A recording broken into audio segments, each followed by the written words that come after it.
Control of the United States Senate is in the hands of voters in just a few key states, and that's where our focus will be tonight on C-SPAN.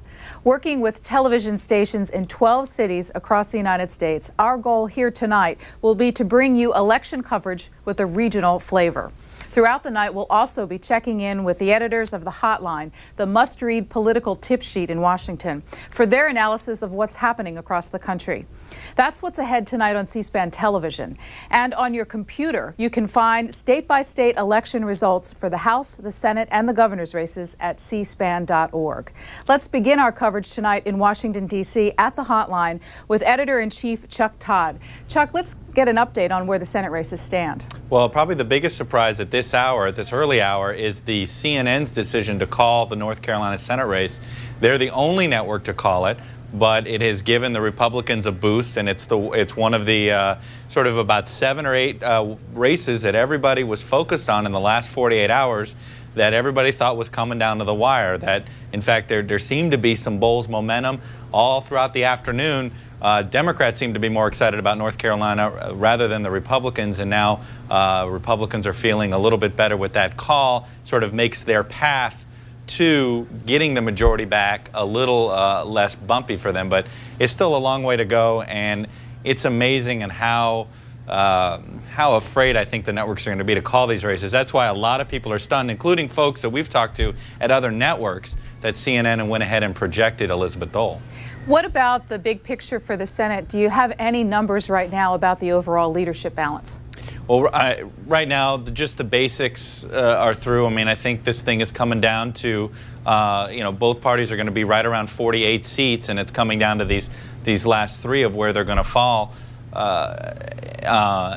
Where Texas and Minnesota, South Dakota, New Hampshire, all appear, Georgia, those 5 appear to be the ones that I think we're all going to be focused on for a long time tonight. And we have about 30 seconds. What about with the governors? What's interesting, again, one network went out on a limb with Florida, of all things. CNN decided to project on their own. They're the only ones that have projected Florida for Governor Bush tonight. That is surprising a lot of people because there were some signs that race had also tightened in the last 24 hours. So that's sort of a big sigh of relief for the president and for the White House. That race, more than any race in Texas, was going to be the one that would have sort of the thumbs up or thumbs down on President Bush and his national aspirations. And we have to very quickly turn to the House in about 10 seconds. Where does that stand? So far, Republicans are happy because Ann Northup, in one of the early states, Kentucky's 3rd district, a Democratic target seat, looks like it's going to be a Republican hold. Those are the type of seats Democrats had to pick up and win if they were going to win control of the House. We'll be back soon. One of those Senate races that has been watched throughout the season is in South Dakota, a race which pitted the incumbent Senator Tim Johnson against the statewide Congressman John Thune. Let's take you to KELO in South Dakota in Sioux Falls. Let's listen in. With the candidates and with the help of our exclusive exit polling, we'll be calling the big races. You can watch everything right here on KELOLAND TV and on the internet at KELOLAND.com. Now, we know that you're watching for results. We're linked to the Secretary of State's website to bring you updated numbers the second that they're available. You won't find the numbers faster anywhere else. And we'll be crawling those results at the bottom of your screen. And we'll also be taking a closer look at the major races as soon as the results start coming in. And while the results come in, let's start by talking with KELOLAND Steve Hemmingson and KELOLAND pollster Jim Meter in the newsroom, who are looking over exit poll numbers. Explain what exit polling is. I'll defer to Jim Meter on that one, but I think what it comes down to is our people talk to people as they come out of the voting booth. And Jim, what role does this play in our projections during the evening, and what other roles does it play? Really what exit polls give us is data that we can't even get from vote totals. For example, when people go in to vote, they don't tell what their gender is or what their age is or which party they're affiliated with, but we can ask that at the bottom of our exit poll, so we can analyze results by all these demographic groups. Now, there are some limitations to exit polls, and I think we need to be clear about that. We can't do exit polls in all 66 counties in South Dakota, but we do exit polls in all of the largest counties in South Dakota, including Minnehaha and Pennington. Which are usually representative of how the state goes. Well, and they are clearly the biggest 2 counties. And I guess if we see consistency across all groups where one candidate is ahead among every demographic group among all age groups, for example, is a good example. If somebody's winning every age group by a consistent margin, that gives us a level of confidence that once we get some vote totals in from the field that verify our numbers from the exit poll, then we feel comfortable going ahead and projecting a race. So if it turns out, for instance, that your candidate didn't win, a good deal of the exit polling will be able to tell you why they didn't win, why your neighbors voted the way you did versus why you voted the way you did. Well, you know, since 1980, we've been talking about the gender gap in national politics, and which with women voting more Democratic. And so we'll be able to look here and see how men and women differed in their vote on each of these key races.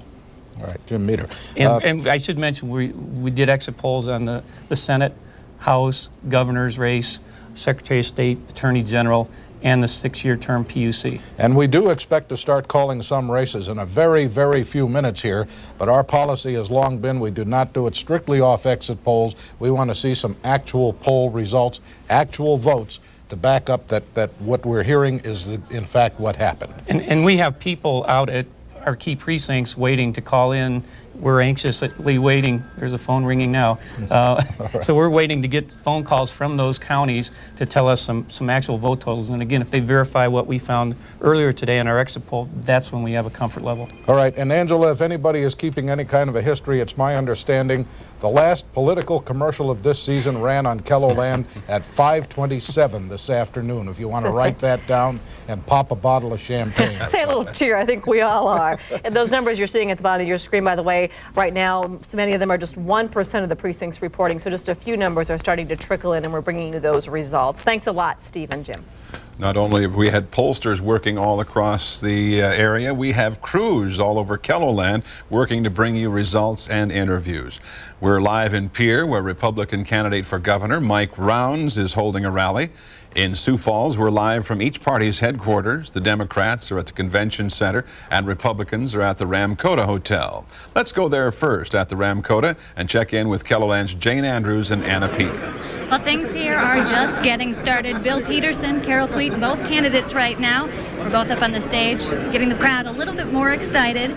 People are eating, filling up the tables, but still no sign of the major candidates. And still a very upbeat mood here. They're already referring to Governor Bill Janklow as the Congressman-elect, Yes. Congressman John Thune as Senator-elect, feeling very positive about the Republican vote, coming out to side with the Republicans tonight. We'll indeed have to wait for those poll results to actually find out how the Republicans fare.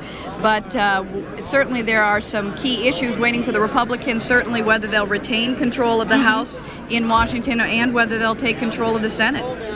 Which, of course, it'll be well, at least that race. It could be a while before we hear from that. Thune right now, last word, he was spending time with his family, actually his extended family. There are about 40 of them together. His brothers and sisters are in town. His parents are in town, who we've seen in the commercials. And we understand that Governor Bill Janklow and his wife Mary Dean have arrived here at the Ramkota. They have not arrived here at the rally headquarters, but we understand he is on site and is, as he always does, trying to collect his thoughts and sit back, enjoy some quiet moments before those poll results come in. All right, Jane and Anna, we'll be checking back with you, obviously, as the evening rolls on. Thanks. And over at the Democratic headquarters in Sioux Falls, we find KELOLAND's John Bachman, Stacey Bauer, and Perry Groten. Hello, John. What's going on right now? Well, Angela, the people are just slowly trickling into the convention center. Stacey Bauer and Perry Groten are carefully watching the Stephanie Herseth and Jim Abbott campaigns. We are also waiting to see, of course, what the result is in the Tim Johnson campaign. And I just spoke with Bob Martin, Tim Johnson's campaign his spokesperson, and he says that Tim is surprisingly very calm right now. He says that Tim was at home up until the polls closed just a few minutes ago, actually calling undecided voters from his easy chair. So he has a calm about him, and now is probably making his way to the Sheridan, where he'll be watching the results come in with his close family, and then we'll, of course, be waiting to see him here in front of the supporters and group of people that are slowly filing in. All right, thanks. KELOLAND's John Bachman live at Democratic headquarters in Sioux Falls. We're all over in Pierre. KELOLAND's Deanne Teedy is joining us now live at the Ramkota Hotel there, where Mike Brown supporters are watching the results. And Doug, it's certainly a spirited celebration. Win or lose here, they vow to have fun here in Pierre. Mike Rounds has said that he wants this to be a thank you to all of his supporters who've been out over the past several months and talking about getting his word out, that type of thing. We want to remind our viewers that Mike Rounds has consistently led Democrat Jim Abbott in our exclusive KELOLAND News scientific polls that we have done leading up to the election. He says, as I talked to him today, it was very important for him to be in Pierre tonight, even though the Republicans, many of the Republicans, I think all of them in fact, are in Sioux Falls. Mike said, no, I want to be here. This is where I grew up. This is where my family is, and boy, is there family around here. They have, a lot of people have name tags on. You can't help but bumping into a Rounds here or there in the crowd. Now, Mike has served 10 years in the state Senate, 6 as Senate Majority Leader, and he hopes to take that experience into the role as governor. He says he feels good about the tone of this race all the way through. He says he feels like it was a hard-fought race and is proud that it didn't turn to negative campaigning. He says, looking back today, there isn't one single thing he would have done differently throughout his campaign. So he is milling around the room tonight, meeting some of his supporters, and they are coming from as far away as Java, South Dakota. That's up by Sibley and Mobridge. So he certainly does have support from throughout the state. Actually, his daughter, a little while ago, he has a daughter who's a senior in high school. She voted for the very first time in today's election. She and a group of other girls from their high school participated in a dance to get the party started tonight. There's some other music and things going on around here right now. I would say probably 300-400 people in the room right now. So certainly going to be an evening where these people are tuned to the television sets and watching the election results come in. And we will be here throughout the night and speak to Mike Rounds as the results do come in. Deanne, if memory serves, about 4 years ago, Bill Janklow, after he won re-election as governor, started out there in Pierre, and then he took a plane and flew to Sioux Falls to thank his supporters here. Is Mike Rounds planning to stay in Pierre tonight? He had thought about that early on. He was thinking about maybe heading to Sioux Falls, but as I spoke with him probably 45 minutes ago, he said nope, he's here in Pierre for the duration tonight.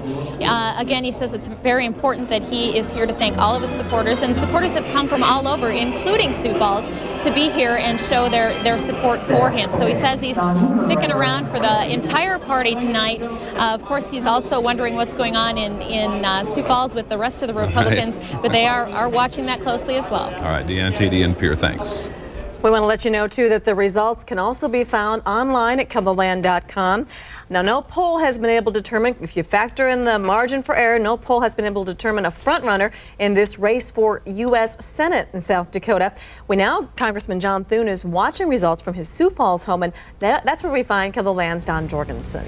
Well, good evening. The word from the Thune campaign here tonight is that Congressman Thune won't be talking to the media until the results are in. He is inside alone with his family. He said that's the way that he wants it tonight. At some point, he will be making his way down to the Republican Party headquarters, but we don't know when that is going to be. Now, typically, Congressman Thune likes to spend Election Day hunting, but given the closeness of this race, he thought he'd be better served continuing his campaign, shaking hands, hitting the coffee shops and the cafes in and around the Sioux Falls area. Earlier tonight, Congressman Thune went on a jog. If you know him, that's not out of the ordinary. He's very athletic. He likes to stay in shape. That only tells me that Congressman Thune is just trying to stay as relaxed as possible tonight. Now, his staff and his volunteers, the ones that he affectionately calls the Thunatics, they continued their assault across South Dakota today, making phone calls, going door to door up until the time that the polls closed.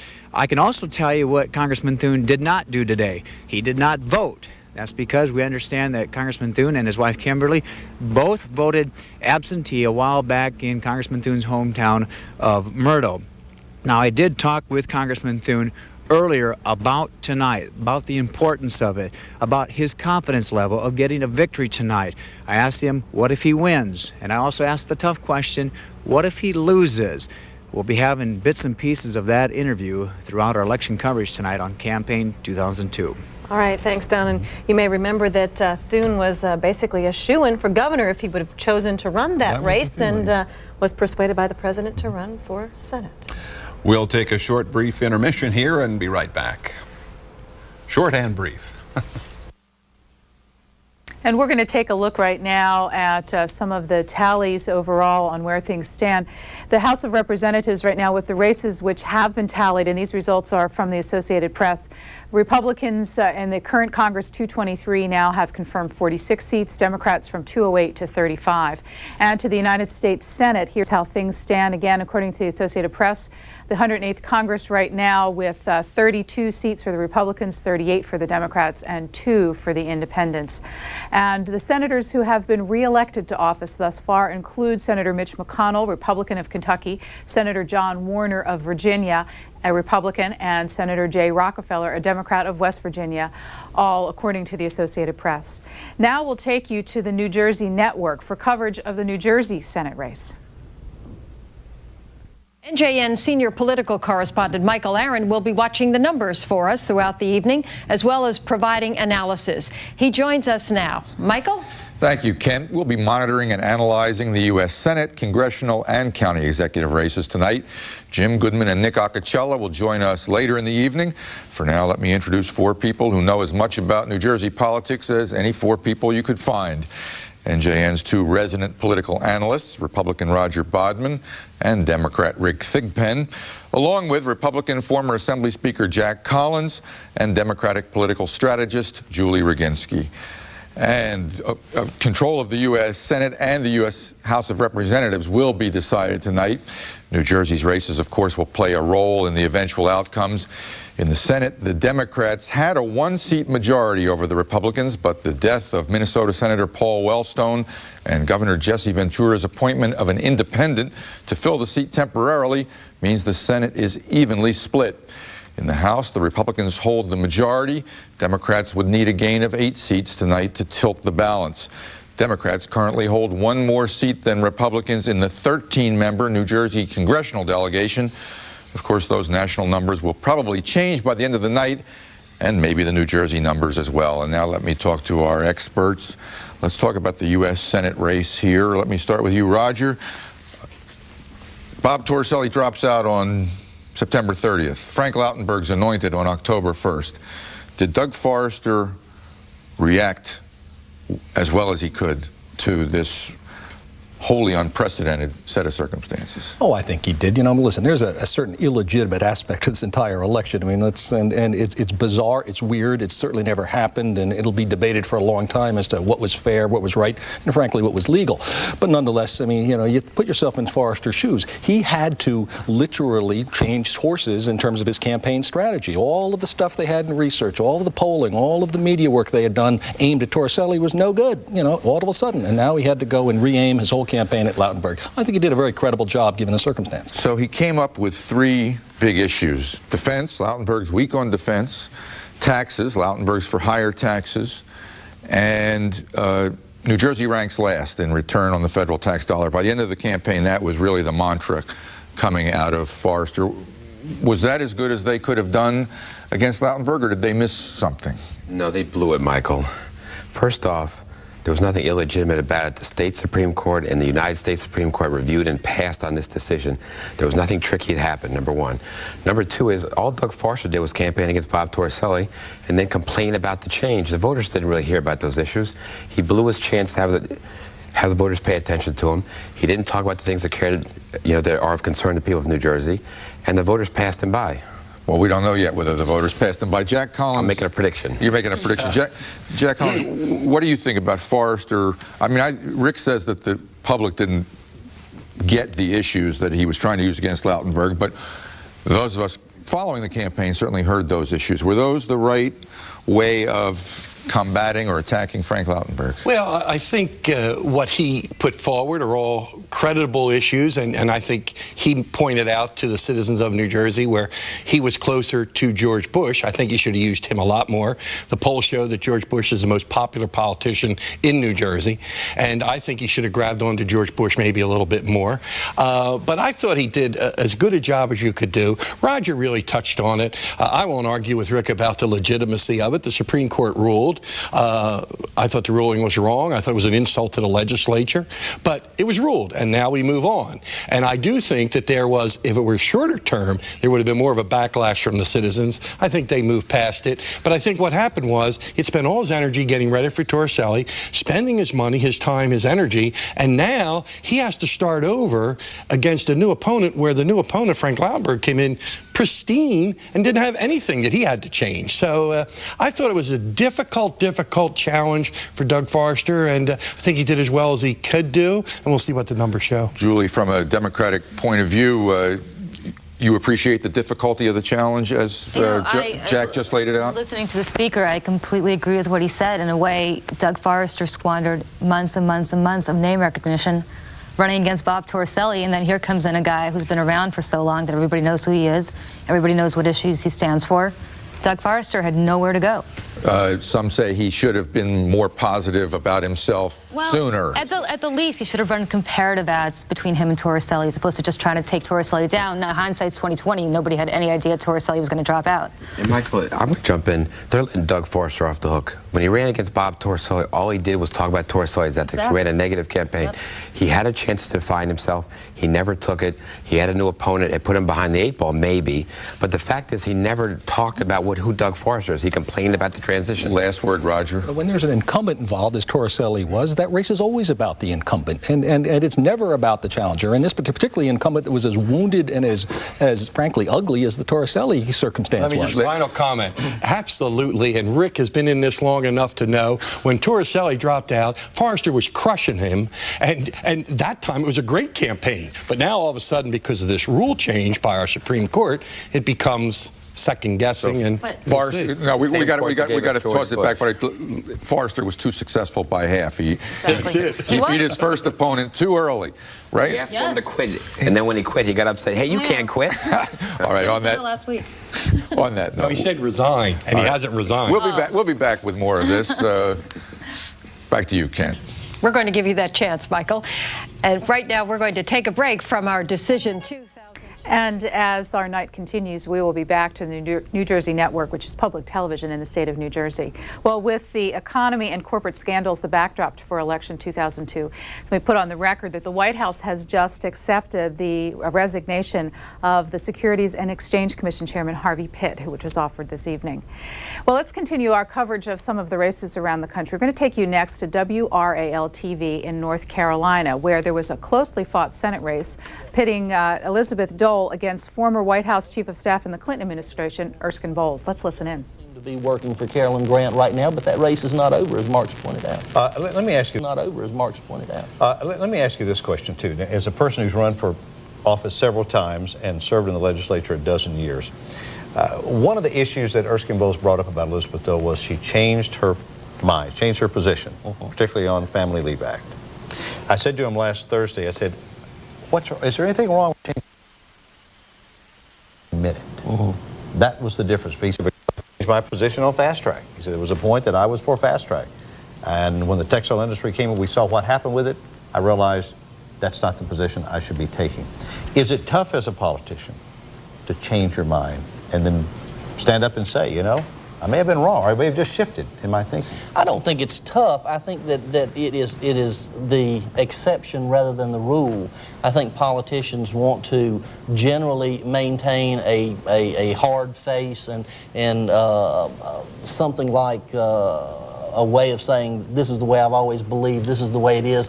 They've looked at people like Senator Helms, for example, who always believes the same way and never changes his mind, and people revere him for that in some cases. But I think that the voters actually like to see somebody saying, I made a mistake, and I changed my mind based on hard data and facts, or changing times. I made a mistake, I've changed. I think they go along with it. How do you advise your candidates? People revered Jesse Helms because he believed what he said, and even if they disagreed with him, they admired him for that.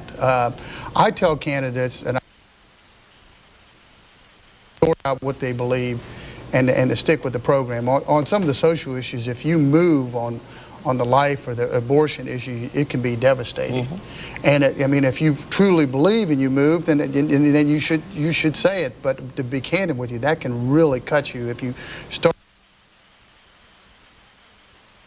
Mrs. Dole moved that much to the right. She has been pro-life all her life. On the assault weapons, she has changed somewhat. But it's clear to me tonight that the NRA and the folks that vote for NRA issues are voting for her, and the Jessiecrats are voting for her. Let me interrupt you just a moment here. We've got a little information on one of the Wake County Commissioners' race. Let's pull up the numbers here and show them to you. Joe Bryan has defeated Linda Coleman, who is the chairman of the Wake County Commissioners, in this race tonight, and he is joining us now. And as they move to local coverage in North Carolina, let's tell you a little bit more about the Senate race in New Hampshire, which pitted the governor of the state, Jeanne Shaheen, against one of the state's two congressmen, John Sununu. WMUR is a statewide television station in New Hampshire, and that's where our coverage takes you next.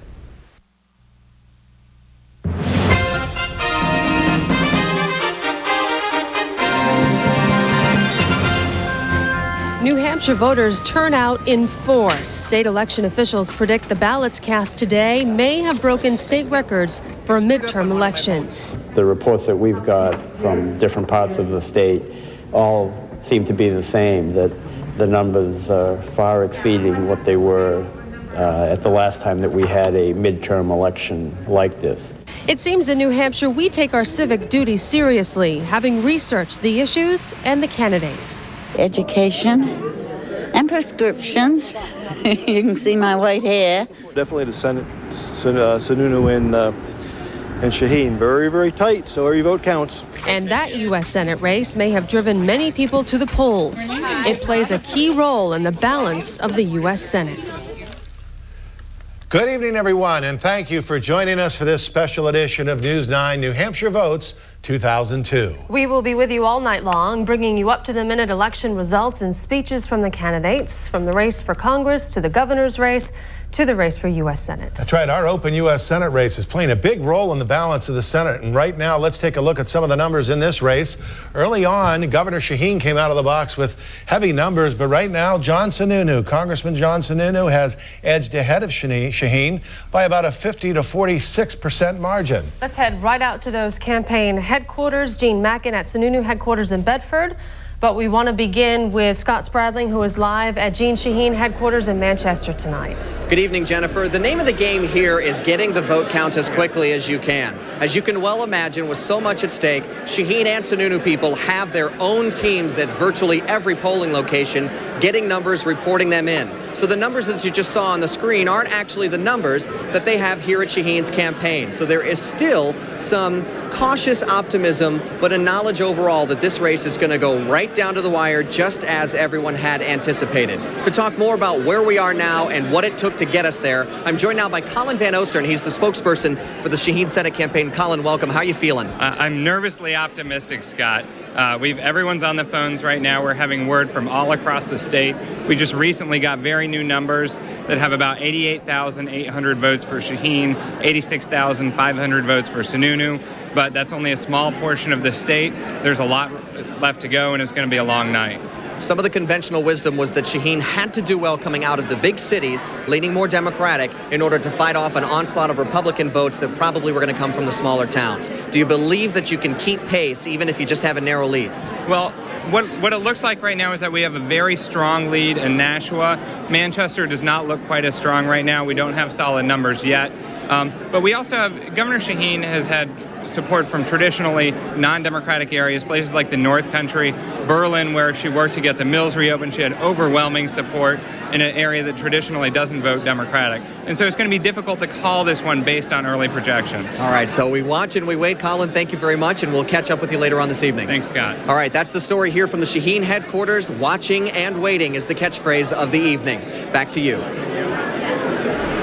Very much, Scott. This is Gene Mackin reporting live from the Wayfarer Inn in Bedford, John Sununu's headquarters, where there's a very optimistic tone watching these numbers come in. Certainly, the entire nation is watching the Senate race, but perhaps no one more closely than the congressman's father, John H. Sununu, former New Hampshire governor and former White House chief of staff. Great to see you here tonight. Good to be here. Thank you. You have to tell us, is it harder to be a candidate or the candidate's father? Well, as I said in the primary, it's 10 times harder to be the father than the candidate. You're watching the numbers come in now. Tell me, how confident are you? How are the Sununus feeling? Well, we're looking at the results town by town, trying to compare them to the Smith-Sweat race, and so far, most of them are looking very good. So we have our fingers crossed. We're hoping, and we'd like to see a lot more numbers before we really begin to feel very good about it. Have you offered any advice to your son? Only when he asks.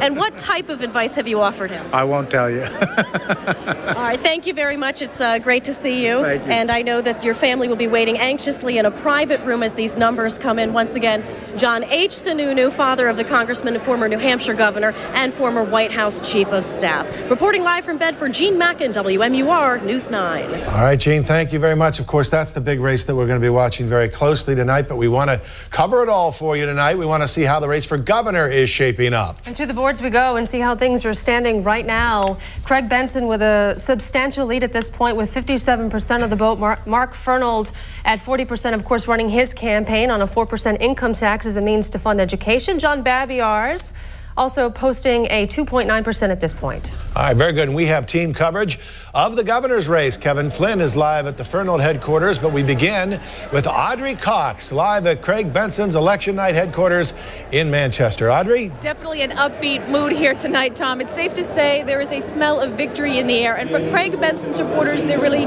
never was any doubt. Ever since Craig Benson, a political neophyte really, emerged from a bloody three-way primary battle in September, he has managed to maintain a very comfortable lead over his Democratic challenger. Joining me now to discuss the numbers that have been coming in all evening, Mike Dennehy, campaign director. How are you, Mike? Audrey, I'm wonderful. It's a very exciting time right now.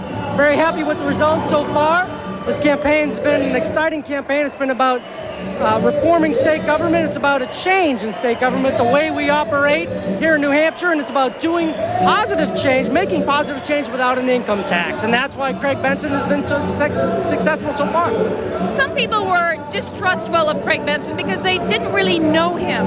Is it safe to say that a lot of people are more opposed to an income tax than in favor of Craig running? I wouldn't say so. Craig has worked for 18 months. He's crisscrossed the state, campaigning really hard, he's been in everyone's living room, not just by television, but shaking their hands. He's told them what his vision is for the state, and it's to make positive change in reforming state government. And we can do it without higher taxes and without an income tax. He spent nearly $12 million of his own money. Why so money? Why so much money? Well, unfortunately, in the primary, he was forced to spend a lot of personal resources. He was up against a very popular politician, and he was forced to spend some personal resources. But the bottom line is this has been about issues. It's been about positive change for New Hampshire. That's what Craig Benson's offering the state. When is he coming down? He'll be down just within a half hour. For a victory speech. Thanks, Audrey. Yes. Thank you, Mike Dennehy. And we will bring you that speech live in just about 20 minutes or so. Reporting live from Benson headquarters, I'm Audrey Cox. Let's check in with Kevin Flynn over at Fernald headquarters. Thanks, Audrey. Yes, the early numbers here, I'm sure, are very disappointing to the Fernald campaign. They ran a very strong campaign, but right now trailing by a significant margin. I'm joined now by Steve Marchand, the deputy campaign manager. And Steve, I'm sure you're disappointed with how the early numbers are shaping up. Well, certainly disappointed. I mean, we're optimistic that the numbers will tighten up as the evening goes on. But as you hear, we got a lot of great supporters here. We got a lot of great volunteers, a wonderful staff, and obviously a wonderful candidate. And that's the message that we want to get out for the rest of this evening, and I think on to the future as well. The message, of course, has been the big part of the Fernald campaign. Was New Hampshire ready for the message, an income tax? I think by and large they were. I mean, I think that there's a lot more to it, though, than just an income tax. Remember, we're talking about property tax relief. We want to cut property taxes in half. We don't think we need to expand the size of government, but there's got to be a fairer way to raise that similar amount of money. That's the message we've been trying to get out this year. And one of the wild card questions has been, would the Fernald campaign be able to compete against a multimillionaire candidate in Craig Benson? Looking back at it, do you think you were outmatched in that area? Well, if there is an area where we were outmatched, there would only be one, and that's financially. I think in every other category, from message to candidate, with all due respect to Mr. Benson, to experience, to ability, I think Mark is a great candidate. But certainly, $13 million of megaphone will typically outdo $700,000 of megaphone more often than not. All right, Steve Marchand, thanks very much. That's it here for now at the Fernald campaign. I'm Kevin Flynn. Now back to you in the studio. All right, Kevin, thank you very much. The Benson campaign was anticipating an early evening, Tom. And just as our election coverage gets going tonight, the Associated Press is declaring the governor's race over, with Craig Benson the winner. All right, you are watching a special commitment 2002 edition of News 9, New Hampshire Votes 2002. Keep it right here. We'll be with you throughout the evening, including a look at all the races for our 2 congressional seats and more. We'll be back in just 2 minutes. And as Election Night 2002 continues on C-SPAN, we take you from New Hampshire to Georgia, where there's both a Senate and a governor's race at stake. We'll listen live to WSB TV. Senate and governor's races, including the ones that are in Minnesota, New Jersey. Also, we're still following what's happening in South Carolina with the governor's race there and the Senate race there. We'll have much more coming up in the next hour. Meanwhile, back to you. Thank you very much, Galston. As we continue our comprehensive coverage of the 2002 vote from Channel 2 Action News and GPT, we want to check a couple of the big races. First, the governor's race. Right now, with 18% of the precincts counted across the state, Sonny Perdue, the challenger, the Republican, is ahead with 51% of the vote. This agribusinessman used to be a Democrat, switched to the Republican Party. Of course, Governor Barnes is still behind, but again, it's 15% of the votes. Early going still, but let's take a look at that U.S. Senate race. Very closely watched, very high-stakes race here between Max Cleland, the Democratic incumbent, and Republican challenger Congressman Saxby Chambliss. And with 14% of the precincts reporting, Saxby Chambliss has a 10-point lead over Max Cleland. Again, early going, but a good sign for supporters of Saxby Chambliss at this point in the race. Let's go now to Jim Strickland. Jim Strickland at Kahn headquarters in Bartow County, where they just had another update. You know, we reported in the last hour that Roger Kahn has poll watchers in 190 some odd precincts in this district, and so they are able to update results a little bit quicker than the official results that we're getting from the Secretary of State. They have 30% of the vote in, and they have Roger Kahn leading 52% to 48%. We do have some video of Mr. Kahn as he was watching the results come in from his hotel suite and was on the phone constantly with his folks trying to find out exactly what was going on out there. Again, this is the numbers officially, 13% reporting, but again, the Kahn camp just got an update that it is 30% in, and they are still holding about that same percentage lead, in fact a little bit lower, 52 to 48%. Again, there's Roger Kahn in his suite here at the Holiday Inn in Cartersville watching coverage and on the phone, as we said, with poll watchers, and they are paying particular attention to Cobb County because that sliver of Cobb County that is in this district contains 30% of the registered voters in the entire district. And right now, they believe they are winning Cobb County. We don't know exactly where those votes inside Cobb are coming from. But let's hear what Roger Kahn has to say about Cobb and his opponent, Phil Gingrey.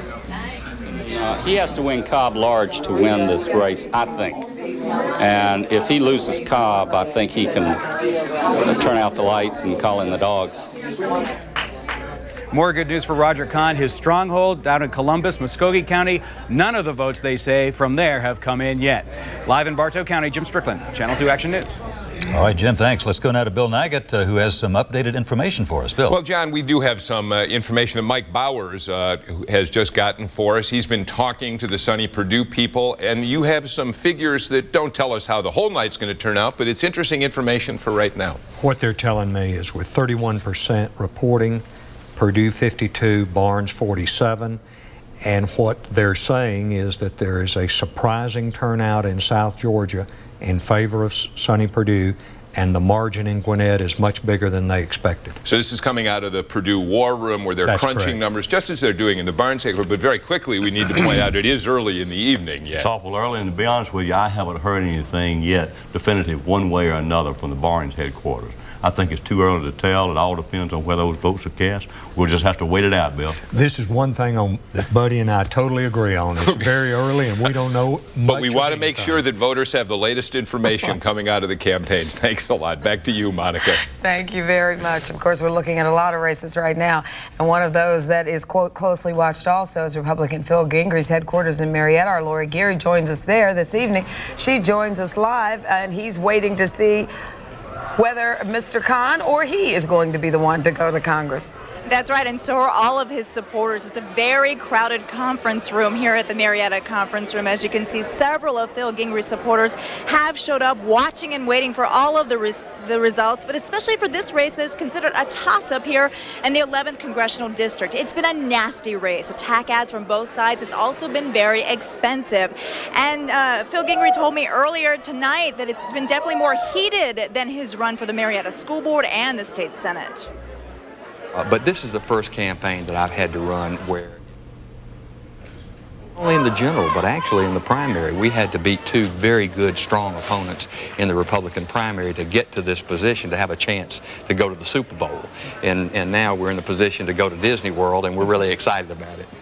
Excited about going to Disney World. That's how he compares Washington. You can see Gingrich is now upstairs watching the returns with his family in a hotel room. He came down earlier to greet some of his supporters, including Congressman Johnny Isakson and also John Linder. Possible future colleagues, we'll have to wait to see. But, you know, this could be a very symbolic victory for the Republicans because this is a district drawn for the Democratic Party, and it sneaks through 17 different counties, including Cobb, so we'll just have to wait and see. Still very tight, still up for grabs. Reporting live from Marietta in Cobb County, Lori Geary, Channel 2 Action News. Thank you very much, Lori. Now, continuing our election coverage, GPTV's Gerald Bryan and Susan Hoffman. They're live from the state capitol with more vote totals in Georgia. Susan and Gerald. Things are getting very exciting, and Gerald's going to give us a rundown on mishmash of governors, some state senate races, and let you know how things stand. Yeah, this could turn out to be a longer evening than some of us thought. Let's look at the Georgia governor's race. Now, again, 23% of precincts reporting. Republican Sonny Perdue with 51% of the vote. Governor Roy Barnes, the Democrat incumbent, with 46. We would stress it's early in the evening. We're not sure where all these votes are coming from, but the count could go on a little longer than we anticipated. Now let's look at the U.S. Senate race again. Saxby Chambliss, the Republican in that race, the longtime congressman. Okay, we're going to go to Senate District 18. Now, this is one where an incumbent Democrat, Michael Moore, is trailing his Republican opponent, Tolson, by 54 to 46%. Again, very few votes coming in, 12% of the precincts at this time, but this is a possibility of an upset there. Now let's look at another Senate District, 31. Now, this one features Nathan Dean, a longtime Democratic leader in the Senate. He is up against Republican challenger James Garner. Only 3% of the precincts reporting, and Garner with a narrow lead there. We'll be back with more results now, but now Susan has a special guest and a declared winner. That special guest will be Michael Thurmond, State Labor Commissioner. And we're going to take you now to New Hampshire. I got two phone calls tonight. One from Mark Fernald, who ran a great campaign. I want to congratulate him for sticking with the issues and going what he believes in.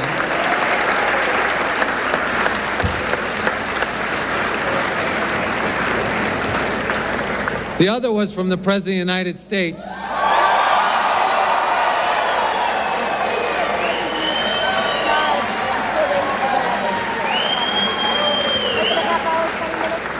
And he told me something I already knew. We're going to do very well in New Hampshire tonight.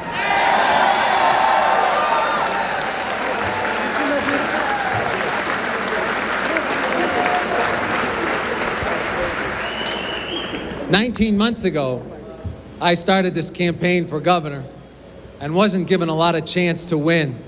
But we built the Benson Brigade, troop by troop by troop. Today is the culmination of that building, and it came all together at the polls today as New Hampshire citizens came and voted in record numbers. I can't tell you how honored I am to have so many people come out and make their choice clear for the leadership of the state of New Hampshire. It makes me so proud that so many people would take so much of their day to go vote because the lines were extraordinarily long at many of the polling places I went. Some places you couldn't even find parking spaces. But those people went out and made their choices and decisions clear, and that is what New Hampshire is all about. And I want to congratulate everybody for doing that. Thank you so much.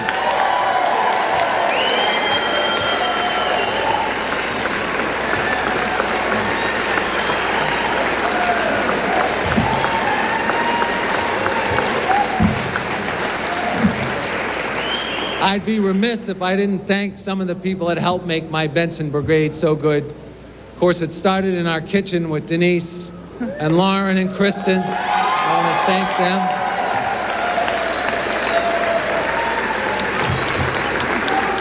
They allowed me.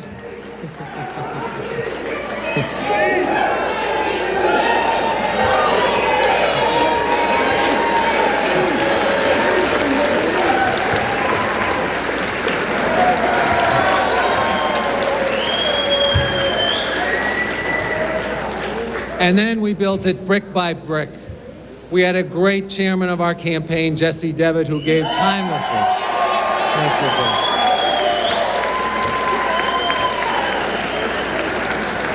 I had terrific co-chairmen. 4 out of the 5 executive counselors were with me almost from day one. Peter Spalding, Ruth Griffin, Ray Wazorek, and Ray Burton. They made my campaign extraordinary.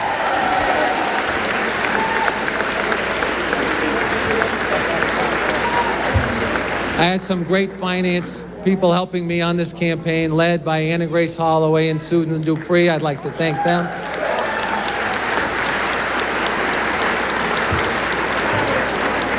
And I had a very dedicated and loyal staff who still haven't slept after going sleepless for the last 2 nights. I want to thank them. Hopefully you won't get in any car accidents tonight because you're sleeping on the way home. They did a great job. I want to thank them as well.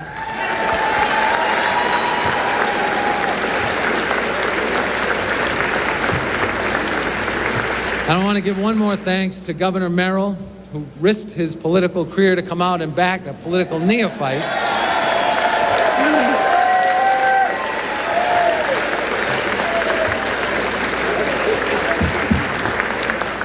And he picked a good choice because I won, so there you go. The people of New Hampshire have spoken today, loud and clear and in record numbers. Let there be no doubt that the people of New Hampshire want families to choose to spend their own money, not the government.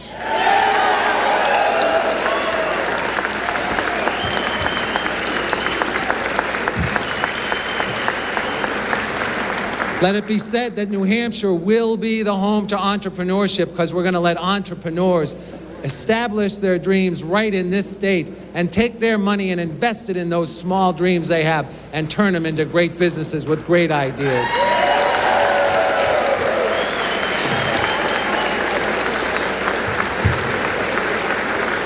This is what I like to term the New Hampshire advantage. And it's not going to be easy to preserve the New Hampshire advantage. It's going to be all of us that is required to turn the New Hampshire advantage into reality for the state of New Hampshire, for the many generations that are behind us. We all need to work hard to do that. The job of being governor is not a one-person job, it is a many-person job. And I ask you to give me your creative ideas, your passion, volunteerism. We need it all to turn the state of New Hampshire into a place that we can all be proud of 100 years from now.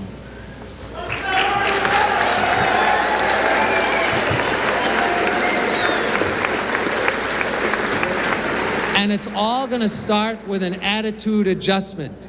We are not going to accept the word can't anymore. It is, we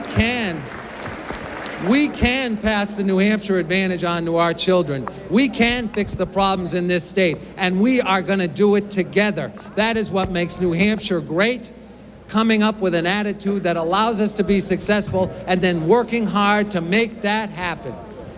I want to thank you so much for all of your effort and hard work during this campaign.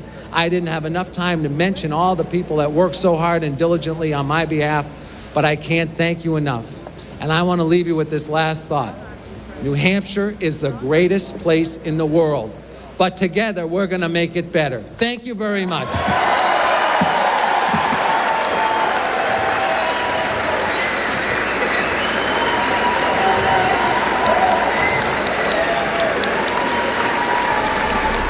Well, Craig Benson, who becomes the next governor of the state of New Hampshire, getting a kiss there from his wife Denise, and the 48-year-old businessman from Rye, from Cabletron Systems, holds up the new shirt announcing that he is #1 in 02 and the new governor of the state of New Hampshire.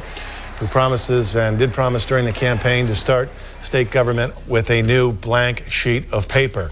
Creative new ideas he wants in order to make state government work for the people. And here's a look at the numbers in the race, with now 43% reporting. The Associated Press, along with Channel 9, has declared that Craig Benson is the winner in this race. The 47-year-old from Rye, who pledges to reform education with managed state finances, target needy schools, what he calls his common sense ed plan.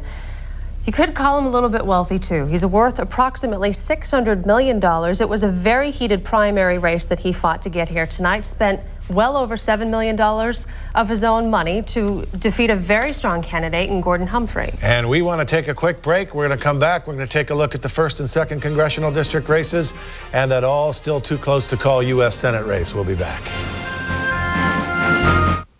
Our thanks to WMUR-TV in New Hampshire, where we just heard live the acceptance speech from New Hampshire's Governor-elect Craig Benson, an entrepreneur, and his opponent in the race was Mark Fernald, the Democrat. And as you heard reference to, a major issue in that race was the issue of taxes. The Democrat had proposed an income tax in the state that would go toward funding schools. New Hampshire is one of the states in the country without an income tax. Well, as we continue our coverage, we're going to take you next to the state of Arkansas, where we're watching both the governor's race and the Senate race. In the governor's race, Jimmy Lou Fisher, a Democrat, is running against Mike Huckabee, the Republican.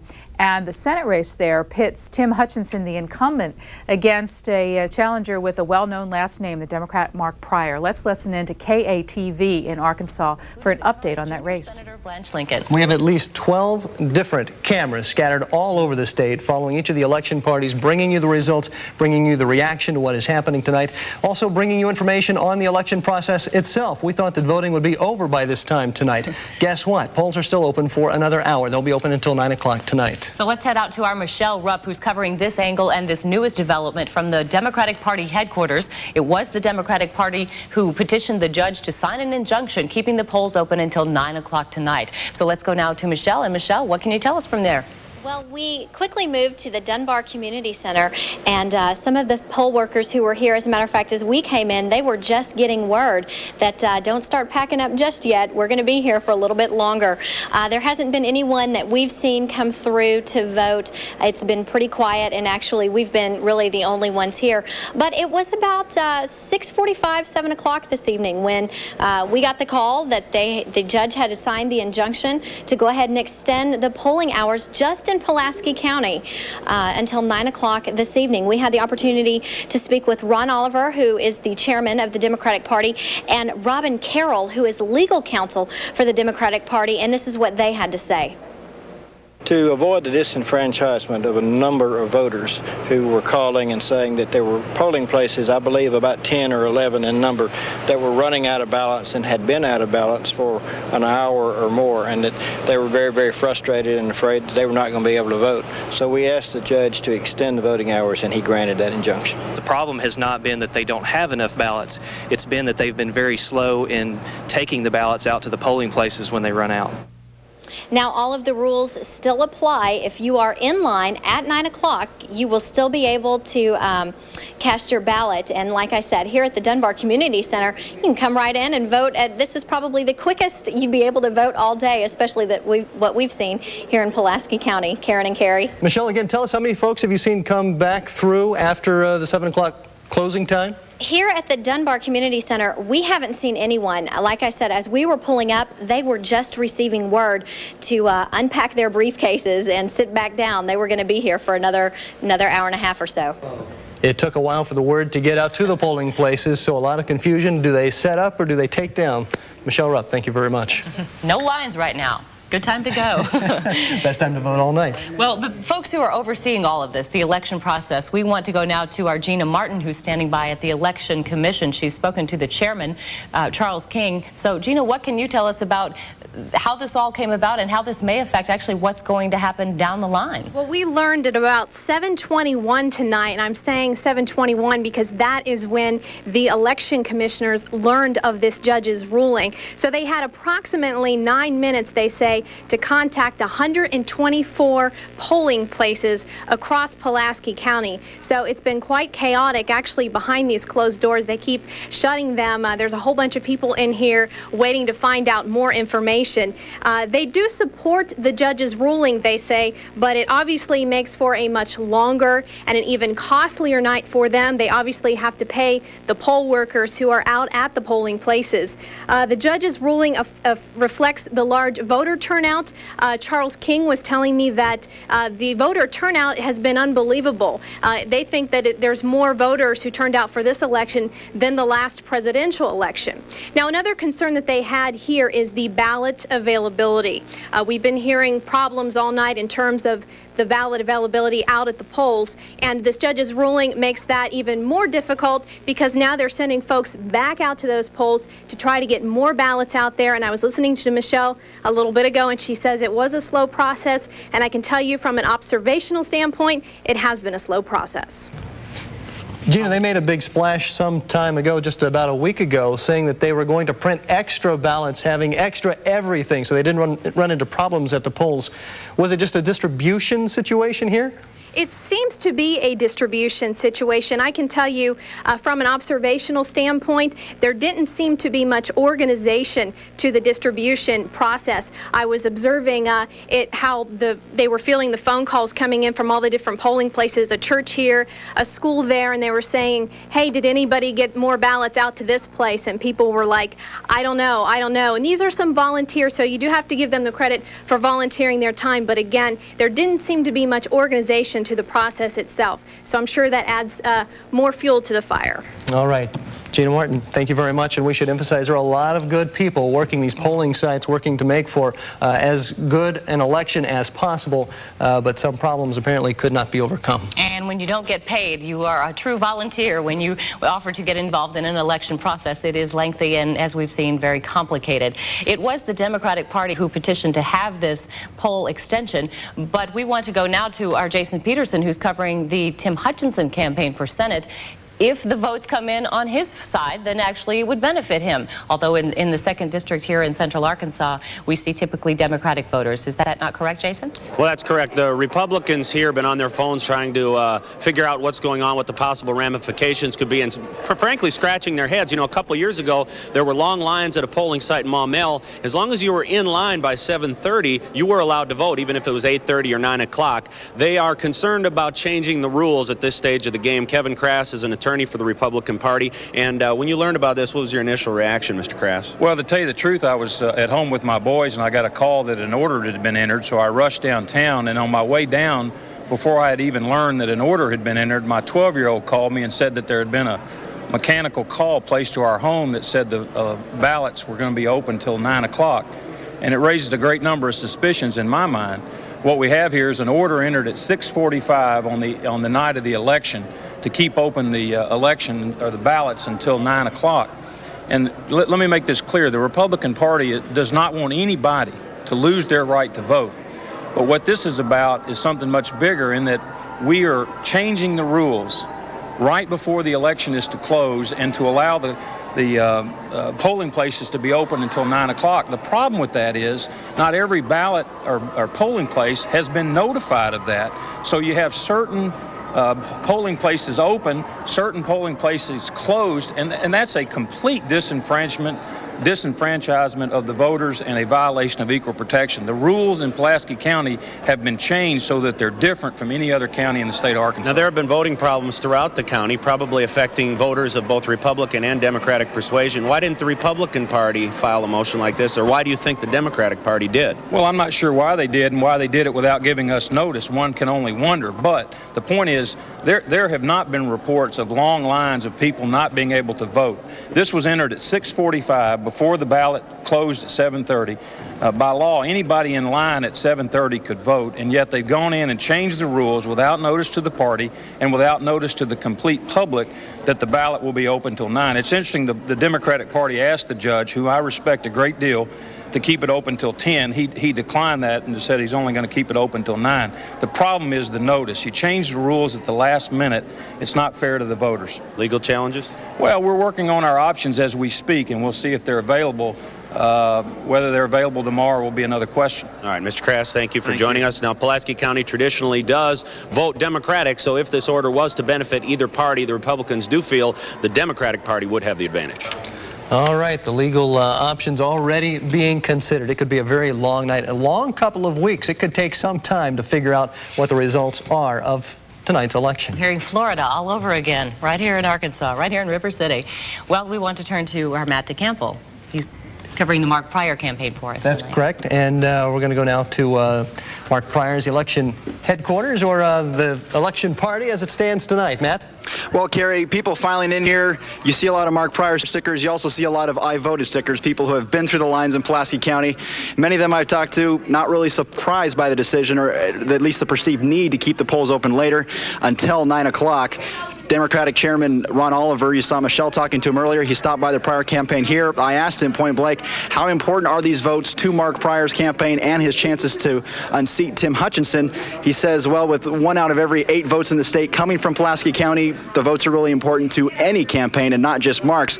But again, as you guys have said, and as Jason just said also, Democratic tendencies toward voting in the 2nd District. In our Arkansas poll last week, Mark Pryor had a 20-point lead over Tim Hutchinson in Central Arkansas, 57-37 split. So you have to think that these votes in Pulaski County that now potentially will be cast past that 7:30 mark could be very important to the outcome of the Senate race. All right, Matt, and we should mention, too, that Kevin Krass, the man you saw speaking to our Jason Peterson, has also served as Governor Huckabee's personal attorney. So we don't know if it is a Republican idea then to possibly challenge this extension of the polling places tonight, but you've got at least 2 Republicans who are in very tight races talking about at least considering some legal challenge if they, in fact, feel a need to do so. We might point out also that this word about the polls staying open came so late in the game, most voters were not aware, and it's very possible that it could come 9 o'clock here, and very few people even take advantage of that. 11 minutes notice. It was 7:19, I believe, right when the polling places got the notice in Pulaski County. Well, there is one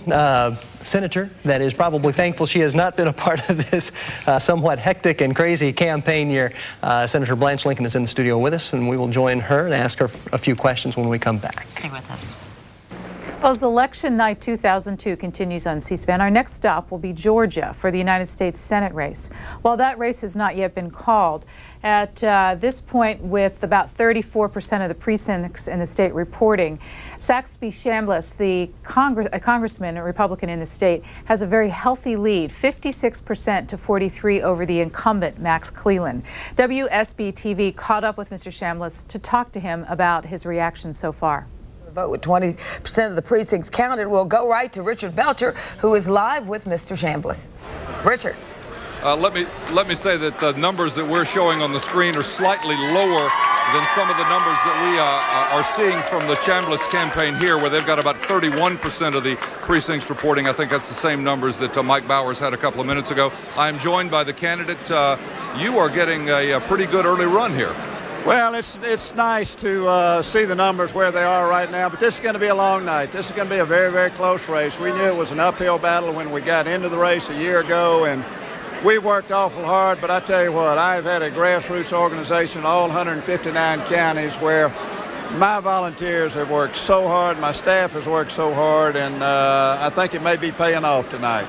One of your staff members shared with us some of the numbers from Gwinnett County in which it appears that you have gone over 60%. Was it your target to get in the 60-62% range there? Well, Gwinnett County is a strong Republican county, and it was a county that I told my staff that we needed to run extremely well there, and if we ran well there, that could be the one county that at the end of the day did put us over the top. And we worked awful hard all over Georgia. But we spent an awful lot of time in Gwinnett County. That's where I was least known. I had a lot of friends in Cobb and in Fulton, but in Gwinnett, we had a lot of groundwork to do, and hopefully we've done what we needed to do. I know you've been down here with your supporters for about a half an hour, but has your staff told you anything, or have you seen anything that worries you other than just overall? Do you see any county or part of the state that's worrying you? No, I haven't done any kind of analysis with staff at this point. We'll be looking at some when we get back up because we've got more meaningful numbers in now. But this race is still a long ways from being over, and it's going to be a late night tonight. You know, you are one of the many players in a big chess game tonight. I know you've got to win your own race, but, you know, you're part of a big national push by your party. How important would it be to be a part of the Republican Party taking back the Senate if that's happening tonight? Oh, well, I was part of that crowd in '94 that got elected, and we took control of the House, and that was one of the more exciting moments in my life, needless to say. So it would be very exciting to be a part of the team that does take the Senate back and lets the Bush agenda get enacted into law. And I've got an awful lot of good friends around the country in South Carolina and Missouri and South Dakota and Minnesota, Iowa, that are in very anxious and close races tonight too, and I'm sure pulling for those guys also. I think we better put on the coffee for a lot of those races. You're right. All right, It's going to be a long Chambliss, night. thank you very much. Look forward to seeing you again later in the evening. Saxby Chambliss with his first appearance down here at an enthusiastic ballroom. He's been working the crowd for about a half an hour. He's kind enough to take a few minutes with us. Obviously very encouraged by what he sees, but wise to say it's going to be a long evening. We all know that it is. Live in North Fulton County, Richard Velcher, Channel 2 Action News. Thank you, Richard. It is just past 10 p.m. in the East Coast. Polls have closed in 4 more states: Iowa, Montana, Nevada, and Utah. And as our coverage continues, we'll take you now live to South Dakota, where there are 3 statewide elections that people are watching: the Senate race with Johnson and Thune, and also the statewide congressional seat. Let's listen in. People to get on the ballot once. It's very hard for these people to run for office. You know, we get a very good result. After all the fights we have, we get a very good result in America. But I always tell my students, get on the ballot once, run for office if you possibly can. And I want to salute the people who run for office, both Democrats and Republicans, because it's a hard thing to do, because you're extending yourself. You're putting yourself out there for embarrassment or for criticism, but it's how our system works, and it's the best in the world. And when it's all said and done, we get a pretty good result, all the way from the county commission to the U.S. Senate and presidency. The people who win these offices, generally speaking, are very good. I travel to India a lot and other countries in my present occupation, being on boards of directors. I do it from Sioux Falls. But in other countries, we don't get the quality of people running for elective office. So when it's all said and done, we're pretty lucky. And tomorrow morning in South Dakota, the people who will be in the state legislature and the people who will be in Congress will be pretty honest, decent people of whichever party they are. Now, I suppose you don't miss not getting any sleep the days before the election? I have been so relaxed during this campaign. I used to really be tense, and I'm sure and I want to sympathize with the candidates. I'm getting a signal here to wrap up. But the agony during the day of the election and the agony that they go through, I want to salute all of them. And also the lesser known candidates, let's say, for the lower offices or whatever you want to call county commissions. They go through the same thing, and they don't get much recognition. I got a lot of recognition. John Thune does, Tim Johnson does, Bill Janklow does, Stephanie Herseth does. But that guy running for the city commission, well, that's not on the ballot now, but the county commission, for the state legislature, they need to be saluted. And tomorrow, I hope the citizens, even if somebody lost, you'll say thank you for running, because it's a tough thing to run for office. Any plans to do that again yourself? No, I'm very, very happy in private life. They say embalming fluid or defeats will get the political thing out of you, and I've gotten it out of me. I'm very happy. I'm now teaching and trying to encourage students and others to run for office. Well, thank you for joining us tonight. Thank you very much. Again, that was former Senator Larry Pressler. And of course, the former senator has only, as far as I know, he's only lost one election, and that was against Tim Johnson in '96. So he's no stranger to winning. He's certainly won his share. Thanks, Andy. And once again, KELOLAND News has projected Governor Bill Janklow as the winner of the U.S. House seat to represent South Dakota, the one House seat out of 435 in Washington. And we are getting ready to let you know about another projected winner. We'll have those results when we come back. And at this point, we're going to take a little break and show you some of the numbers as they are being reported by the Associated Press on where things stand overall. Let's begin with the House of Representatives. Taking a look at the current Congress, 223 and the 108th so far, with 320 races still needing to be determined. Republicans have 68 seats, the Democrats at 47. And if we move on to the United States Senate, 22 races still need to be determined. The Republicans at 37, The Democrats at 39 and independents at 2. That includes that Minnesota seat, which was just sworn in today. The list of senators who have won re-election thus far: Senator Mitch McConnell of Kentucky, Republican; Senator John Warner of Virginia, a Republican; Jay Rockefeller, Democrat of West Virginia; Dick Durbin of Illinois, a Democrat; and Senator John Kerry of Massachusetts. Also continuing with the list, Senator Thad Cochran of Mississippi, Republican. Alabama Senator Jeff Sessions has won his bid for re-election. Joe Biden of Delaware, a Democrat, will be back in the Senate again, as will Pat Roberts, a Republican of Kansas, and Senator Chuck Hagel of Nebraska. And finally, on the list of senators re-elected so far, Senator James Inhofe, also a Republican representing the state of Oklahoma in the United States Senate. Now to WSB in Georgia for live coverage of the election there. What do you think? What's going on? Votes from the Republican strongholds are being counted. The votes from the Democratic strongholds have not yet been counted. I'm glad my friends over at the Purdue campaign have a couple of good hours this early evening, but I think later in the evening will be our time. What are you talking about in terms of the votes that you believe will come into your favor and put the governor back on top? Oh, well, gosh, DeKalb County hasn't been counted hardly at all yet. Fulton County remains 2/3 uncounted. The big Democratic strongholds, the city, Storey County, others, have not been counted yet. So I think when the votes are finally tallied here, however late that may be, I think it's going to be fine. Long night ahead. Long night ahead for everybody, yeah. Get out the mailbox. As always, as always. Tim, you've been through this before. Thanks very much. Thank you. Reporting live from Barnes headquarters, Tom Regan, Channel 2 Action News. Back to you all in the studio. Thank you very much. And now back to the U.S. Senate race. Again, here's a look at the standings right now. Saxby Chambliss ahead with 32% of the precincts reporting. You can see right now he is ahead with 55% of the vote. The incumbent, Max Cleland, in a little bit of trouble right now, but still early. Still early, about a third of the precincts reporting. Let's go to Carol Sparge, who's standing by at Max Cleland's election night headquarters. How's the mood down there? Confident or subdued? I would say so far they're still pretty upbeat. We've seen people cheering and walking around with signs. Obviously, that's not the spread they want to see right now between the two candidates, but they remain optimistic. Some of the Democrats saying they believe some of the key precincts that they depend so heavily on are not in yet, like DeKalb County, Fulton County. They believe as more of the precincts come in, the numbers will begin to change, but they do admit that they are somewhat concerned at this point. As for Senator Max Cleland, he has not come down at all to address his supporters and does not plan to until there's some final results. But there you can see him. Just about an hour ago, we were able to take some pictures of him as he watched the returns in his hotel room. He's just quietly up there with some friends. He's keeping his spirits up, and he says at this point he remains optimistic. I really feel good about this because I have faith in the people of Georgia, that they have good common sense and they understand good leadership when they see it. They want a voice of hope in the United States Senate, not a voice of fear. They want politics of inspiration, not the politics of desperation, and that's what I have to offer, politics of inspiration. One more. Senator Cleland says he's real proud of Georgians today because he believes they really came out in good numbers despite what he said was adverse weather and having to try new voting machines. He says that usually bodes well for him when there's a good turnout.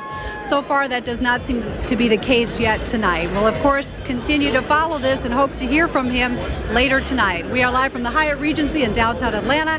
Carol Sparge, Channel 2 Action News. Thank you, Carol. Of course, Max Cleland and Saxby Chambliss both know this is going to be a very close race that may not be decided until the wee hours of the morning. Let's go to Richard Belcher, who's standing by at the Chambliss campaign in Fulton County. And Richard, I think both men are being very discreet about their pronouncements at this point about what these vote totals mean. They're old enough and wise enough to know that any predictions this early would be pretty foolish. They're kind of stoking up the crowd here at the Westin in Sandy Springs. Let me show you some pictures we took a few moments ago. Mr. Chambliss, Congressman Chambliss, came down, worked the room, shaking a lot of hands. A very enthusiastic crowd here, and they have early numbers that suggest that they can remain enthusiastic for a while to come because their early numbers are putting them out in front in ways that perhaps many of us did not expect. He's running an 8 or 9 point lead most of the last hour or so. I asked him how in the world he was going to beat a man who had been in politics here for better than 30 years. Trying to beat a man who has had a 30-year-plus career in Georgia politics. Everybody knows his name. That's an uphill climb. Well, when you have somebody that has been in politics in Georgia that long or has a difficult time breaking 40%, breaking 50%, then it bodes well for us. It did going into the race, and it did all the way through. And we did a good job, I think, of getting our message out. But, you know, we knew it'd be an uphill battle from the first day. It has been an uphill battle. We wanted to peak today, and I think we've done that. So right now they have a lead. It looks like a substantial lead, but we all know that a lead like that can evaporate when Democratic precincts in Atlanta, South Fulton County, South DeKalb County, other urban areas start piling in, and many of those precincts are not in. So they're excited, they're optimistic, but they know the evening is young. Live at Chambliss headquarters in North Fulton County, Richard Belcher, Channel 2 Action News. Richard, thanks very much. Of course, another aspect being carefully watched tonight is the makeup of Georgia's congressional delegation, and nowhere is that more evident than the 11th congressional. We're going to leave this to take you to Florida, where the candidate Bill McBride is making his speech.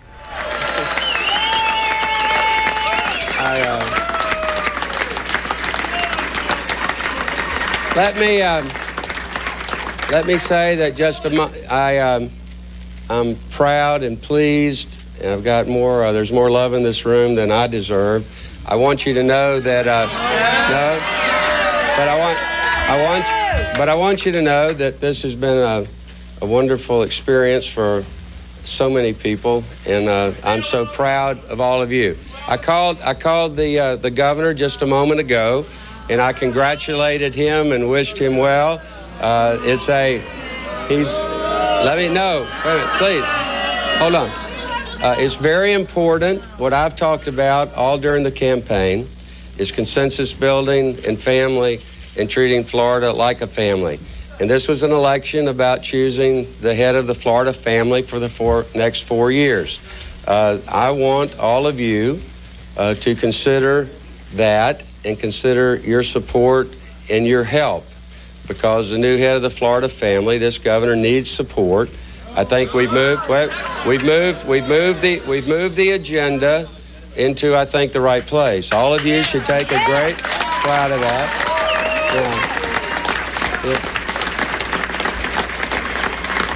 And in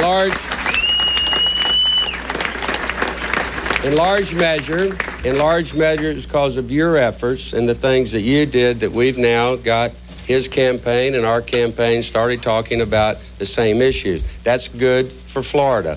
That's good for the public schools. That's good for the teachers and the working men and women of Florida, because we moved the agenda to the right place.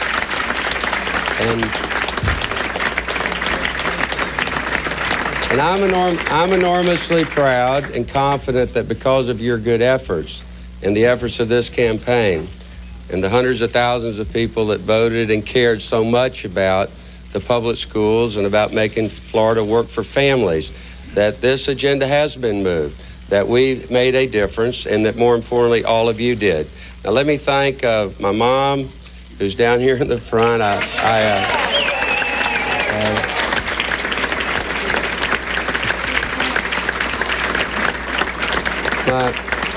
My sister and my family, I've just been blessed, and as all of you know, I've got one of the finest women in America to work with me. I want to thank Alex. Now, and let me in particular thank the public school teachers and education support professionals in this state. They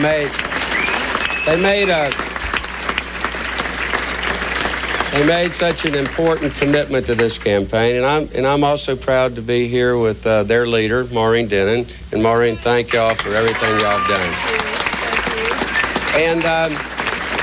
And I want to thank the working men and women of Florida and their unions, and Cindy Hall and their leaders here, with Dwayne and Mike Williams here on the stage with me.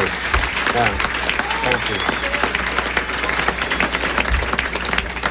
And if you'll be judged by decisions you make, I couldn't have made a better decision with a finer person than Joyce Rawson and Tom Rawson, and I'm just honored that they're here. Thank you. Now, We have, I think, somewhere around 20,000 contributors, and they're small contributors and larger contributors. We had one of the most successful financial campaigns in the history of Florida politics. I'm proud of everyone who invested in the campaign, their time, their energy, all of their work. It couldn't, well, and we,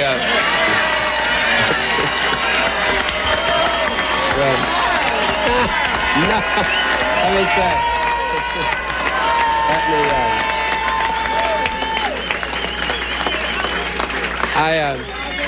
say, this has been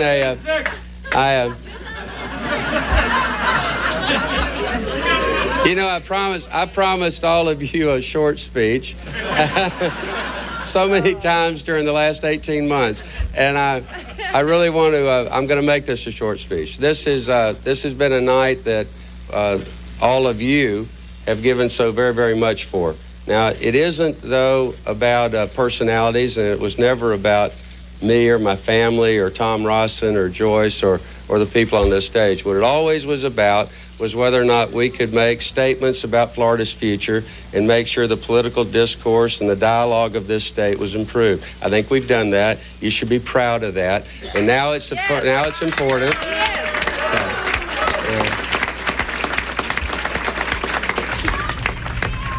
Let me make one, I'm going to make one special observation. And there you have Democrat candidate Bill McBride's concession speech. He says that he has called Governor Jeb Bush and congratulated him. Let's get to political reporter Michael Putney. Michael, are you surprised by the margin of victory for Jeb Bush tonight? Yes, in fact, I am, Dwight and Christie. I think 58-41. 59-41, whatever it is. This is a really remarkable figure, a remarkable victory for Jeb Bush. And if you think about it, only about 14 days ago, 10 days ago, they were in a statistical dead heat. So I think that if we could just take a moment, what in the world happened to his campaign? Well, I'll tell you, I think what happened was, first of all, even though we praised Tom Rosson tonight, when he chose this state senator from Palm Beach County to be his running mate, I think he had a chance to really make a statement. If he had chosen a woman, if he had chosen an African-American, Darrell Jones, for example, I think his campaign would have had a lift. It certainly would have been helped in South Florida. And then in the third and final television debate, I think personally that when Tim Russert, the superb NBC newsman and moderator, when he asked Bill McBride, how are you going to pay for Amendment 9, the class size amendment? And McBride essentially said, oh, I don't know. And Russert then said, well, how much would it cost? And he said, oh, it's going to cost between, I don't know, $8 and $27 billion. I mean, he just wasn't specific enough, and his campaign began to take a nosedive then. And so what we're seeing is really a remarkably solid victory now by Jeb Bush. All right. Thank you very much, Michael Putney. We want to quickly take you back to the Bush headquarters, and Doug Dunbar is standing by there as well for us. Doug? Christy, Dwight, you're looking at the chairman of the Republican Party of the state of Florida, that is Al Cardenas. He has come out and rallied the troops here at the Renaissance Hotel, bringing up a lot of the campaign folks and folks behind the re-election of Governor Jeb Bush, who for the first time in history in the state of Florida, Republican governor, a second term in office. So we're expecting the governor at some point soon. When we get him, we'll come back to you live. For now, at the Renaissance Hotel, Jeb Bush campaign headquarters. Well, stand by. There's Frank Brogan. There is Frank Brogan, Lieutenant Governor. I talked to him earlier tonight. Mr. Brogan telling me there is no question that they didn't leave anything on the table when it comes to the re-election bid. He felt as though the heart and soul of this campaign was put out on the table, and they had nothing left to give. No gas left in the tank, as he put it. The chance for more. A very excited crowd here inside the Renaissance, and they have packed it now wall to wall. Doug, I know that it's very noisy there, but if you can hear us, What do you hear among the people there? There seems to be some surprise over the margin of victory. Some folks predicted this race to be tighter, and in fact, Bush essentially ran away with it. What are you hearing around there? Well, honestly, Dwight, you get the sense from some of the folks I talked to tonight, what Michael Putney brought up just a little bit ago, that last debate, Tim Russert hammering him on the question of where you're going to get the money to pay for it. A lot of folks are talking about that tonight, so that might have been the swing for Jeb Bush here in the last couple of weeks. So it appears that the experience in this case worked to his advantage. I don't think there's any question about that, but also answering the questions the way the public wants to hear answers at the same time. Are you telling them what they want to hear, and are you giving them viable answers? And apparently, in the case of Bill McBride, he may have answered the question in a way that wasn't satisfactory to enough voters. Doug, while we wait for Jeb Bush to come down and address his supporters, Michael Putney, we want to bring you into this conversation. What's the charge for the second Bush administration now? Well, I think that the mandate is more of the same, and I think Jeb Bush simply said we've done well, but we can improve, and that will be the mandate. You know, let me just simply say that part of the reason that Jeb Bush and Frank Brogan won, among other, aside from running I think, a very well-organized, well-managed campaign, is they had $37 million. $37 million is a record in a governor's race in the state of Florida. They used the money well. They certainly saturated the television airwaves with ads, and those ads were effective. And I think particularly the ads that the Bush campaign ran implying that somehow Bill McBride favored a state income tax, which a governor cannot unilaterally impose. But the fact, or they implied that he in fact would favor that. Yeah, Michael, I was curious about that. Why didn't the McBride campaign call him on that? A governor can't do that. The people of Florida have to vote on a state income tax. Why didn't they ever pick up on that and call him on it? Well, they did call him on it, but I don't think they called him on it very effectively. They ran some ads saying, well, everybody knows I don't favor a state income tax. Well, the fact was, everybody didn't know that McBride didn't favor a state income tax. All right. Thank you very much, Michael. We want to take you back to some national coverage now, but of course, stay with Channel 10 for all the latest in local, state, and national news. We'll be back in a bit. Once again from ABC News World Headquarters in New York. Election night 2002 continues here on C-SPAN. Thanks for being with us. Next, we're going to take you to North Carolina. Elizabeth Dole will be the next United States Senator from North Carolina. And here's what she had to say to her supporters just a little while ago. Listen in. Oh, wow. What a night.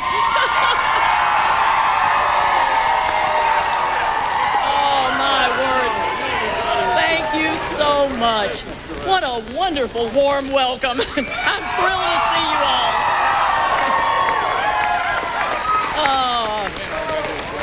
Well, I am just as thrilled as you are.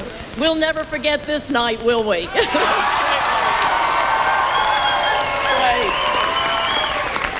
Thanks so much.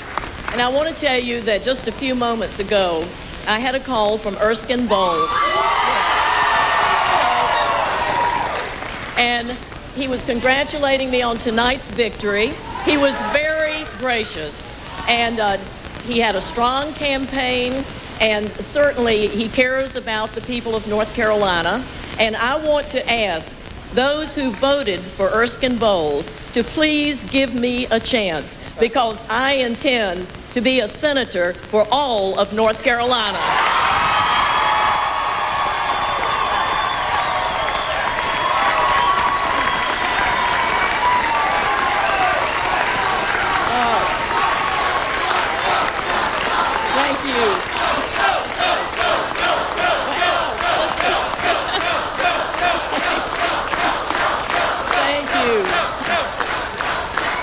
So much. Tonight, of course, we're enjoying everything. You've been listening to Elizabeth Dole as she is making her acceptance speech there in Salisbury, saying that she was hoping to have the support from the Bowles supporters, that she wanted to be a senator for all of North Carolina. Again, history made tonight as Elizabeth Dole, the first woman elected to the United States Senate from North Carolina. Because my heart is in it.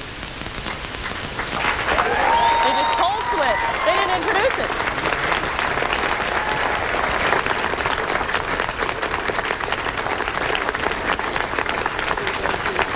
I got into this race because I really wanted to help. I wanted to do something positive for my country. I felt at that time that the way I could do the most for my country was if I had a chance to serve in the U.S. Senate. That is not to be. A few minutes ago, I called and congratulated Mrs. Dole on her victory. She absolutely earned it, and I am totally confident that she has both the ability and the desire to do all she can to help the families of North Carolina. I want to thank each of you and the thousands and thousands of North Carolinians who worked and voted for me. I am honored by your support.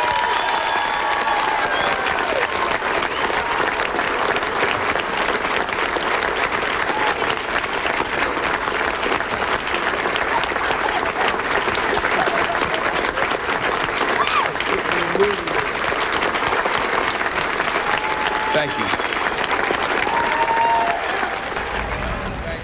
Been listening to Erskine Bowles being. And right now in Florida, re-elected Governor Jeb Bush is at the podium. Let's listen in. For giving me a chance to serve.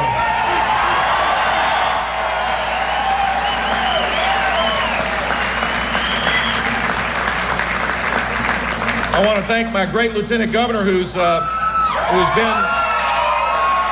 a great partner. Frank, always looking for the dramatic moment, has some other news today, which is that he announced that he is engaged to Courtney.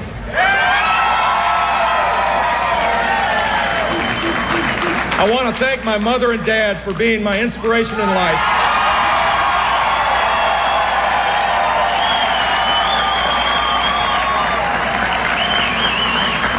And I want to thank our great President of the United States for coming down and lending a hand to his little brother.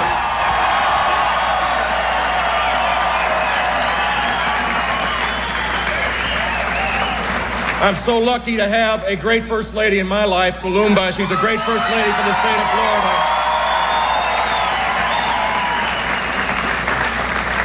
And to have my family here this special night means a whole lot to me. George and Jeb, thank you for coming. Where'd you go? Thank you, guys. Thank you. I want to thank the thousands and thousands and thousands of volunteers that brought out a massive turnout to make sure that we were elected.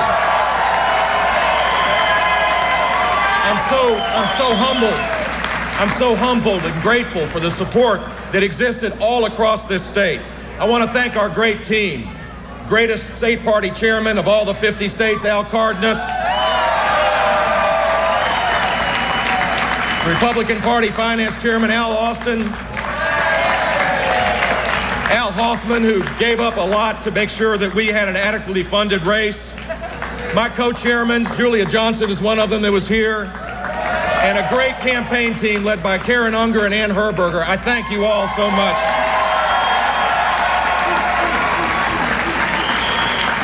We have done a lot in the last 4 years. We have rising student achievement now. Our crime rate is the lowest it's been since 1972. Florida is on the right track as it relates to our economy. And we have a proud tradition of protecting our environment. But there's more. There's so much more that we need to do. My passion and belief is that if we can make sure that every third grader is reading at third grade level, incredible things will happen to our state, and I intend to work hard over the next 4 years to assure that happens. And that means more family literacy. That means a focused approach to make sure the research that we know exists is in the hands of all of our great classroom teachers. It means enhanced readiness programs, more mentors, more focus on assuring that children can read, and we will protect limited government and individual freedom in ways that you can't even imagine. Over the next 4 years, I will work hard to fight for Florida's jobs and diversify our economy to make sure that people can pursue their dreams and have the opportunity to do so in a way that will enhance their families. And finally, over the next 4 years, I want to create a climate where strong families can prevail and their quality of life will enhance. We need to protect We need to make sure that working moms struggling to make ends meet for their children have the best child support they can possibly have. We need to lessen the abuses of domestic violence. We need to protect the developmentally disabled. We need to create a climate in this state that is the envy for the rest of the country about how families can grow and prosper together. I am so grateful for your support, and I thank you from the bottom of my heart. I will not let you down. I will work as hard as I can on behalf of this state.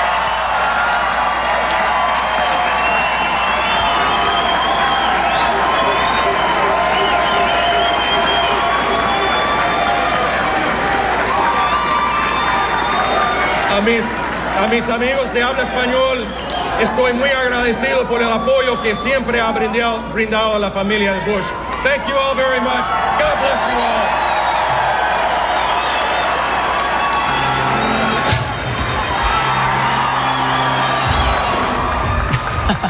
Got a little balloon problem going there. They need to, it all fell right down on top of everyone. Hey, let's get to Michael Putney for a little reaction to what Jeb Bush had to say about his plans for the next 4 years. Michael? Well, I think what we just heard Jeb Bush do was basically give the stump speech that he has given for the last couple of months, with a difference, of course. Now he is giving that speech and laying out an agenda as the next governor, or continuing for the next 4 years as governor. And I think that one of the things that is really at issue at this moment is whether he is going to have to administer Amendment 9, smaller class sizes, if this should pass. You will note that he did not mention smaller class sizes in his victory speech, not that you really expected him to. But it was a gracious speech. And from the governor's race in Florida, we take you next to New Hampshire for the Senate race. That's Jean Shaheen at the podium. That we succeed in the future by working together. I want to thank my family who have been with me every step of the way.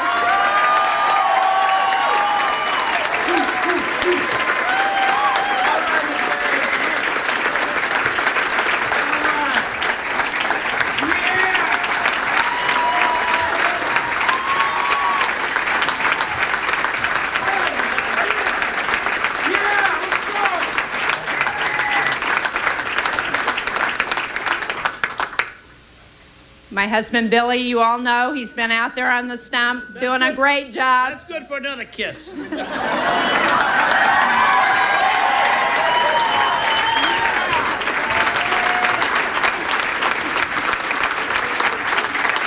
Bob.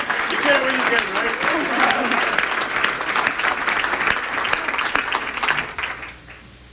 My daughters, Stephanie and Stacy and Molly, you've seen them grow up. You've seen what they've done. They're doing so well, and I'm so proud of them.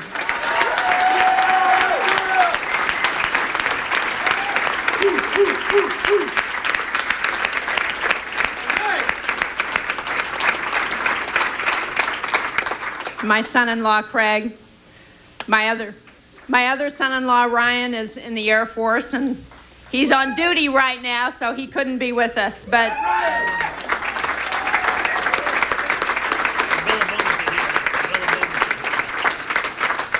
his parents are here, and he's in our prayers, and we expect him home soon, and we're going to have a new baby soon, so we're going to have something to celebrate very quickly.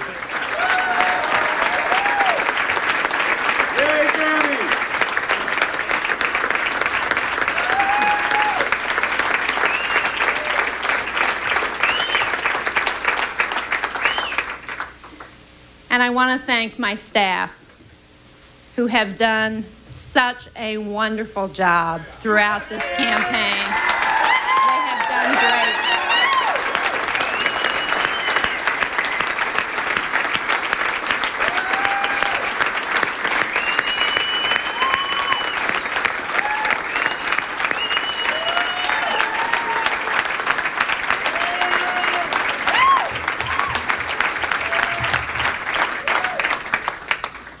And didn't Rich Siegel run a wonderful campaign? He did a great job.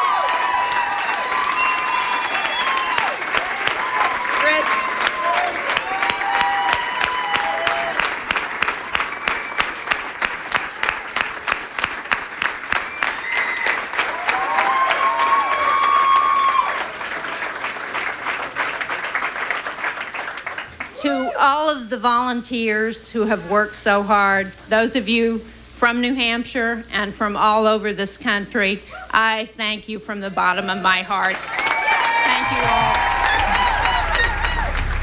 Jeanne Shaheen, who has been the torchbearer of the Democratic Party for at least the last 6, 7, 8 years, when they mentioned a run for president, she said a vacation first. A vacation first. A well-deserved vacation, and has one of the unique politicians in New Hampshire who has been able to capture support from both Republicans, Democrats, and independents alike. There are many issues that Jeanne Shaheen will be remembered for as the years pass on. She wanted to be an independent voice in Washington, though now it will be John Sununu who pitched his campaign on a leadership role in Washington. He will be going back to Washington, not as representative this time, as a U.S. Senator. And let's take a quick break. We're going to take a closer look at the go to the Sununu campaign in just a few minutes and take a look at the rest of the races when we come back. And our thanks to WMUR in New Hampshire. Well, the Republicans have kept the Senate seat in that state, and they also picked up the governor's mansion that Governor Shaheen had vacated. Well, speaking of governor's races, in Pennsylvania, the governor's race is going to Ed Rendell, with about 80% of the precincts reporting in that race. A strong win at 55% over the Republican Mr. Fisher at 43%. Ed Rendell, the former Philadelphia mayor and the former head of the Democratic Party. We're going to take you next to New Jersey for the Senate race, where Frank Lautenberg will be talking about his campaign. He was going to win the election. Things turned in a different direction, and the state Republican Party will have some serious rethinking to do as it positions itself for future runs, including next year's all-important legislative races. This really is quite a win for the Democratic Party tonight when you think of it, that the Democratic candidate won in the Senate bid. The control in the congressional districts in terms of the breakdown, 7 Democrats, 6 Republican seats, maintaining that of the 13 and the county seats. Executive races, Kent, Bergen, Essex, and Hudson, as we expected the latter two, but it's a big step for the Democrats to control that large Bergen County, where incumbency can advantage the party as it attempts to build further strength in Bergen County. You look back at New Jersey and you see that up until the time of Clifford Case, there really was a split representation in the United States Senate in terms of New Jersey seats, Democrat and Republican. Since Bill Bradley, though, it has been a Democratic-controlled Senate representation in terms of the Senate seats here. Democrats outnumber Republicans in this state. Democrats come out and vote in the presidential election overwhelmingly for Democratic presidential candidates. What does that say about what Republicans have to do in this state in order to successfully run races and elect their candidates? You know, Kent, the last 2 hours I was thinking about you asking me that very question, and it's difficult to answer. I'd like to hear Roger Bodman actually respond to this, because at some point are we saying that Republicans in New Jersey can no longer be like Republicans, in the sense that it might be the case that Republicans will have to move clearly away from the pro-life position. In fact, most Republicans in New Jersey are really pro-choice, but there is that important pro-life wing of the party. There's also an element of the Republican Party which is pro-gun. Those positions don't fly statewide. They're not expected to fly statewide in the foreseeable future. It would seem to me that for a Republican to win a statewide election, he or she would have to, right out of the box, state very clearly that he or she is pro-choice and anti-gun and pro-environment. And if there are nuanced or subtle positions that candidate will take, be it anti-third trimester abortions or for parental notification, actually Forrester was right. Those are popular positions in New Jersey. Really do reflect the way New Jerseyans feel. But it seems that once again we have an election here where it's demonstrated that Republicans must clearly state, and emphatically state, that they are pro-choice and anti-gun before they get into the subtleties. Forrester waited very late, and Jim Goodman of the Trenton Times is quite right. It did open Forrester up during the last 5 weeks of the campaign to Lautenberg's criticism and that of the Democratic Party that Doug Forrester was really at heart a conservative. Isn't it so sad and ironic, however, that during the 2 televised debates in the last week of the campaign, Doug Forrester was saying quite clearly, I'm a moderate, I'm pro-choice, I'm anti-gun. That's the message that Republicans need, or a successful Republican candidate needs to lay out early on, like Tom Kean did, like Christie Whitman did, and like Tom Kean would have done had he decided to seek the Republican and gain the Republican Senate nomination. All right. We are, of course, awaiting Frank Lautenberg to hear from him and his acceptance speech for the United States Senate seat here in New Jersey today. And while we wait, thank you, David. And we're going to hear more now from Michael Aaron and some of his political analysts tonight. As we wait, Michael. And we will return when Frank Lautenberg gets to the podium. We'll go next to WMUR New Hampshire with Mr. Sununu.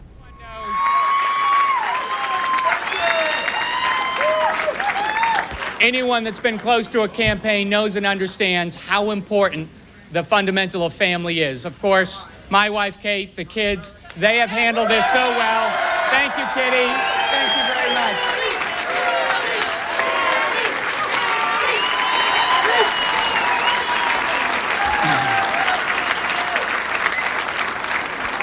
And of course, I wouldn't be here without my mom and dad. Thank you both.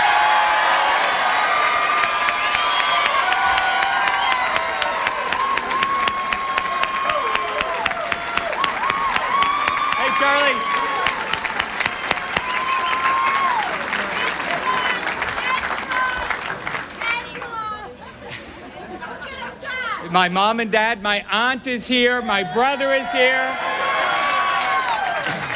I'm sure I have relatives here I haven't even seen yet. Thank you to all of you.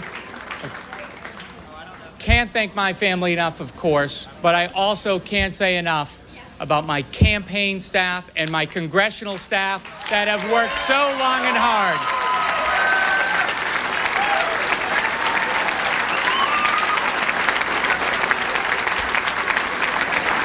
I know, there's nothing tougher than the congressional staff in Washington that have been in Washington, stayed in Washington through just about this entire campaign, having to watch, having to wait, hoping, thinking. They've remained committed to the office, to their professionalism, and of course here in New Hampshire, the campaign staff that has worked so hard night and day, and all of the volunteers. I look across this room, I see so many people that began with us in the primary in 1996, have stayed with us through every race, through a tough primary, and to victory tonight. Thank you all very much.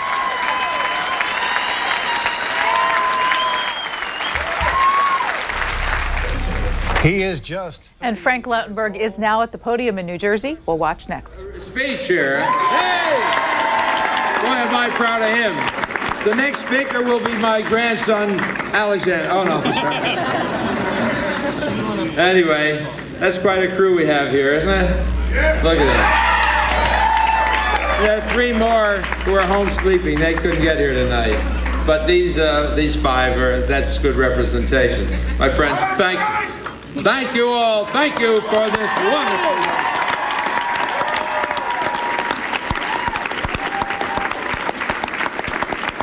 Quite a surprise. Quite a surprise. We squeezed 10 months into 5 weeks. Got it all done. Got it all done. And tonight we stand here with a mandate to go ahead to Washington, stand up there for all the people of New Jersey and the people of this country and do the right thing.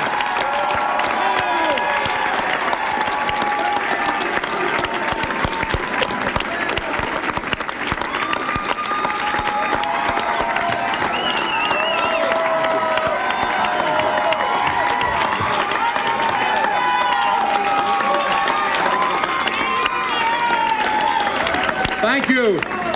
Now, I just want to let you in on a secret.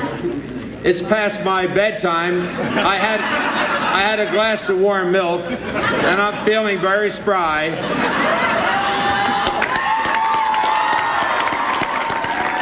Let them pull that one again, huh? Thank you all. Thank you for the wonderful reception and the hard work that so many did to make this moment possible. I am deeply grateful to the thousands who worked for me today and for so many who are entrusting me to serve them in the United States Senate. First,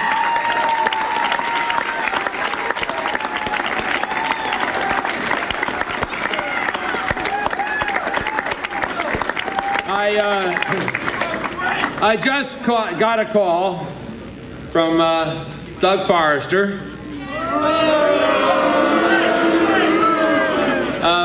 That's over. We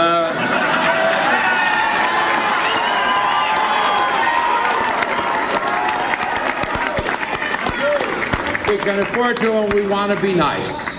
He is, after all, a constituent of mine. I have to pay attention.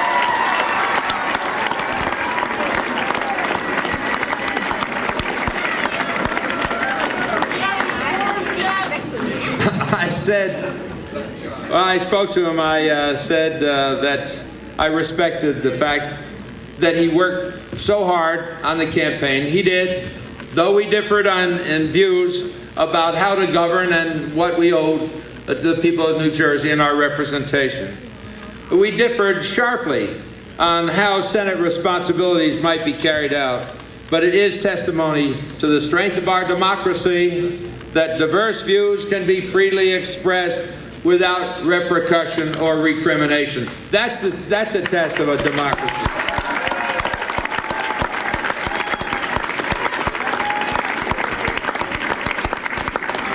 I congratulated him for his tenacity to fight the fight to the finish. I heard him this afternoon. They were still fairly optimistic about the outcome, even as we saw the results coming in that were so friendly, so favorable to our side of the ledger. He tried his best, and that kind of effort has to be respected. But I also want to get on beyond that, and on a deeply personal basis, to express my love and my gratitude for the way my 4 kids have grown and developed on their own in their own families. And here you see part of them. Let's see, we have 2 of the boys and 3 of the girls, and there are the other 3, as I said to you, and they're 2 girls and a boy.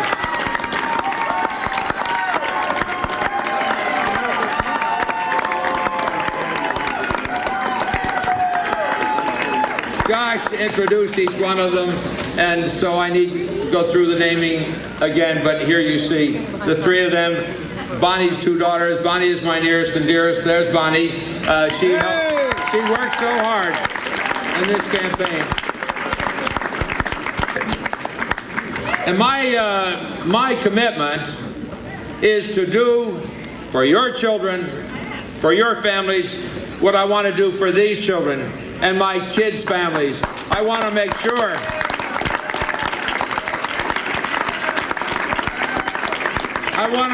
that they feel they can trust their government, and they know they will get an honest day's work and a serious commitment to their well-being. That's what government's really about, is to make lives better for our citizens, and I am pledged to do that.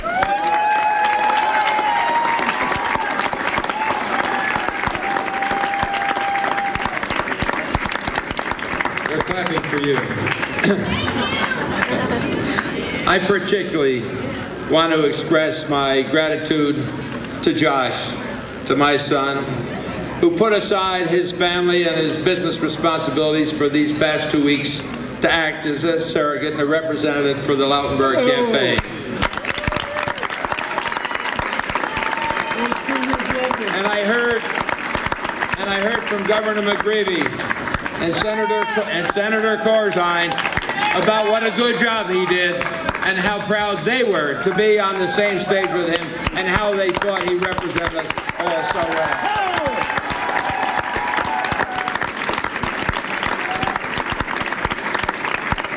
Matter of fact, I am told that he was so good at these appearances that many expressed an opinion that it was a darn good thing that he was on my side. I'm hopeful one day, however, that Josh will get involved in his own campaign. He has the character and the willingness to do that. And I hope that we never have a father and son competition for my next term in the United States Senate. I want to express my deepest thanks to our leader in this great state of New Jersey, to Governor McGreevey. He's a young, effective leader. He worked so hard to bring this New Jersey economy back, focusing on literacy for the kids, And I'm glad we have the shared priorities that we do, and I look forward to working ever more deeply with him. And Jim, you've been out there. You've never let a minute go by that you weren't willing to extend a hand and be there for me. And I am grateful to you and to Dina, by the way, whose birthday is today.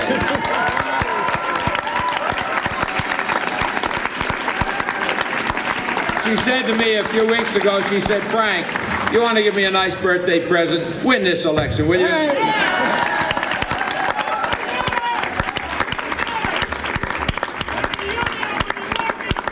That's right. Okay. And John Corzine, one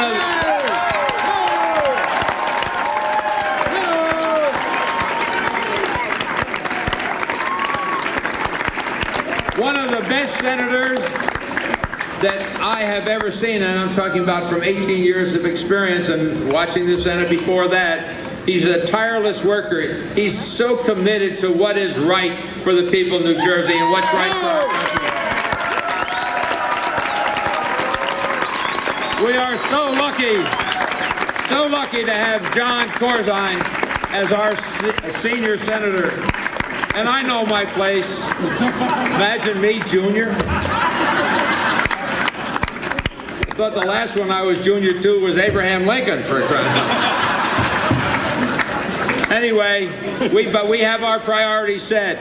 John and I, he says, coffee on time, all 3 newspapers from the corner of the state, and have them in my office cleaned off and ready for me. When I get there at 7 o'clock in the morning, I quit when I heard that.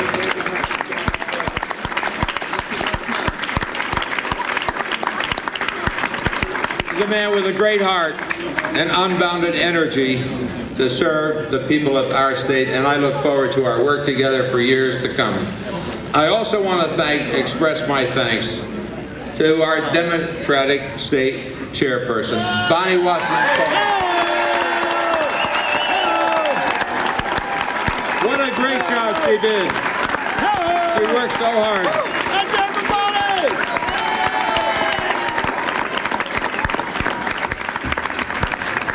She comes from a distinguished political family. Her father served in the Assembly, and she served so well, and her brother is very active in Democratic circles, and we treasure the contribution of the Watson family, the Watson-Coleman in this case. Hello! And Menendez is on the base. Hey. Bob Menendez. Menendez is one of our outstanding national leaders. He holds the position so high up in the House of Representatives that we know that he will bring attention and good things to New Jersey and to our society. He is a great United States Congressman, and we are delighted to have him here with us.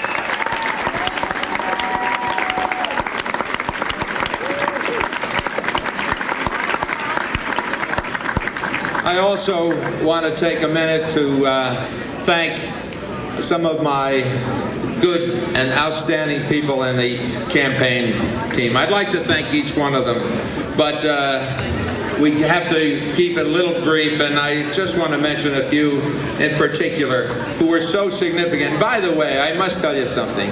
You know, our campaign was begun just about 5 weeks ago, and we had no staff, no team, no organization. And it was all done in a period of 5 weeks, even as we conducted the campaign. It's very hard to get experienced people to come in, pitch in, and help you get things going on a fast track, which this was.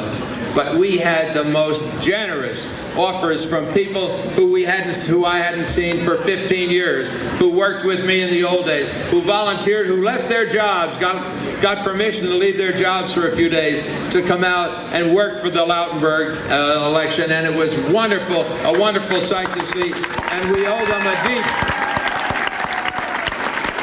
deep vote of thanks.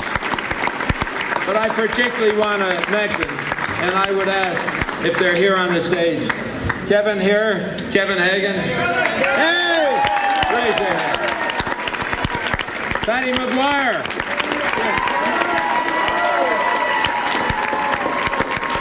Steve D'Amico. Where is Steve? Why are they all hidden? I told you I would let you out today. Tom Shea. Come on up. Kelly Drakeford. Adina Rodriguez.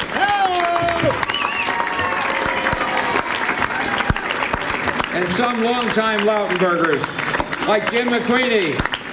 Where's Jim? Karen Elkis. And Maggie Moran, Maggie is our campaign bombshell.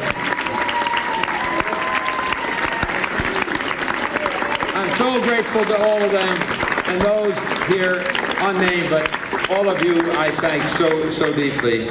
And you know something about me. You've seen me in the press and around town over these many years. And you know that after spending 30 years building a business, I went into public service to help New Jersey's people, this state that I was born in and I love so much. And I was honored to be elected 3 times in an 18-year period to represent the state. But I will tell you this, there is no thrill that compares to this election. When I walked out in the street and people reached their hand outstretched and said, Frank, we wish you luck. We want you to win. We want you to go back there and represent us. Matter of fact, just after the governor had encouraged me to represent the Democratic Party in this campaign, it took about 30 seconds to coax me. You were really putting on a lot of pressure. I marched in a parade down at the seashore, and it was not known for being a den of Democratic stalwarts. And the enthusiasm, the applause, the outstretched hands, and the go get 'em, Frank, and good luck, and our best wishes, and thank you for coming. And I looked behind me to see who they were cheering for. I had never gotten a reception like that in all the years that I've been involved in government and politics. But it was such a stimulating experience. I'll tell you something, though. When I look around and I see that there are occasional moments when there are profound differences in constituent groups, perhaps in a vote that I cast here or there. But not one of my decisions was ever made on a vote without considering the needs of the people of this state where I was born and have lived all of my life. But I hope you will agree that I served honestly, obeyed the rules, and put the state of New Jersey first. Do you agree? In my earlier years, I worked diligently by getting guns out of the hands of domestic abusers and criminals, to protect our families' health with cleaner air and cleaner water while ridding our state of toxic waste sites, to keep the promise that Social Security would be there for all retirees, to have essential prescription drugs available at affordable prices, to educate everyone who can learn, whether or not they can afford to pay, but to be able also to find a job and to have an economy that's growing.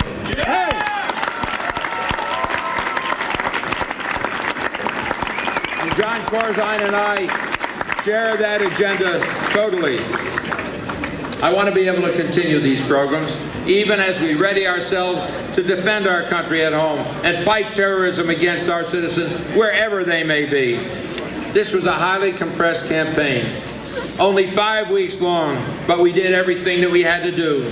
It got done because I had such faithful friends and skilled staff, to whom I will be eternally grateful. I didn't have to be coaxed or dragged to run. I couldn't wait to go back to the Senate, as a matter of fact.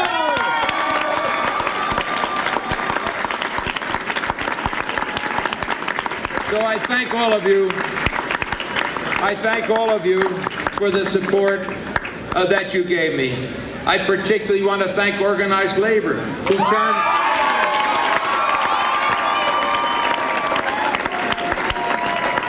turned out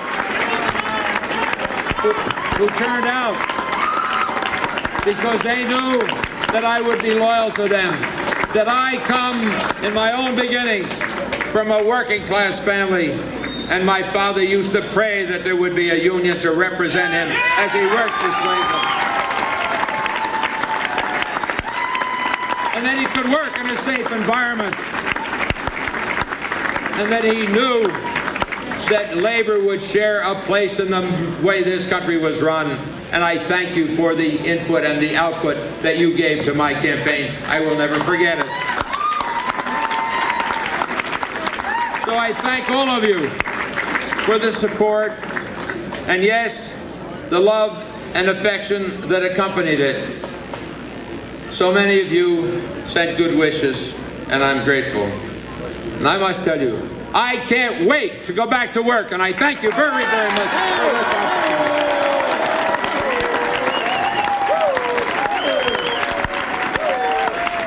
Senator Frank-elect Frank Lautenberg in New Jersey.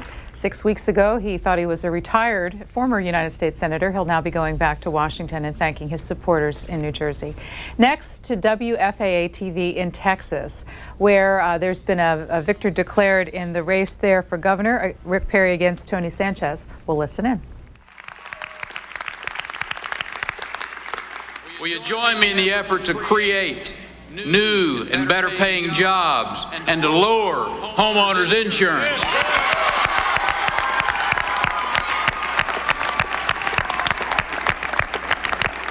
And will you roll up your sleeves one more time so that our children have access to the best schools in America?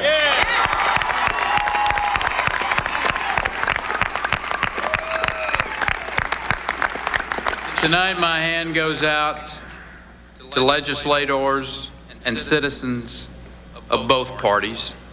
We must seek common ground to achieve the common good. Yes, we're Republicans, Democrats, Independents, and yes, we are a diverse tapestry of different people from different backgrounds. But first and foremost, we are Texans.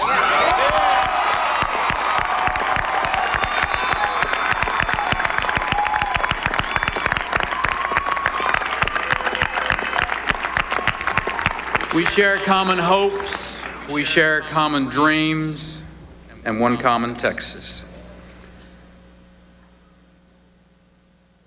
And if the son of a tenant farmer can become the governor of the greatest state in the nation, then any child can achieve any dream. That's right.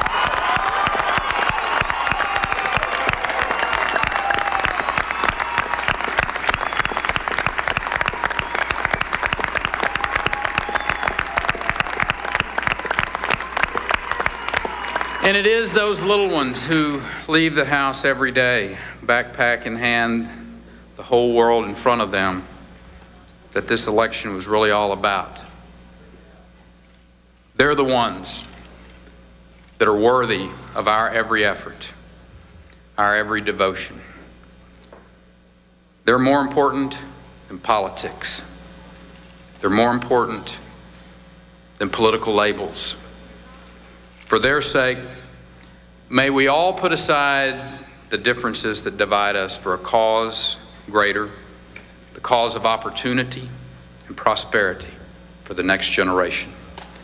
May we be worthy of our potential, and may we be united in our resolve to meet the challenges of our time by standing on the virtues that are timeless: faith, family, and freedom.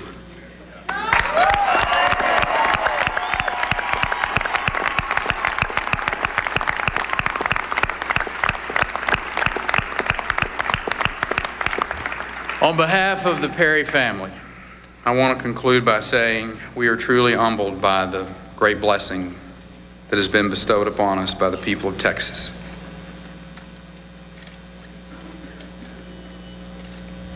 We will spend every waking hour validating your trust over the next 4 years. God bless you. God bless Texas.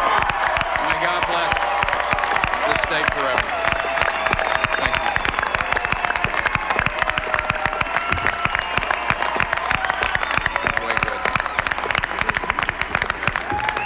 you. Live from the Austin Convention Center, that is Rick Perry declaring victory tonight in the governor's race. And this is an interesting scenario that's playing out because we've had reports that CNN is calling the governor's race in favor of Perry. We are not. Splitting hairs here, but we are not. The Associated Press is what we are going by. They have not called the governor's race. But there's kind of a secret weapon, which we showed you earlier. The White House calling Governor Perry. Apparently they have his cell phone number somehow. Somehow. And called him to congratulate him on winning the race. And this was, what, Jolene, about an hour ago, give or take? By the time we got the tape back on that, up in his the Austin hotel room, and congratulating the president, congratulating Rick Perry on winning the election. So I guess you can take that to the bank if the president calls you. But again, we just have 14% of precincts reporting a healthy 21% lead for Rick Perry, but not officially calling the race as of yet. John Cornyn stepping to the microphone now. Let's listen in to what he has to say.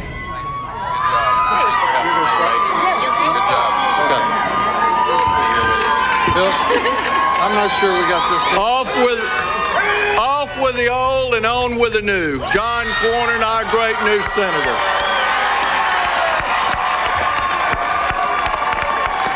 Tonight, I have the privilege of introducing my new partner in Washington.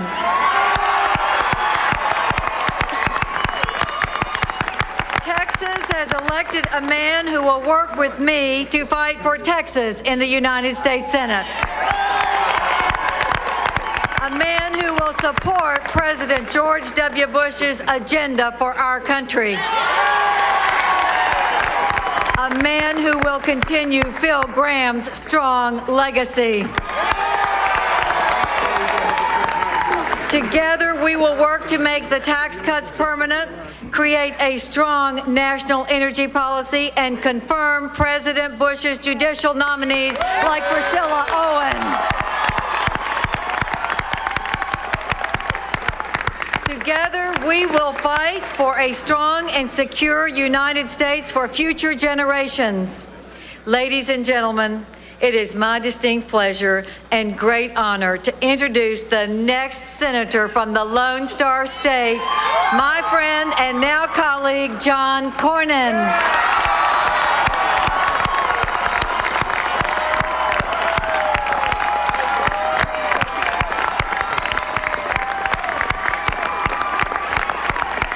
Thank you very much. Texas made it clear tonight we need new management in the United States Senate. I accept with great humility the honor of following Phil Graham in the United States Senate.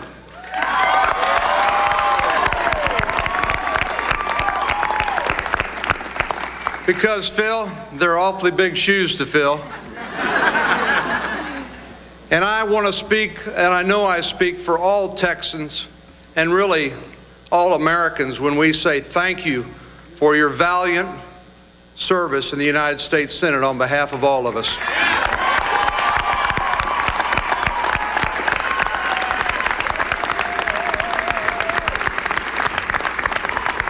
I also accept the honor of serving as Senator Kay Bailey Hutchison's new junior partner in the Senate. Kay, you may be the new senior senator, but I got the gray hair.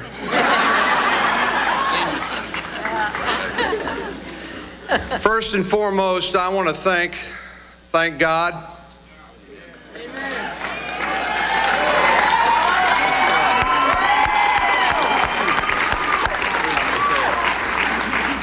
And I want to thank my family who has stood by me.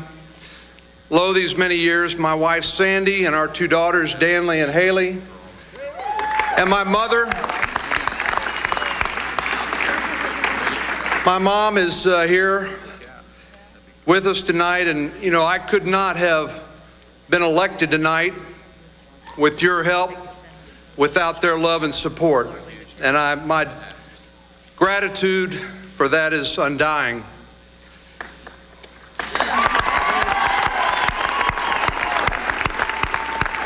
I also want to thank those of you here tonight and those of you who may be watching who have put their trust in me to help represent you, all Texans, in the United States Senate, regardless of race or gender or ethnicity or sex.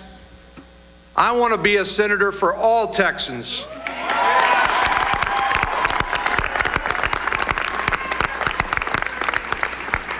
I also want to express my gratitude to Ron Kirk for a vigorous and a challenging campaign. He ran a strong effort. And as both of us said, it is essential that we take the Texas model of bipartisan cooperation to the United States Senate for the public interest and not just the special interests.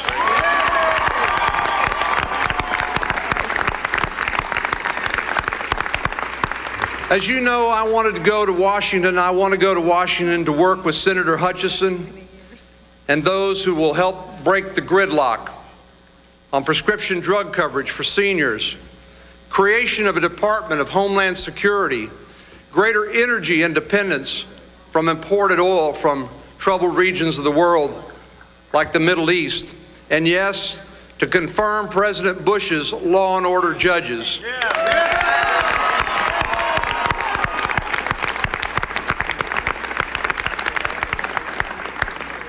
What I want to tell you is that I will do my very best, as I've always tried to do, to represent the interests of all Texans, of all races, of all religions, of all political affiliations, in big cities, small towns, and the rural areas of this great state of ours. I believe in open government, and I will keep an open door. Thank you again for the great honor you've conferred on me tonight. I will never let you down. Thank you. God bless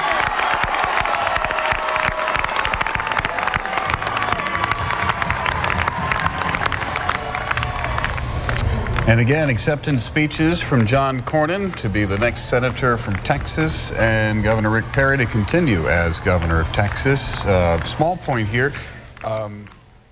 And that is WFAA in Dallas, Texas, reporting on the Republicans' win in both the Senate and the governor's races there. Next to the Illinois governor's race.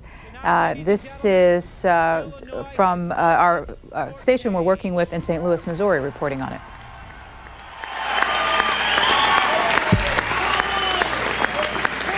I spoke to Jim Ryan earlier. He was gracious. He was so gracious, and I thanked him for his service to Illinois, for his vigorous campaign. Let's all give Jim Ryan a big hand for his courage and his leadership.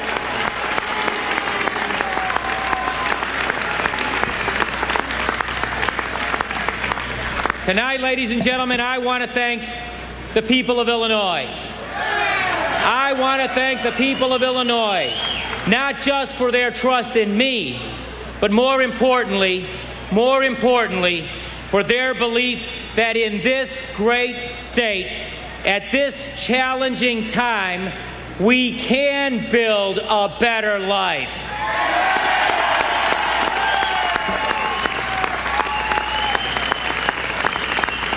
It is not easy. It is not easy to break a 30-year habit. Tonight, we have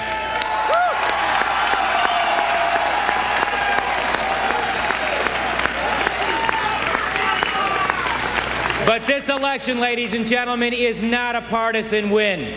This is about a bipartisan call to action. I have heard the frustration, and I have seen the cost of inaction all across our great state. The farmer struggling to make ends meet, the parents saving for college, the nurse caring for a sick child, the elderly at the mercy of big drug companies. I have seen the anger. I have seen the anger, and I have felt the disappointment at a government that's been more preoccupied with public corruption than public service. But I have also seen all across our great state how this all can change. The people of Illinois are good, honest, and hard-working. It is time, ladies and gentlemen, it is time for a government that's as good and as honest and as hard-working as the people of this great state. Rod Blagojevich, the new governor of Illinois, and earlier this evening we also heard from his opponent, Jim Ryan, as he conceded. In every contest, someone wins and someone loses. Tonight I lost and Rod Blagojevich won, and I called the congressman and I congratulated him on running a tough race. This was a tough environment for Republicans, but he ran a tough race and he won, and I congratulated him and I told him, you know, that he has a tough job ahead of him, and I wish him well and I wish him success. Republican Jim Ryan conceding the governor's job this evening. And he, of course, still is the Illinois Attorney General. And another statewide race we've been following on the Missouri side is the Missouri State Auditor's race. And here are the latest numbers there, with 37% of the precincts reporting. Claire McCaskill. And we're continuing our coverage of Campaign 2002 on C-SPAN. Right now, the polls are closed in 49 states around the country. Only Alaska yet to tally, where they have two races going on, heated governor's race and an easy race for the incumbent Senator Ted Stevens out there. And the polls will close at 1 a.m. Eastern Time in Alaska. In Georgia, the Saxby Chambliss is the victor in the Senate race. And here is his speech to his supporters.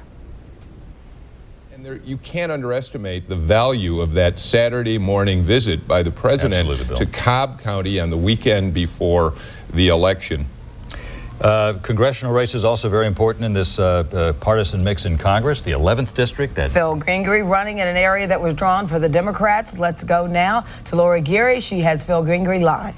That's right, Monica. Because this is such a tight race, Phil Gingrey has been up and down, thanking his supporters, making sure they're staying with us because it's going to be a very long night, well into the morning. Phil, the numbers that you're seeing, you're still very optimistic. The latest we have, 71 of the precincts reporting your opponent is winning by 4 percentage points, but you're still looking pretty good here.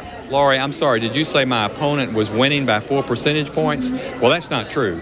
We're actually, at this point, we're up. I mean, we have looked at numbers. We've had people call in, so we know the exact precincts that have been reporting. And we're up a little bit. It's a very close race. We feel really, really good about it. We don't have all our numbers in from Floyd County. I think we'll continue to do very well in Floyd County. And we're projecting victory, definitely. We feel like at the end of the day, we're going to win. A little bit of the numbers you're getting ahead of us has you up by about 1,400 points. Still extremely close. What are you telling the supporters at this point? Well, there's no question, Laurie. It's a very close race. We knew it would be close. I mean, this district was drawn for a Democrat, and we had to overcome that even to get to even. We worked really hard to get to this point, and I think we're going to surge ahead here in this next hour. So, you know, my supporters behind me are very optimistic, and my team is optimistic. I can't wait to join Congressman Linda and Isaacson and Matt Collins, all of whom actually I'll share counties with in this 11th district. It's a very strangely drawn district, but there are certain counties that are extremely important to you. Of course, Cobb, and you mentioned Floyd as well. Well, Cobb County, of course, Laurie, is extremely important. I live here. We've made our home here for 27 years. My kids went to public school here, and we're very proud to have represented Cobb on the school board, City of Marietta, and in the state Senate. And I think we're going to get strong support in South Cobb. We're doing really quite well down there, and look forward to representing them in the Congress. Phil Gingrey, best of luck to you tonight and into the morning. We appreciate it. All right. So much. Okay.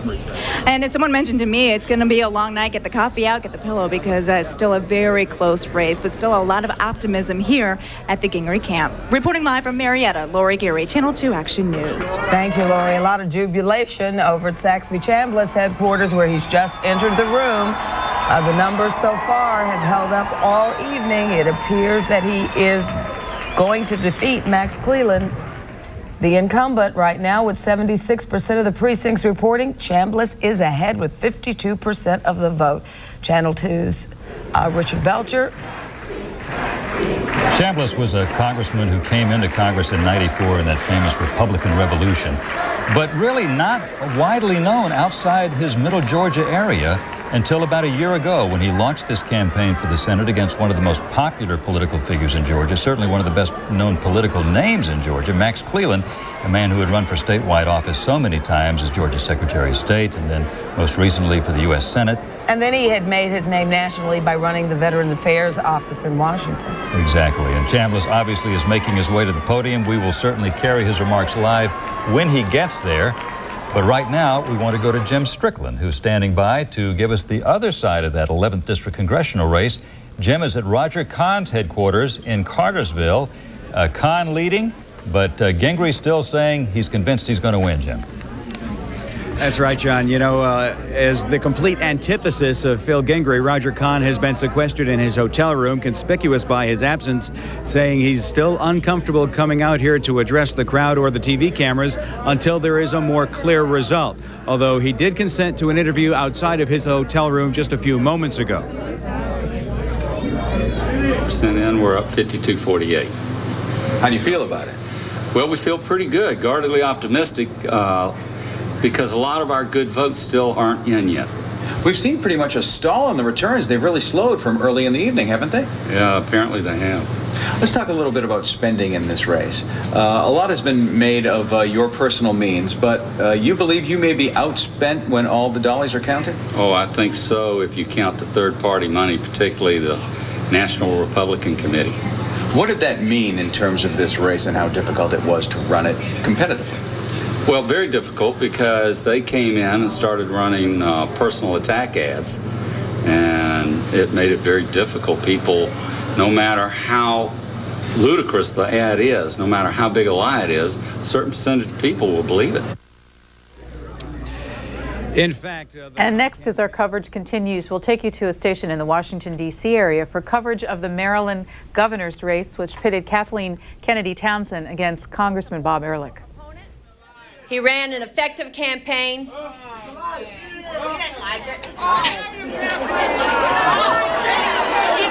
know what, you guys? I love you. You are dear in my heart, but we have to move forward.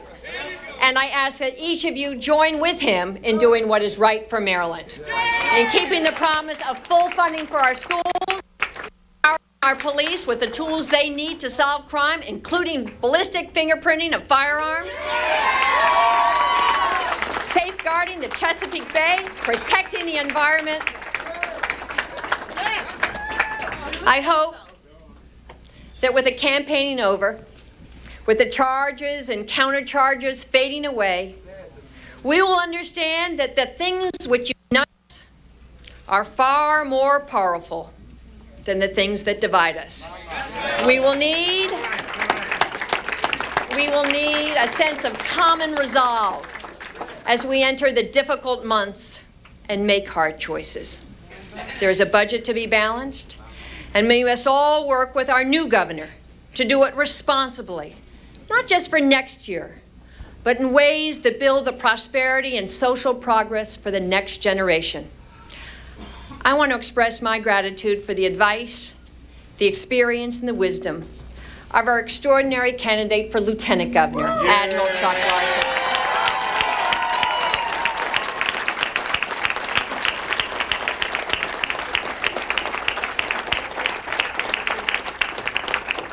Chuck, you have been in many, many battles. And this campaign was a battle. There was certainly no doubt about that. But no one fought harder or did more to honor and uplift our democratic process. Admiral Larson, I am proud that I asked you to run with me, and even prouder that you accepted. Thank you very much.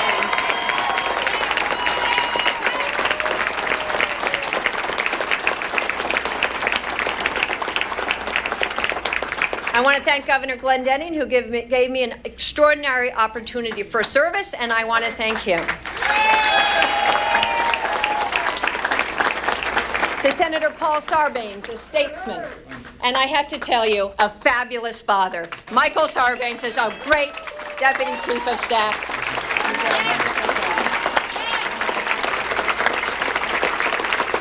To Senator Barbara Mikulski, a pioneer and a mentor, thank you for your friendship.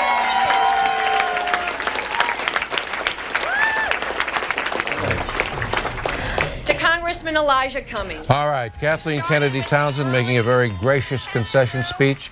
She would not allow any adverse comments, and she sort of went into a school teacher's mode there when her followers began to behave disrespectfully toward the victor, which is to her credit. And she also pointed out again the things that she ran on: ballistic fingerprinting, education, protecting the Chesapeake Bay, issues that she says that those supporters should hold Bob Ehrlich accountable for. All right, let's go to Bob Ehrlich headquarters and Bruce Lachey. Hi, Bruce.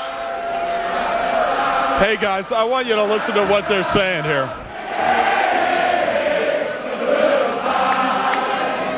That's the response of the crowd here to Kathleen Kennedy Townsend's speech. Goodbye. You know, it's interesting. Don Norris is from the University of Maryland, Baltimore County. He's a professor of policy sciences there.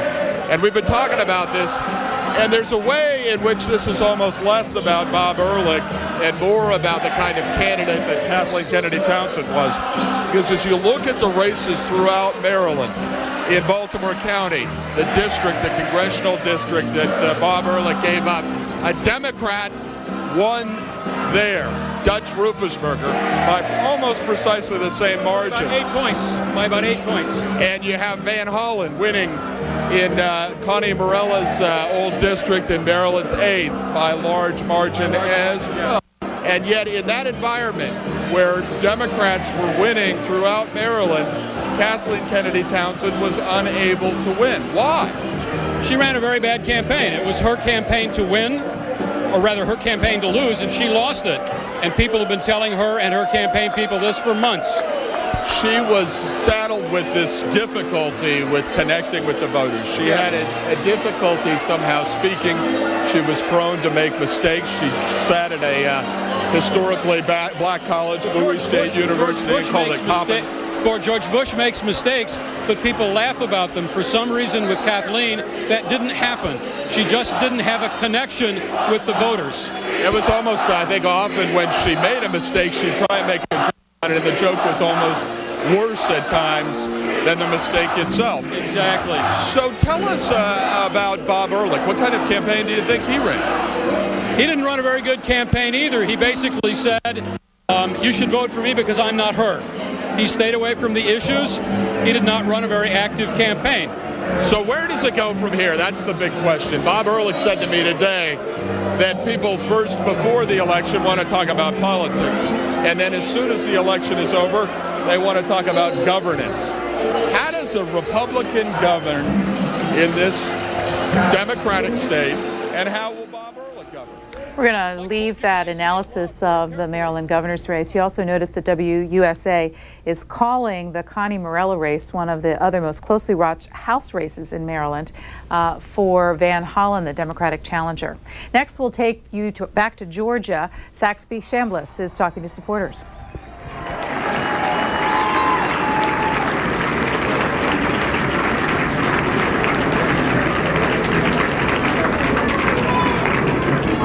You know, this road started a little over a year ago. And when we first made the decision to run for United States Senate after getting an awful lot of encouragement from most of you folks in this room and other folks all over our great state, nobody gave us much of a chance to win this race. But you know,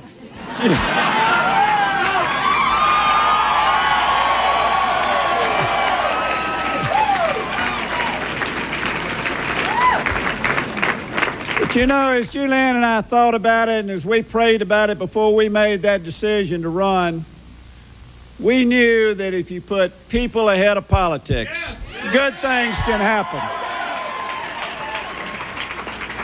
And I just can't tell you how excited we are tonight to see this enthusiastic a crowd. But you know, This is the way it's been from the very first day we got in it. I've told people all across the state that our base was more fired up further out from general election day than in any campaign I'd ever been involved in. And folks, y'all are what made this happen tonight. It's you folks that deserve this.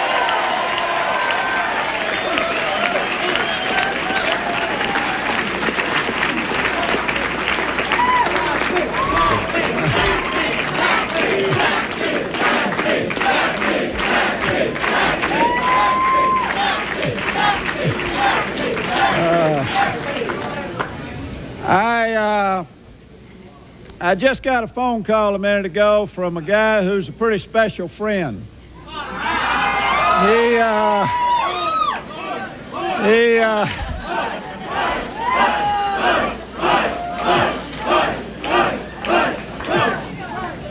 He told me to come down here and tell y'all something. He told me to come down here and tell you that 2 years from now, he wants all of y'all on his team.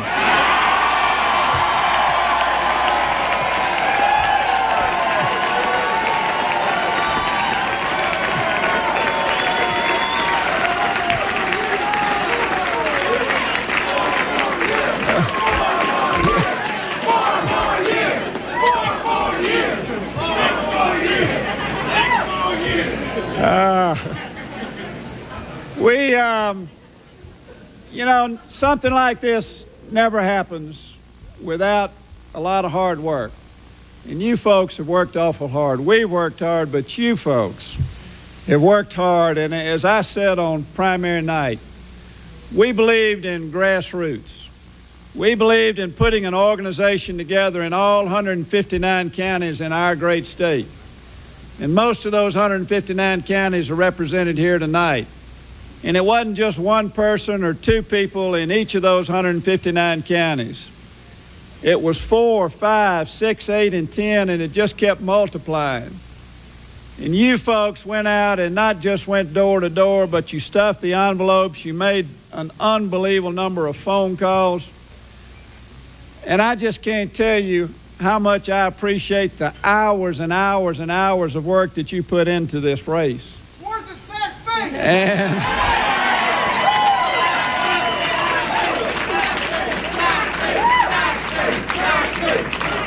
And in addition to that, we had great support from all over our great state. We had great support out of the administration. But what made me particularly feel good about it was that my family was there from day one.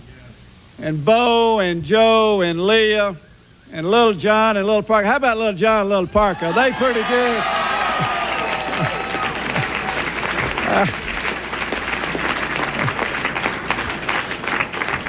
They kind of like their big daddy, but their big daddy loves those two little ones. But you know, without strong support from your family, this is not possible. And to them, I just want to say thank y'all. Y'all have been terrific.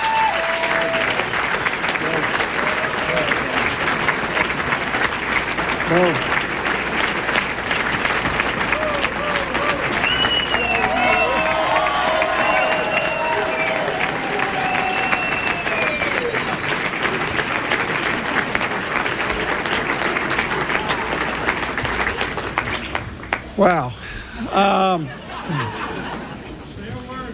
There's another group of folks out there, too, that something like this is just not possible without. And that's my staff.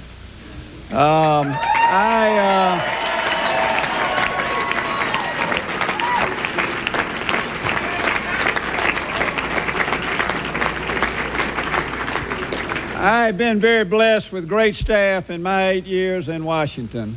And there are a lot of them here tonight. In fact, in every campaign, every member of my Washington staff has made the trip to Georgia for election night. That's how loyal and how dedicated those folks are to me. They're all here again tonight, and I wish y'all all give a big round of applause for all of that. Yeah. Looks like they're scattered all out here.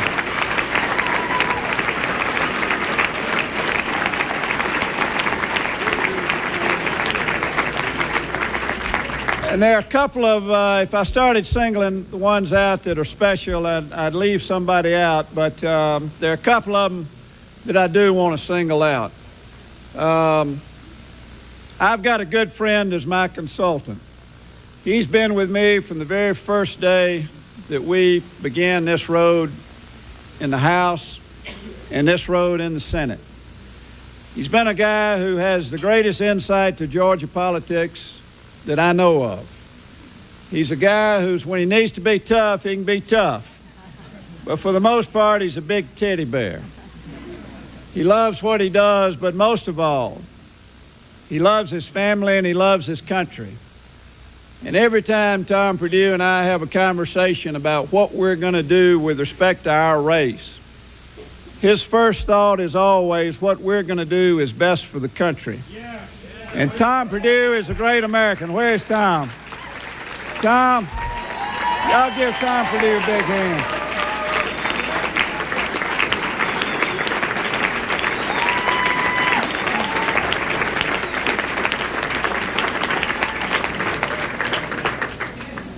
And there's one other guy that I can't help but single out because he's been with me from the very first day we started running for the House seat.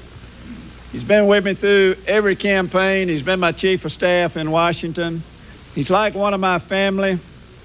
My good friend, Rob Lieberman. Saxby Chambliss declaring victory tonight, thanking his staff, and a hard-won victory for him, and something of an upset, but nothing like the development in the governor's race tonight, where we are on the verge seeing history of a in the making. Colossal upset. Let's take a look at the latest numbers in the governor's race, with 81% of the precincts now reporting.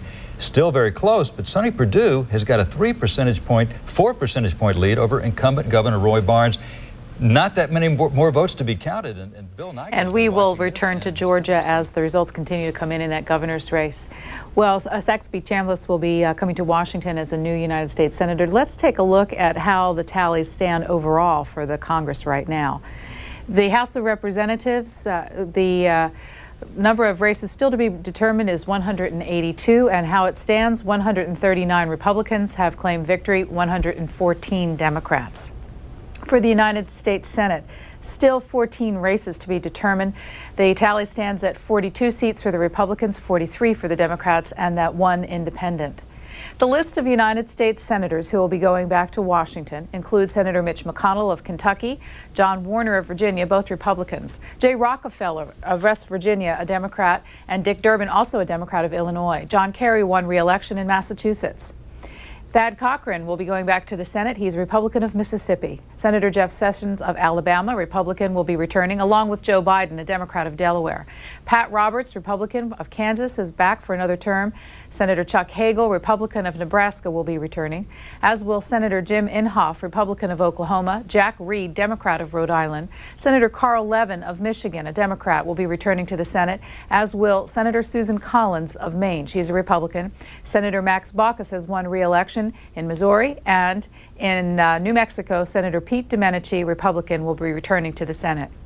Those governors who have been reelected include Bob Taft, Republican of Ohio, Mike Johans, Republican of Nebraska. Bill Owens of Colorado has been reelected to the governor's mansion, along with John Rowland of Connecticut. Kenny Gwynn of Nevada has been reelected, and Governor George Pataki of New York will be returning as governor for another term. And the new governors include the new Illinois governor, Congressman Rod Blagojevich. Craig Benson of New Hampshire, Republican, will be serving as governor of that state. Ed Rendell of Pennsylvania, new governor, a Democrat. Mitt Romney of Massachusetts, the new governor of Massachusetts. And Mark Sanford, the former congressman, is now going to be the governor of South Carolina. He's a Republican. Also winning election, Mike Rounds, Republican of South Dakota. Next, we will give you an update on the election in Minnesota, where many of those races are still too close to call. We take you to WCCO TV there. To put the cynicism that surrounds government and public service aside and say that it is a new day in Minnesota and we want to get people back involved in their participation. Because Because it is time to enfranchise the disenfranchised and empower the powerless. Because it is time to invite those who have lost confidence in our government back in the fold. And because I believe that our democracy and any democracy is only as strong as the number of people involved and the participants involved in that government. I ran my campaign on those principles, and I did my best to share this message with Minnesotans. I talked with seniors in Duluth and about the good old days, my grandfather and civility in politics. I talked to the college students of Moorhead and how they wanted to be more involved. I told them that they need to take hold of their issues, that only 1 out of 4 of them will vote, and we've got to increase that. And under a Humphrey administration, we will see more youth participating.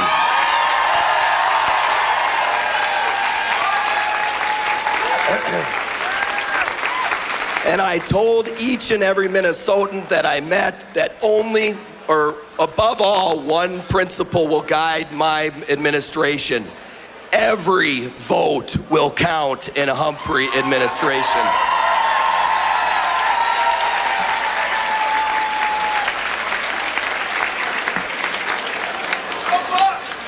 Seriously, folks, we lost some very, very, very good friends 2 Fridays ago.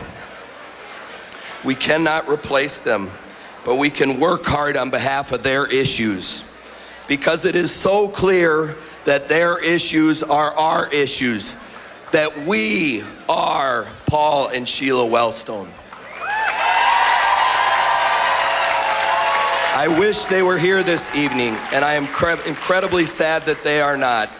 But if they could hear me, and I know that they can, Mary, I want them to know that we will keep working. We will let their spirit guide and inspire us.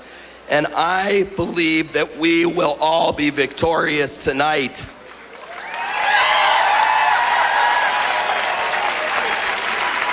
I am here because I believe this office, the office of Secretary of State, whether the media thinks it's important or not, is one of the most critical offices in our state. Minnesota needs a chief democracy advocate. Some may even call it a chief cheerleader. In this office, we must have one goal, and that goal is 100% participation. And I gotta tell you, we're almost there tonight. It was amazing. That's Buck Humphrey, candidate for Secretary of State, DFL party, the most recent version of a Humphrey in the state of Minnesota for the DFL. On the right side of your screen, we are looking at Republican headquarters. We have listened to a speech here by the DFL. I think we're about to hear a speech coming over here from the Republican side. 3rd District Congressman Jim Ramstad is entering the room. You see on the left there Ron Ebensteiner, and there is the congressman himself in the 3rd District. And we are about to pick up his speech as Buck Humphrey concludes his speech, running 46% to 46% against incumbent Mary Kiffmeyer. We don't know how this will turn out, but you can see Jim Ramstad's numbers significant over challenger Stanton. Betty McCollum on the left, also returning to Congress for another term, 2nd term for Betty McCollum, who filled Bruce Vento's seat in the last election. On the right-hand side is the GOP headquarters. Ron Ebensteiner at the microphone. Let's pick up coverage now from the GOP.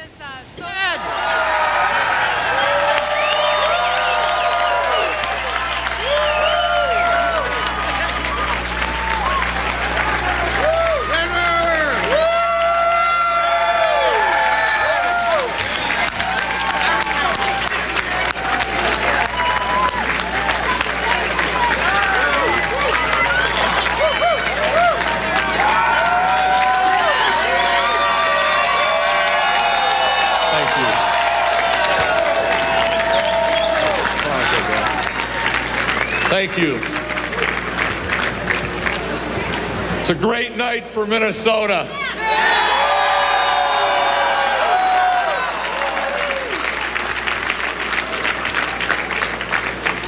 I want to thank all the voters of the 3rd Congressional District of Minnesota, Republicans, Democrats, and independents alike, for this overwhelming bipartisan victory. Thank you to the greatest people anywhere on the face of the earth.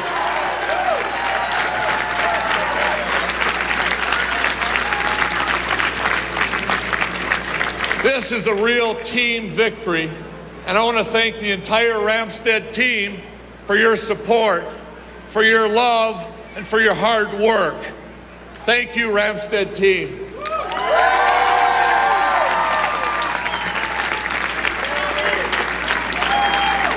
I need water. I want to thank my wonderful family for their unconditional love and support.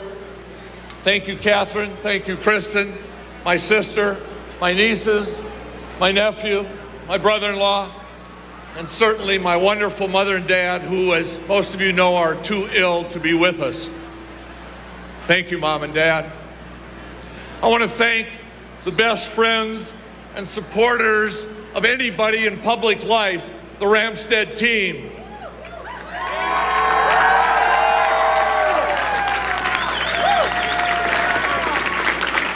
I've been blessed with the most committed volunteers of anybody in public service. Thank you, volunteers, for all of your hard work once again this year campaign. I want to thank my campaign staff. You're the best, you're the brightest, and you're all very principled. Paul Anderson, our campaign manager. Thank you, Paul. John Cooney, our political director. Thank you, John. Dan Miller, our volunteer director. Alex Gundry, our youth coordinator. Thank you, Alex.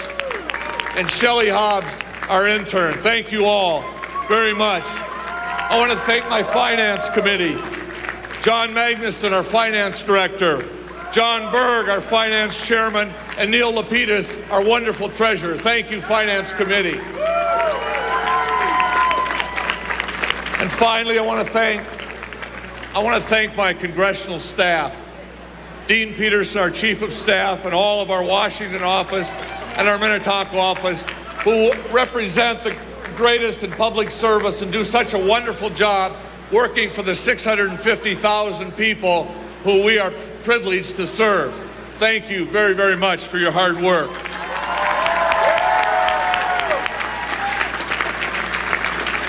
Friends, as we look to the future, I'll continue to work hard for all of you. I'll continue to work hard to improve education for our children.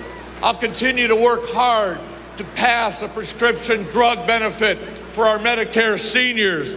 I'll continue to work hard to pass a Homeland Security bill to protect all of us from terrorists.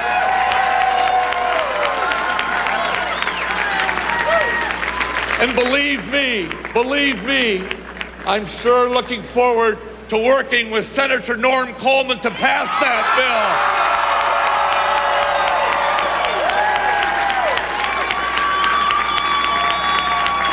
I'll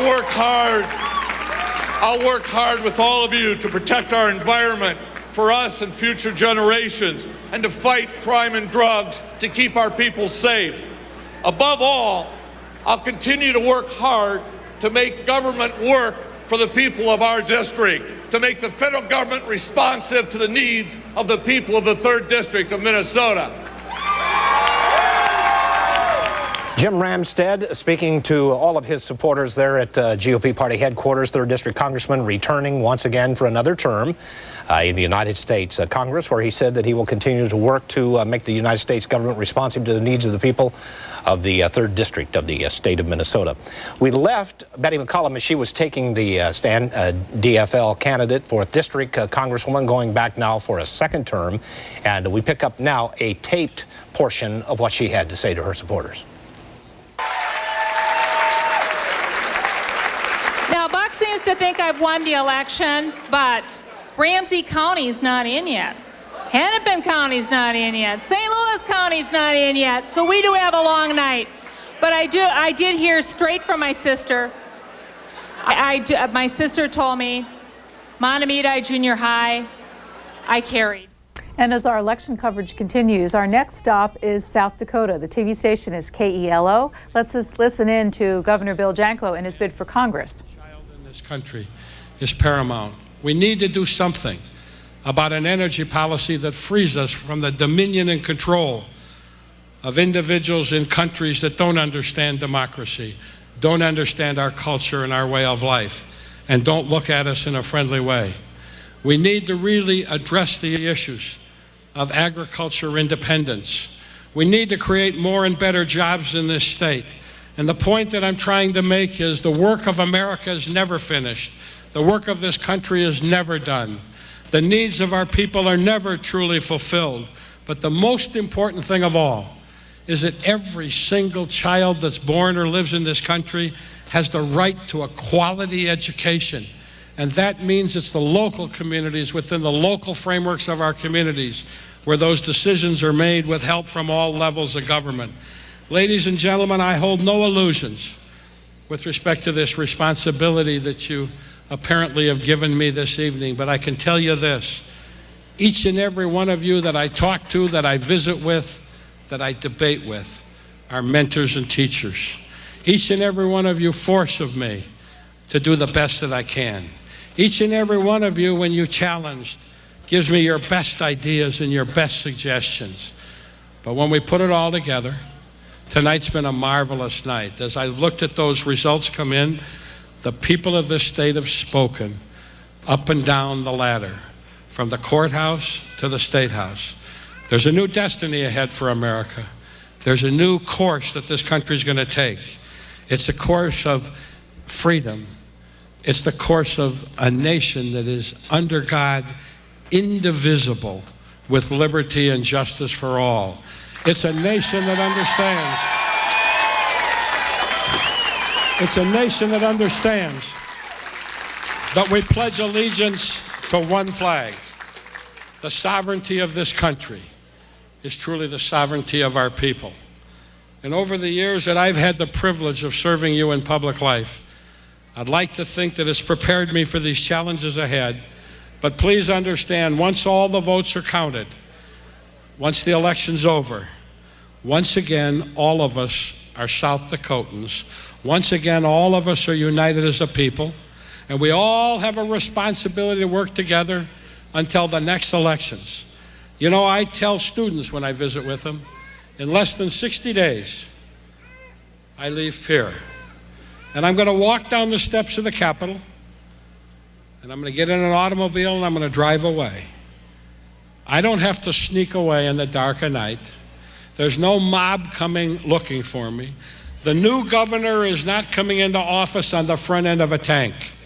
The new governor is coming into office having had the most ballots and not bullets. And that separates us from so many other countries in this world. That really separates us from so many other countries. And once all the choices are made, and Lord knows I wish my party would be successful in all the races, but to the extent our people have spoken, that speaks volumes about this nation. It speaks volumes about South Dakota. So it's time for me to roll up my sleeves again. It's time for me to get to work. It's time for all of you to make sure that the promises all of us made on the campaign trail, you keep us focused on until we bring them to fruition. Because promises mean nothing. In this country, it's performance that counts. Thanks for giving me this opportunity. God bless you all, and God bless South Dakota. I love you all. Thank you very, very much. Thank you.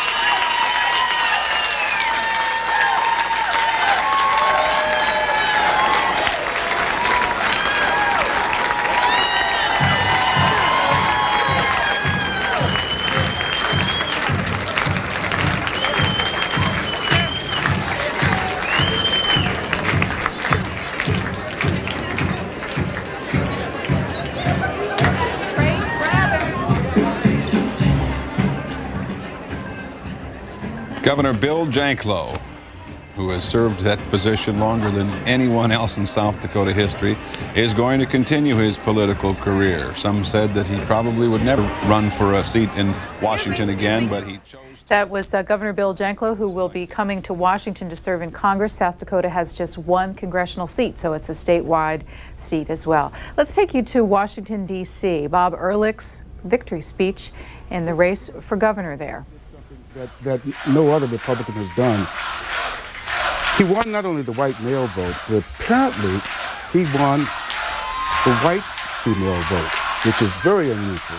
At least that's what our exit polls seem to suggest, that a significant number of white females near the end moved away from Kathleen Kennedy Townsend to Bob Ehrlich. I don't know why. He was in part attractive her. and moderate. One thing you got to ask yourself is the Kennedy myth and legend just seems gone. Because she really was a standard bearer for her father. She really loved her father and really tried to echo his themes and be a Kennedy. Her last name may be Townsend, but it's really Kennedy. That carried Her father died 34 years ago. Well, there's a generational factor. Yeah, the median age of the voters age 30 in Maryland. They weren't around. Let's listen to Bob Ehrlich.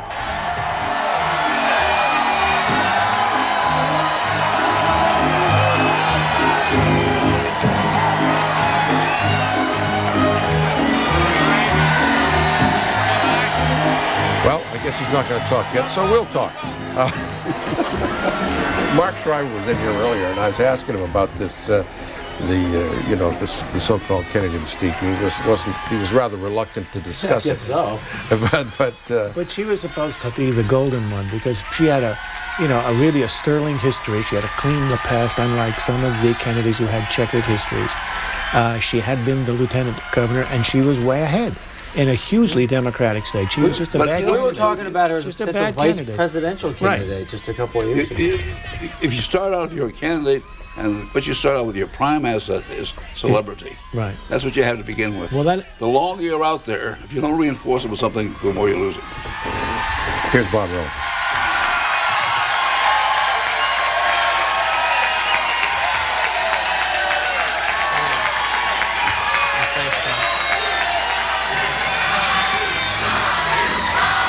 All right, thank you all very much. Thank you. Thank you all.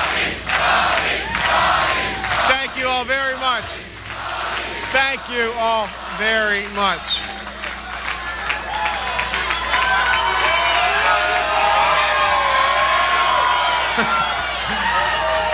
Well, welcome to history.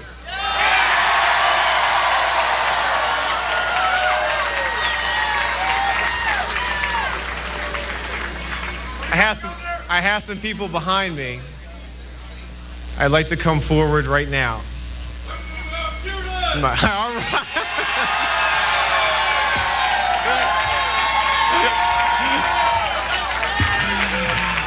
It's a good day in Arbutus, except for that one guy that kept running on that commercial. But I have my mom and my dad and my father-in-law and my great wife and Drew here. Would they please come forward, the Ehrlich family?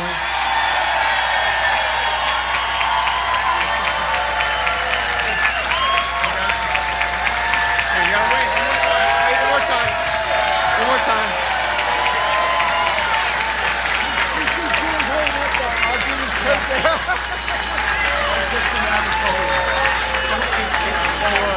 All right, get them off. All right, here, Mama. Yeah, Drew likes that camera a little bit too much for Mommy's taste.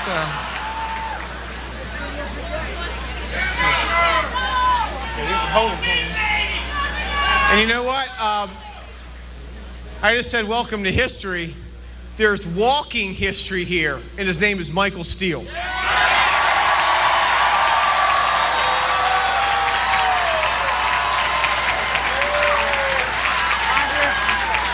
Andrea, come on up. Thanks for the incredible faith you've shown in me and us.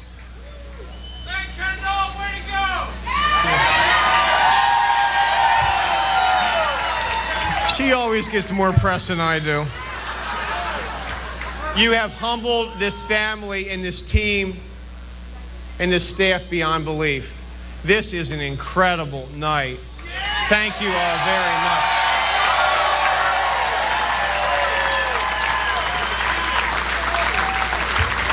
Thanks for the hard work and the time and the contributions, and we're not afraid to say it. It's the love we feel in this room. You can touch it. You can touch it. And we'll never forget it.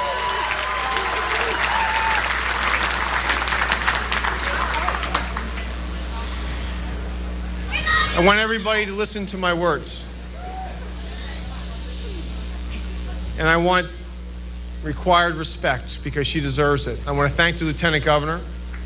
I want to thank her for a hard-fought race. She raised a very tough and energetic. That's right, that's a hand.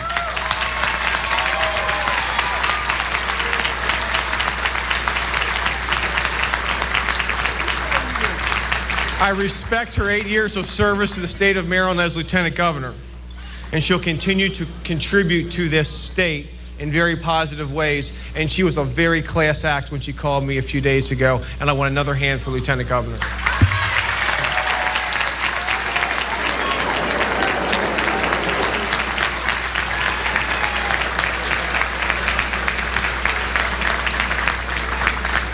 You know, another guy just called me. He said his name was W.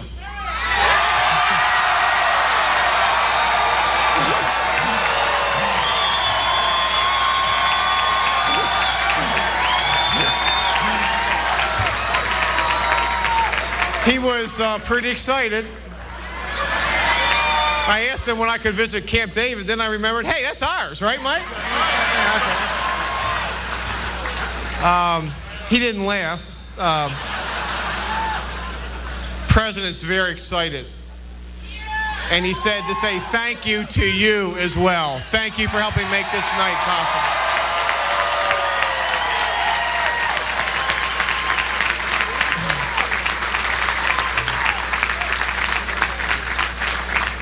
Again, respect. This is democracy. It's a diversity of opinion. It's a diverse state and society.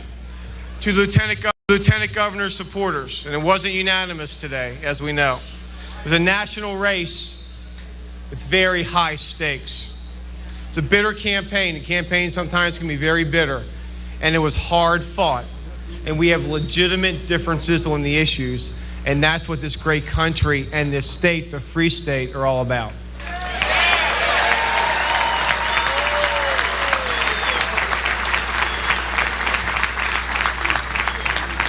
To the Lieutenant Governor's supporters, we must learn to live together to find common ground to make Maryland a better place.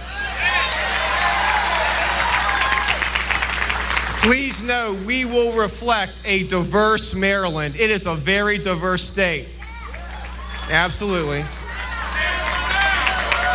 And it's not just words with us, it's deeds. Words are cheap in politics, but actions are never cheap in life. Minority communities will be full partners at our economic and our social table.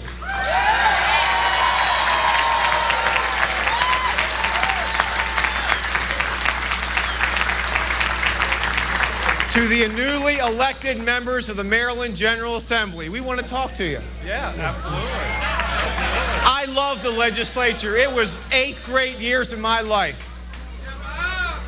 The General Assembly was a great experience. There are people tonight who never thought they could win public office, and they're going to the General Assembly, and I congratulate them because working together, we can make Maryland a better place.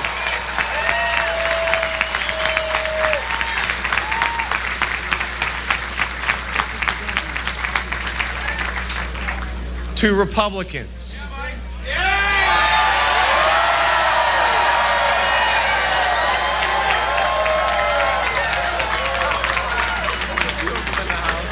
our time in the desert is over.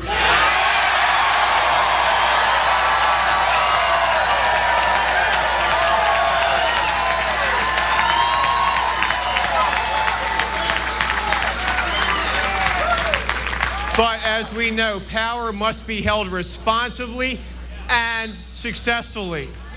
Responsibly and successfully, or it will be a temporary stay. because that's the nature of democracy in a free society. Two Democrats. Would you raise your hand if you're a Democrat, please?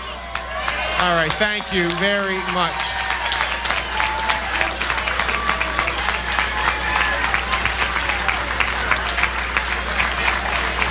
Two Democrats.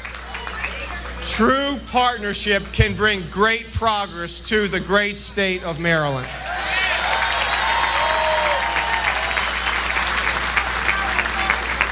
You've seen the commercials, and they were not just words. They were not just words. Although it is time for change. I knew you watched those commercials. We can clean up the Bay and reform juvenile justice and fix the budget mess and fully fund every school and give the working poor and disabled greater access to quality health care. And that is our pledge.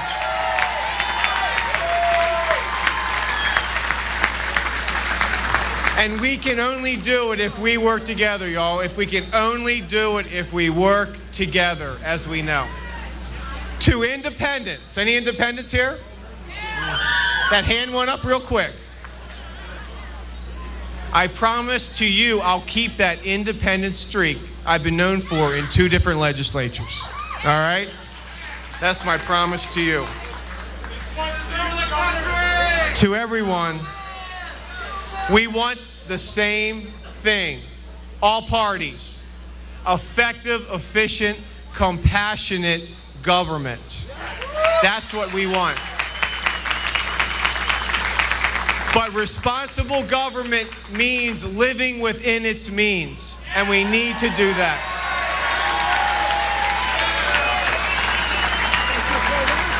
You know, sometimes we just disagree on the right way to get there.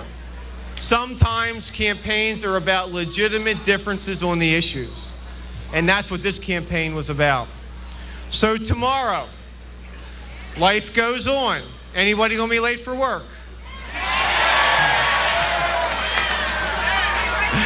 That's okay. Can we pass an executive order? Is that? No, not yet. All right. Tomorrow, life goes on. There are jobs to do. There are children to raise and care for and nurture and guide. There are businesses to run, and there are businesses to start. All right?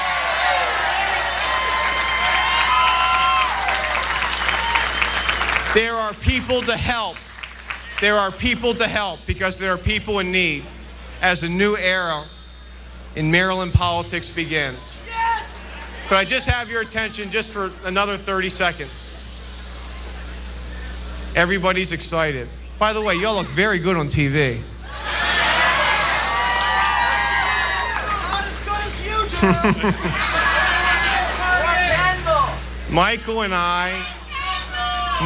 I will work hard to make you proud of us as your political leaders in Annapolis.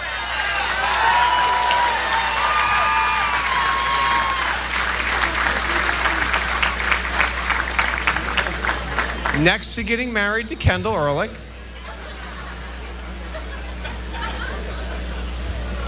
I know, I'm not a stupid husband, you know. And next to the birth of this, what used to be a baby over here, this is the most wonderful moment in my life.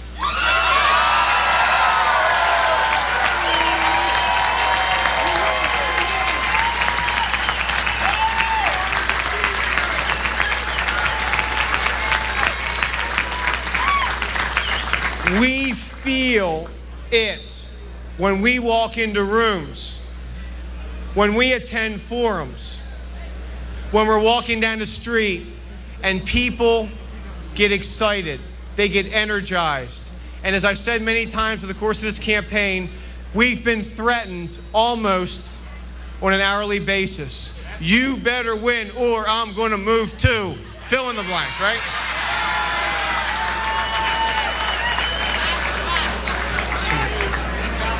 heavy, Bob. Heavy office. So, all right. So, I ask you all to help us make Maryland a better place. Tonight is about high fives and history.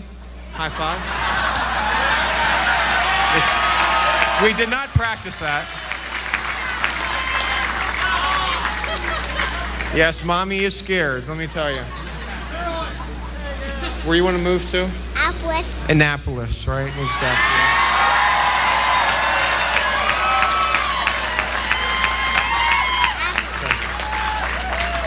Tonight is about high fives and thanks and thanks and thanks and a little partying.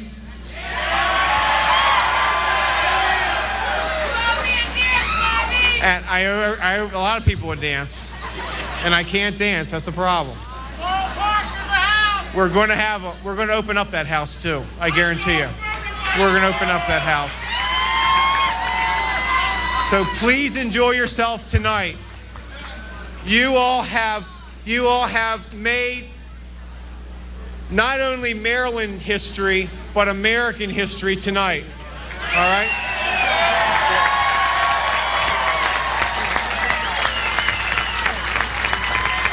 So for a job well done, we humbly thank you. All of us, all of our team, we humbly thank you.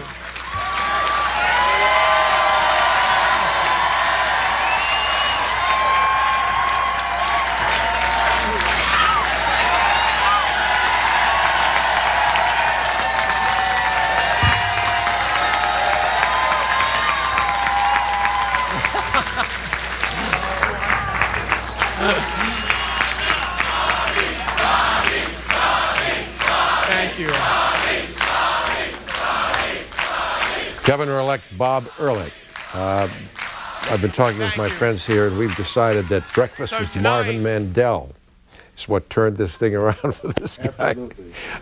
Listen, the next 4 years now. Bob Ehrlich will be Maryland's first GOP governor since Spiro Agnew. Thanks for being with us for C-SPAN's Election Night 2002 coverage. If you've been with us throughout the evening, you can see that our coverage has been made available by the help of 12 television stations all across the United States, which have allowed us to show you their coverage, giving us a local view of these national elections. Let me very briefly tell you what those stations are.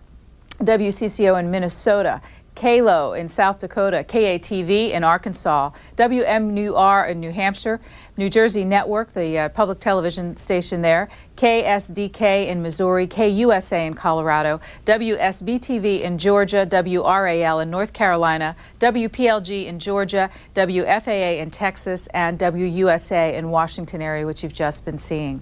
Most of the news networks are calling the House of Representatives remaining in the hands of the Republicans. Right now, the tally stands at 209 confirmed seats for the Republican, 218 are needed for the majority. Just a little while ago, Congressman Gephardt was interviewed. We'll show that to you. But first, an update on the Minnesota Senate race from WCCO. This race, and remember, those are the most populous counties. That 1/4 of all state voters live in Hennepin County. That will include the suburbs, strongly Republican, and the core city, strongly Democrat. He is making his way now. Because the chance had been fairly strong for Norm to come down, and you heard Randy and Pat saying that it was the interest of the candidate to come down. You hear "We Want Norm" in the background. He's now mounting the stage. Let's join the party now at GOP headquarters.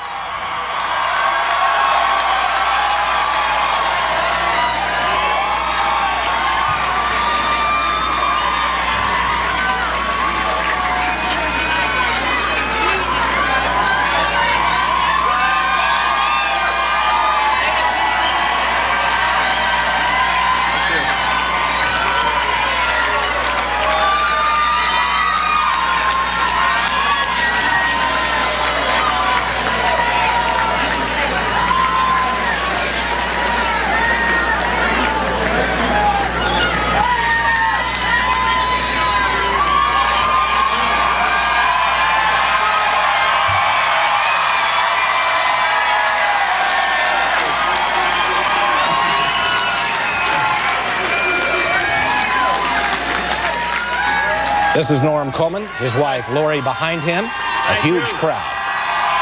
A huge crowd gathered. You see Rudy Boschwitz, former senator, behind him. Gray eminence of the Republican Party in Minnesota.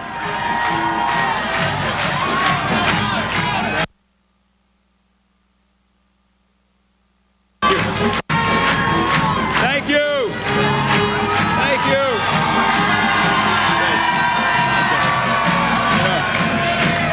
I figured.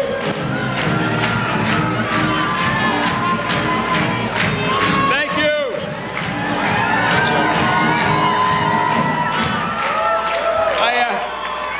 It's about 11:15, and I came down here just to kind of keep you fired up, because it could be a long night, but you're pretty fired up.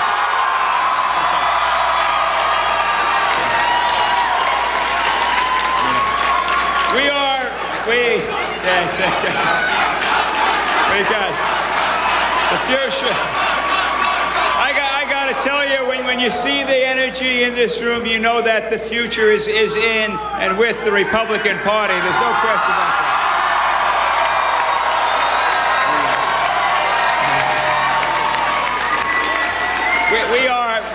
We are. This is going to be a long night. It's going to be a long night, and so I wanted first to come down and simply say thank you. I mean, for all the love and the support and the end. You have lifted us up and moved us forward, and it has been a thrill. It's been a thrill, and I just want you to know how thankful that I am, and my family, my wife Lori, my son Jacob, and my daughter Sarah. I love you. There is a Republican wave that appears to be sweeping over in Senate races around the country.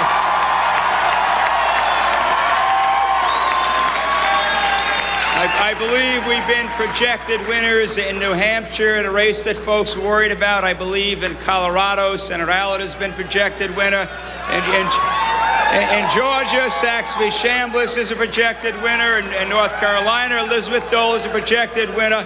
So the wave is moving from east to west, and we're waiting for it to hit Minnesota. But it's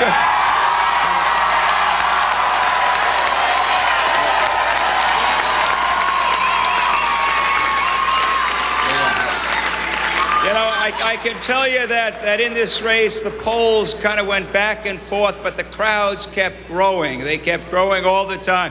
We were in Elbow Lake at 1 o'clock in the morning, and folks are showing up to cheer us on. That's a good thing.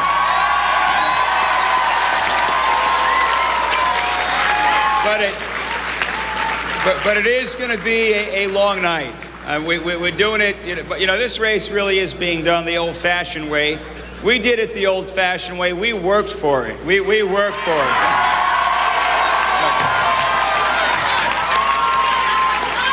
But the Republican way, right? We worked for it. But we're going to have to wait a while, so I hope you brought some comfortable pajamas or something to, just kind of relax. But it feels good. It feels good. And I got to tell you, I have no doubt where it feels good. And Tim Pawlenty's a quiet man. But I got to tell you, standing up here, I'm watching those numbers come in. He's going to be the next governor of the state of Minnesota.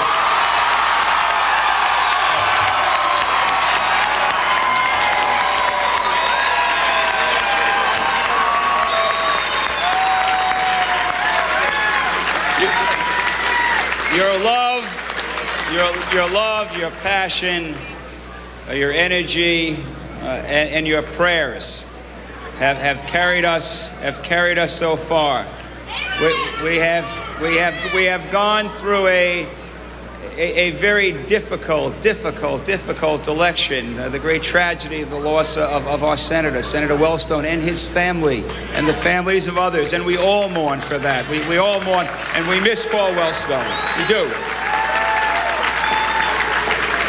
And we were on bended knee, and we were in prayer, and we mourned, and then we went back to work, and we've been working ever since. There is more work to be done, and there's more prayer to be done, because the results aren't in yet, so I want you just to kind of sit back and enjoy to celebrate. This is going to be a great Republican night, a great Republican victory. Thank you, and God bless.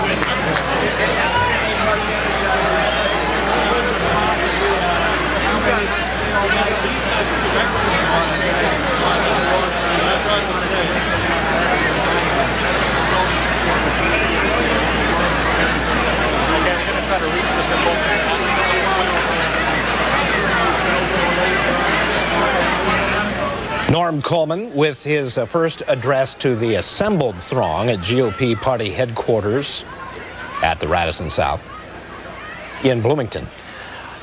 He is stopping now and talking with a number of national news correspondents, and because so many people around the country are paying very, very close attention to this race, as they are to some of those swing states that could send the balance of power tilting toward the Republicans in the United States Senate.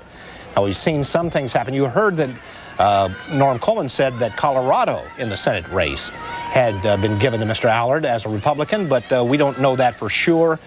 Certainly this station has not called that. CNN has not called that race as yet. So many of the races that would normally be called at this time are not being called because we simply don't have the ability to project on exit polling as we used to, and that's because VNS News Service, which we've grown so familiar with, which also was the problem that caused so much difficulty.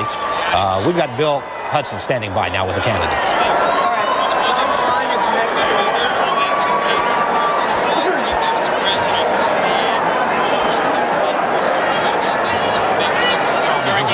We'll record that audio, and we will get that back to you in just a few moments. Norm Coleman now, after a rousing welcome, he's been up in his hotel room there at the Radisson South in Bloomington with his wife and staff. And because he heard on television, we are absolutely certain that the chants, we want Norm, he came down and told them basically what they wanted to hear. Also, he did mention to us here as we listened to that broadcast that he was mindful and still mindful to this day of the loss of Senator Paul Wellstone. The death of Senator Paul Wellstone, Larry Jacobs, if I can make an observation, transformed the candidacy of Norm Coleman. Well, I think it gave him an opportunity to present a side of himself that was more compassionate, showed a kind of greater range in terms of his personality and the kind of character he has, and he more or less stepped down. The tone changed after Paul Wellstone died, and Minnesotans, in a way, paused and took another look at who Norm Coleman is. Walter Mondale called it the most vicious campaign run in the history of electoral politics in the United States. Would you agree that the campaign between Norm Coleman and Paul Wellstone was as vicious as they've ever been in this country? Well, of course, we've had quite an honorable tradition in this country. We've had some pretty vigorous campaigns. We've even had campaigns this year in which the sexuality of a candidate was challenged or called into question. I wouldn't put it at that level, and I think it's hard to point fingers at one of the candidates. It was certainly a rough campaign. There were questions raised, but it didn't really get to the level of personality. It was about policy issues. Norm Coleman has been, in the past few days, extremely respectful toward the candidate Mondale. Now, there were some people who were telling him, don't be so deferential. Certainly at the debate, don't keep referring to him as Mr. Vice President. His choice to do that, out of respect, paid off? I think it did. You have to remember that 9 out of 10 Minnesotans had made up their mind, and they'd actually made up their mind last June. This has been a very tight race. You've got the candidates fighting over about 10% or so of the electorate that were up for grabs. That part of the electorate tends to be less well-informed about issues. They tend not to be as actively engaged in campaigns, and they can be turned off by combative kinds of exchanges. The way he handled himself, the coolness, the respectful nature of his responses could well have impressed that undecided group of voters. About 1 in 10 voters were undecided right up to the very end. Exactly. So this could be a key. This is going to probably determine who wins this race, how those people come down. Guy? Well, I think another way of thinking about this is to think of Norm Coleman as taking advantage of the anger following the memorial and saying, okay, this is a political opportunity to reshape myself. So if one wants to be a little bit cynical about this, one could say, taking advantage of a political opportunity and saying, I think voters are upset and I'm going to use that momentum to sort of carry over my campaign. And in some respects it may pay off. We're not exactly sure yet if it's going to pay off, but certainly is a political factor. Thank you very much, Guy Charles. Larry Jacobs, great to have you here with that perspective. Randy Kay is at GOP party headquarters where we just heard from Norm Coleman. Randy?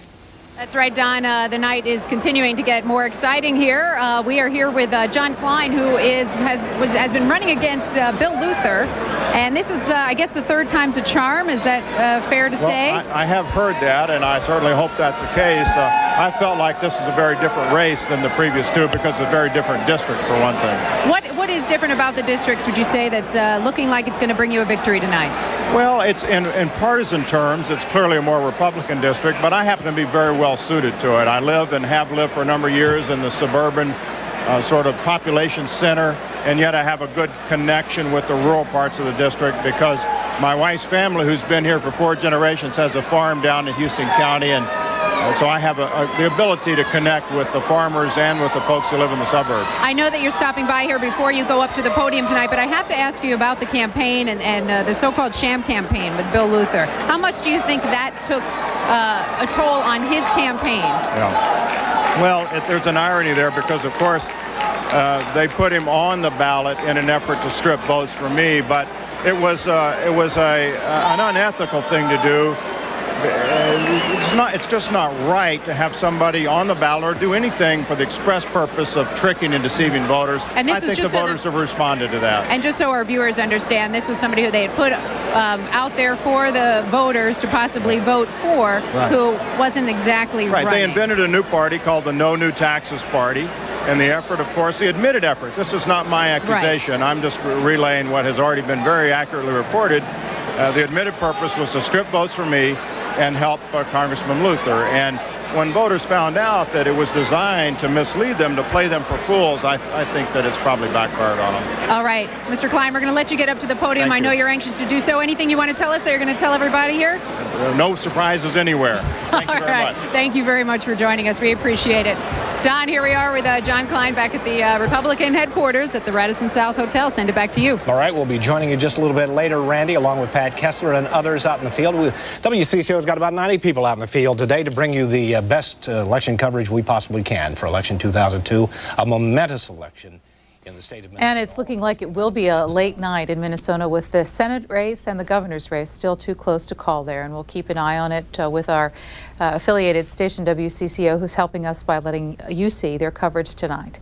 That interview with John Klein was the pickup of a Republican seat in the House of Representatives. Next, we'll show you an interview taped just a little while ago with the St. Louis television station with Congressman Dick Gephardt, the leader of the Democrats in Congress. Gephardt, who has claimed victory in the 3rd District. Cordell. He has indeed, Dan. The congressman is on his way to his 14th term in the U.S. House of Representatives, but that's not the real story. If, in fact, the Democrats can gain control of the House tonight, then Mr. Gephardt would be in line for Speaker of the House, and I know you've been checking the numbers all night. What's it looking like? Well, we're still in the hunt. We got a long way to go tonight. We got races in the West, in Colorado, New Mexico, Arizona we got to see. We've had some good surprise victories in places like Maryland, Alabama, out in Tennessee. So we got a lot of things going for us. We'll know probably tomorrow whether we've done this or not. Looking at the opposite end of the spectrum, suppose you have a Republican president, a Republican House, and a Republican Senate. How difficult will that make things for your party on the Hill? Well, you know, at some point the Republicans are going to have to answer for the economic plan the country's operating under. If things don't get better and we get out of the kind of slowdown we've been in, I think they're going to have some hard questions to answer come 2004. They also, I think, need to sit down with us and work out a new economic game plan for the country. I've been asking the president for 2 months to do that. So far, no answer. Big push that you're trying to make is for a prescription drug plan. Talk a little bit about that, and how feasible is it that the Republicans will work with you on such a plan? Well, so far they've been really unwilling to talk to us about it. They didn't even give us a vote on our plan, which I thought was a bipartisan plan. We did it through Medicare. They insisted on their own bill, which was frankly written by the pharmaceutical companies. Then the pharmaceutical companies did $60 million worth of TV ads to support their candidates. I think people are sick of special interest politics, and I think they want us to do a bipartisan bill that helps all the people. A lot of political experts have suggested if, in fact, you do not become Speaker of the House, you will make a run for the presidency. What can you tell us about your plans, if any, for a run at the coveted office on Pennsylvania Avenue? No plans. I'm trying to win the House back. We're still in the hunt tonight. I'm hoping it'll happen later tonight or tomorrow, and we'll go from there. But for all those people out there, should they be shocked if they see you throw your hat into the ring during the next presidential campaign? Well, we'll see what happens. Let's take it one step at a time. Right now, the House is still in the hunt. Okay. Congressman Gephardt, congratulations. The congressman on his way to his 14th term in the Hill, and there still is a possibility if somehow the Democrats can gain control of the House, he is in line to become the next Speaker of the House. Back to you. Congressman Gephardt in his home district of St. Louis, Missouri. Well, next in our continuing coverage of Campaign 2002, we go to Colorado. KUSA TV, Governor Bill Owens, the Republican, has won re-election. Here's what he had to say.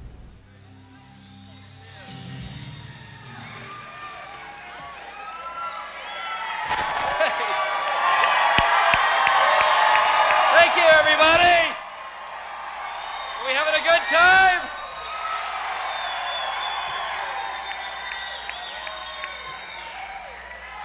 Ladies and gentlemen, it is great to be declaring victory on the same night as the election.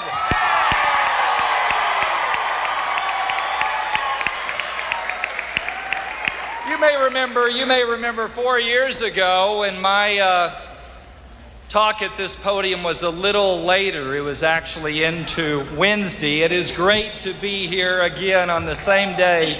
And what a great day it is. Tonight, we're going to have plenty of time after this speech to celebrate, aren't we?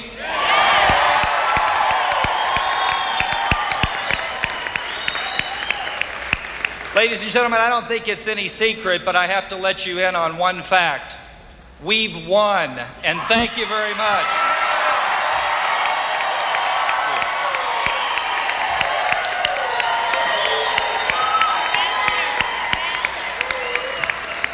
First of all, let me thank the people of Colorado. It's an honor to have again earned your trust, to have the opportunity to be the governor of the greatest state in the greatest country in the world. It truly is an honor, and thank you very much for that.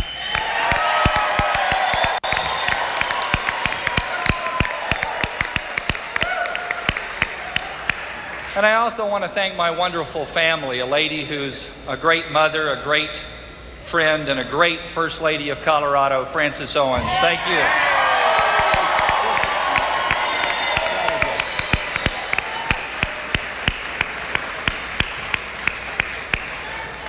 But you know, this victory tonight, this overwhelming victory tonight, isn't about me.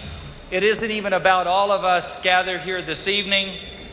It's about dreaming big dreams for Colorado and making those dreams come true. 4 years ago in this very room, we started a journey to build a new Colorado, a Colorado that provides opportunity for every child, a Colorado that builds a transportation system worthy of a great state, and a Colorado that puts taxpayers first by putting money back into your pocket. Friends, we did it.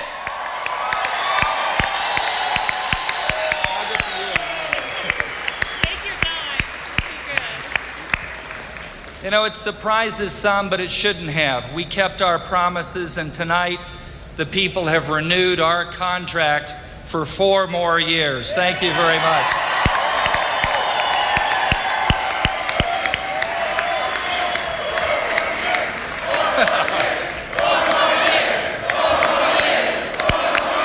We've done it. Thank you. But friends, with a big victory like this, comes clear instructions written in very large print. These instructions tell us to be bold. It says, complete the job you came here to do. Now is not the time to coast.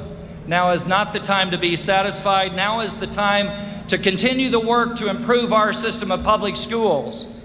It's time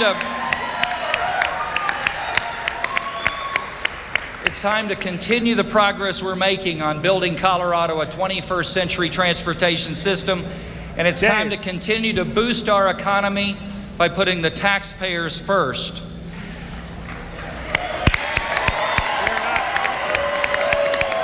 Open it up so I can say something to Demetria. We are not going to pull away from the governor's speech to talk about Senator Hour. To tackle these tough challenges that the people, easy for me to say. Now's the time to tackle the tough challenges that the people have told us they want us to address. Here's what we must do. The people of Colorado deserve accessible, affordable, and quality health care coverage. For too many of our fellow citizens, that need takes a back seat to food and clothing and shelter. For too many of our businesses, soaring premiums have forced them to drop coverage. We can meet this challenge, friends. This is 9 News Decision 2002. Good evening. I'm Adele Arakawa. I'm Jim Benham, and thanks for joining us. One major statewide race in Colorado has been decided. Incumbent Governor Bill Owens is on to a second term, a landslide victory over the Democrat Raleigh Heath. The governor speaking now in the Tech Center, and we go there. You know, ladies and gentlemen, the 21st century has brought us a time of enormous possibility and certainly enormous challenge. We are being tested. But the people have called us tonight to respond, and ladies and gentlemen, we will.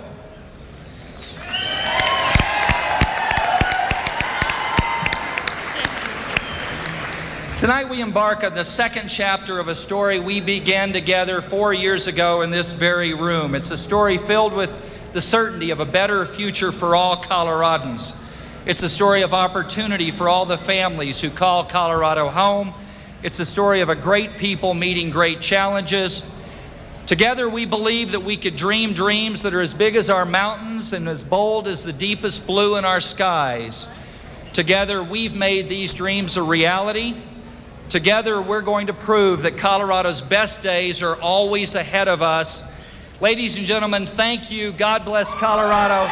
God bless the United States.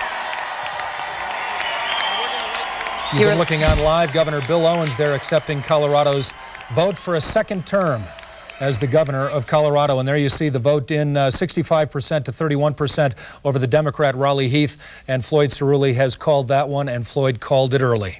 9 News reporter Andrew Resnick joins us now from Democratic headquarters at the DCPA.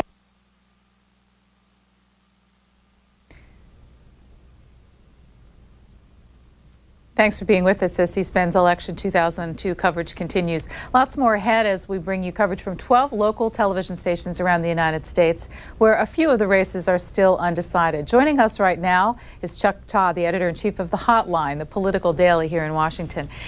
Well, Chuck Todd, it's officially the morning after here in the East Coast. I'm going to ask you to start because I'm actually looking at your latest numbers. I know all of your staff there has been watching elections, crunching numbers.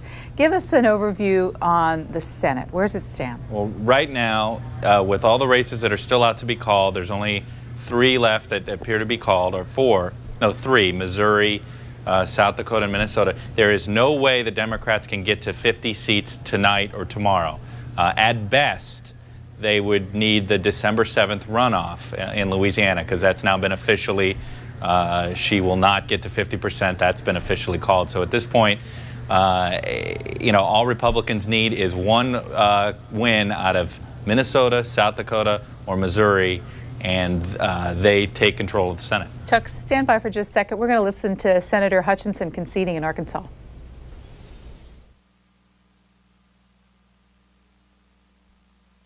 And another issue that voters, it's Amendment 1 also.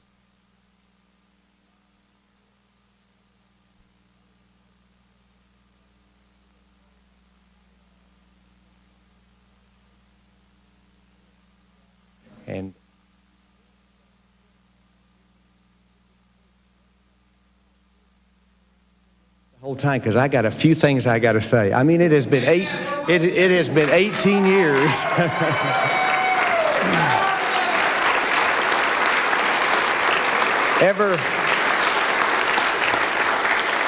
Ever since at the age of 14, I heard Ronald Reagan lay out his conservative manifesto in 1964 in his speech, A Time for Choosing, I have wanted to make a difference. And ladies and gentlemen, we together have made a difference.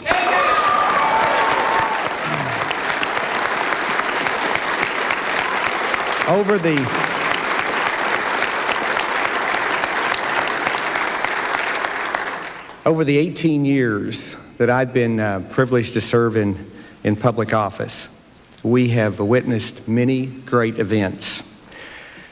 We heard Ronald Reagan say, tear down that wall to Gorbachev. And we saw the defeat of the evil empire. We saw, during my decade in Congress, a lot of great things done, a lot of things I will forever remember.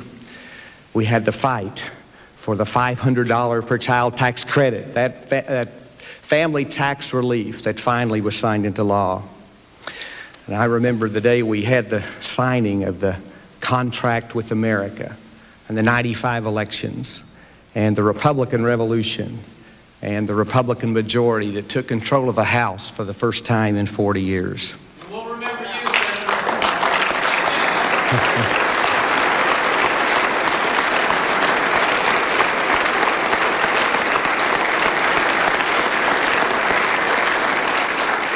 And there was the victory of welfare reform and many other great moments. And so I thank the good people of Arkansas for allowing me to be a part of this chapter in the drama of our history. And at the heart of this drama is the struggle for human freedom. Our principles tonight, even in defeat, are still intact. And they're still worth fighting for.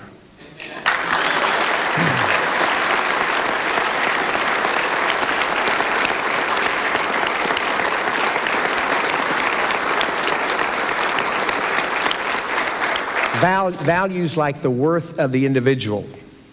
For the greatness of America lies not in an all-wise government in Washington, D.C., but in the genius of free Americans.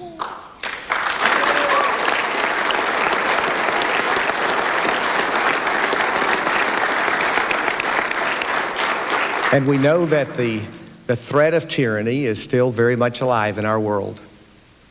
One of the gifts that I will treasure the most during my 18 years in public life was given to me by the Washington County Republican Party, and it is the great photo, enlarged photo, of the young Chinese student who stood alone against the tyranny of the Chinese government as he stood in front of those onrushing tanks, daring to put his own life on the line for the struggle that they were involved in. And I think that photo, as well as anything I've ever seen, depicts the ongoing struggle in this world between the value of the individual and the threat of the tyranny of an excessive and oppressive government. And so we remember that that threat is still very much alive. I end a decade in Washington and in Congress with a very full heart and with absolutely no regrets. I have a lot of gratitude to God for His grace, gratitude to Randy for her love,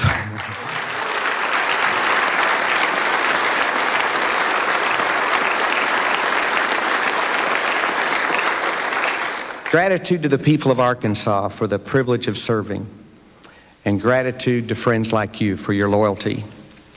Gratitude to my supporters who throughout this campaign have reminded me every day that there are so many still willing to give of themselves in a cause that is greater and grander than any one of us individually. I thank you for that reminder.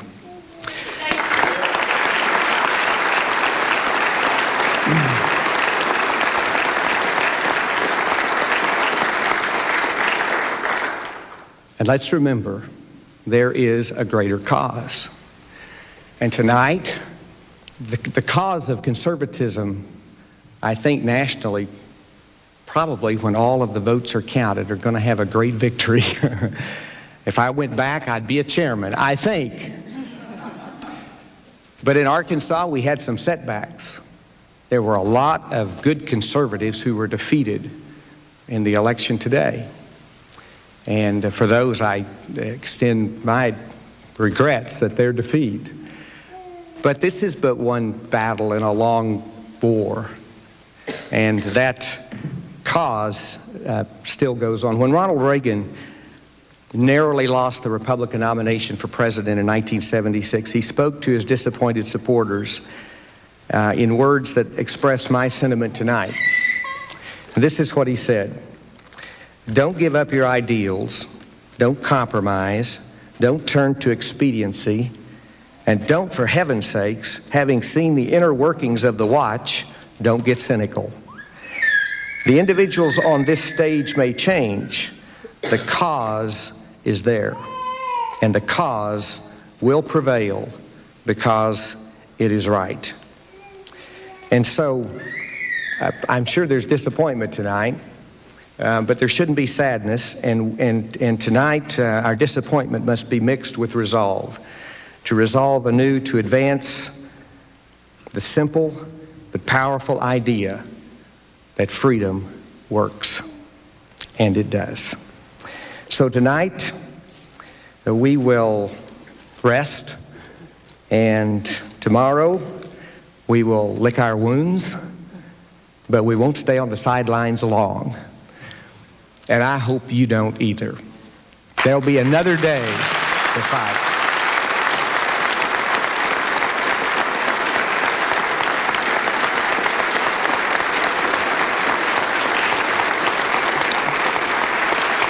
And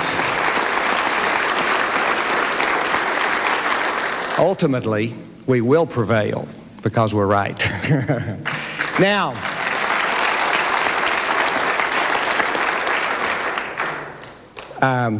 those were my profound remarks this evening, but I want to thank some people. There's one man I want to thank who's not here, who couldn't be here because he's in heaven and he's watching us, and his name's Lloyd Stone. We had our kickoff campaign. We had a lot of kickoffs, it seemed like, but one of our kickoffs to this campaign, I made the statement. Do we have any of Lloyd's kids here? Any of them make it tonight? I don't know whether they were going to make it or not. But Lloyd was a great friend of mine, one of my best friends in the world, and the chairman of our party and the president of Gideon's International, and just a wonderful human being who had brain cancer and who succumbed to that brain cancer and died in this past year. But Lloyd is one who, in the moments this past couple of years when I wondered whether I wanted to run or not, never let me talk that way. He never even let it be a debatable issue, and I know tonight that he would, if he were here, he would express disappointment in our defeat and disappointment in some of the setbacks that the party had tonight. But he'd be the first to say, we're just beginning to fight, and we're just beginning to fight.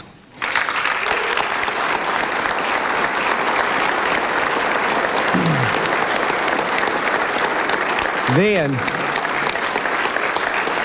I gotta thank this great clan back here. There's Jeremy and Stephanie and Jack, one of the grandsons, the most famous of the grandsons right now, and then there's Tim and Julie, and Luke's asleep where he should be, and there's Josh and Amber, and Jefferson, he's falling asleep. Jefferson is a good conservative name, Jeffersonian conservative. My sister Mary Lee, my sister Jerry, my brother John, and my sister-in-law Betty Sue, Kim Hendren, and Larry, Jerry's husband. I'm glad they could all be here. And I must say that there's a big sign out front out here, and it says Hutchinson Rally. Did you see that with the arrow? We're going to set that aside for Jack, because I got a feeling Jack, of course, Hallie's back over here, the granddaughter's back over here. So I don't know whether Jeremy, Tim or Josh or one of their wives may use it, but I'm sure Jack's going to use that sometime. He'll be running. And John, of course, is the brother who had enough sense to stay out of politics. Ace couldn't be here tonight, but John's in real estate, and he didn't have to go through what we're doing tonight. I've got so many people I want to mention. Richard Bearden. And Richard, where's Richard?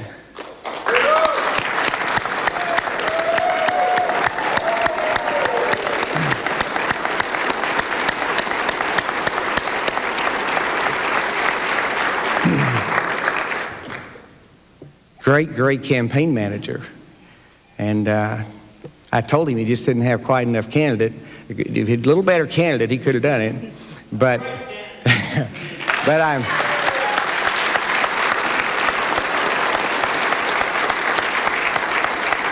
Couldn't figure out why he couldn't jigger those numbers up there. He was sitting on that phone adding numbers all night, and he just couldn't quite make them work out. By the way, we were waiting on Benton County, and I don't know if it's in the state. I don't think it's in the state total yet, but we got over 64% of Benton County up there. So they came through.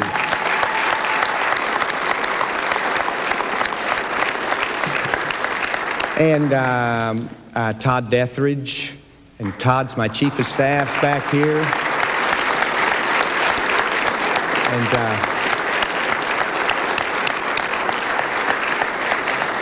Lisa Goaz, who's she's deputy chief of staff, but she's so much more than that. She's like a right hand. She can't do without her. And she gets these migraines. I give her these migraine headaches, and she's had one tonight, but she's getting over it. I want to thank all of the campaign staff, and we have a great campaign staff, and they're all scattered throughout the audience this evening, but I'd like you to give them a hand because they've done a marvelous job.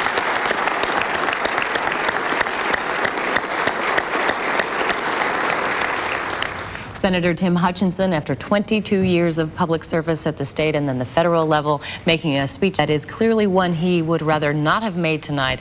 You can hear the sadness in his voice as he ends a very bitter and long campaign. A very costly one, too, $10 million. And we're going to leave the coverage to return to Chuck Todd at the hotline, who was listening to Senator Hutchinson's concession speech. Here we have an incumbent Republican with a multi-point loss to his Democratic challenger. What happened there? Boy, on a night when it's been good for Republicans pretty much around the country, so that really shows you what kind of weak candidacy Tim Hutchinson really had. This was all personal. He started with very low approval ratings after his very public divorce, after he got elected. And then, you know, he married a young staffer, and it just never went over well. He always had problems with his base. It had nothing to do with sort of the middle-of-the-road voters or anything like that. It was always with, there's a large evangelical Christian base that has helped Mike Huckabee, the Republican governor there, stay in office for years. And they are the ones that abandoned him first, and then he never recovered from that. I'm going to pick up with the overall analysis where we left off. You have suggested that for the Republicans and the Democrats with regard to the control of the Senate, Louisiana may be the state that calls it. What's happening? Maybe it could be Louisiana, but at this point, you got Missouri, Republicans are leading, South Dakota, Democrats are leading, and Minnesota is very early. Apparently the counts are going to take a very long time, but early returns have Republicans winning there. Everything we're seeing out of Missouri indicates Mrs. Carnahan might come up just short. Everything we're hearing out of St. Louis, she would need a gigantic St. Louis turnout for it to happen, and I don't know if she got that. Apparently turnout was very good in the city of St. Louis, but and the numbers haven't come in yet, but we'll see. We're going to let you go for a short while, catch up with some of the numbers for the House and the governor's race, and we'll come back to you in just a little bit. In the interim, we're going to listen to Mark Pryor in that Arkansas Senate race making his victory speech. That I've worked very hard, but you're the ones that did it.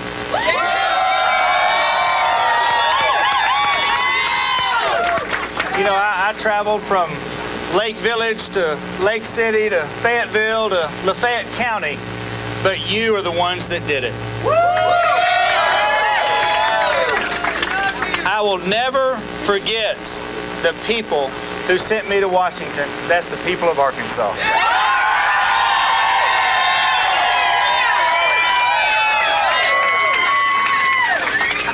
I want to say something that as long as I am your senator, you will always have a seat at the table. And I mean that in two ways. One, I'll always have an open door. I'll try to be accessible. I'll always listen. But secondly, you'll always have a seat at the table in Washington. Because I'm there as your representative, and I understand the responsibility I have to be your voice and to try to make the system better.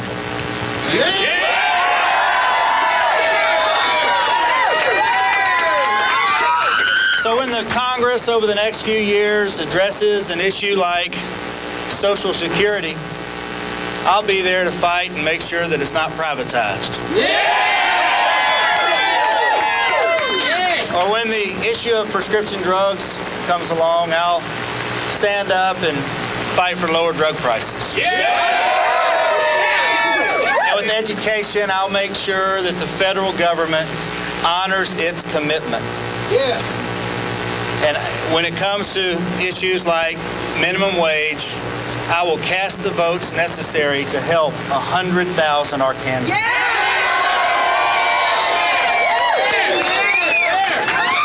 And when those many issues come that relate to our children, I want you to know I'll work very hard to make their futures bright.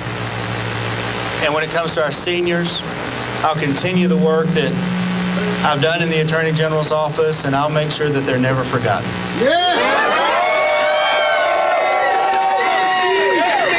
Now, during the course of this campaign, we had a slogan, and it's Arkansas comes first. And that's more than just a slogan. It's more than a sign on somebody's desk. It's a commitment. It's a commitment to the people of this state that I will always do my best, that every single time I cast a vote or make a decision, I'll be thinking about the people of the state of Arkansas. I'll spend the next 6 years to represent Arkansas and make you proud.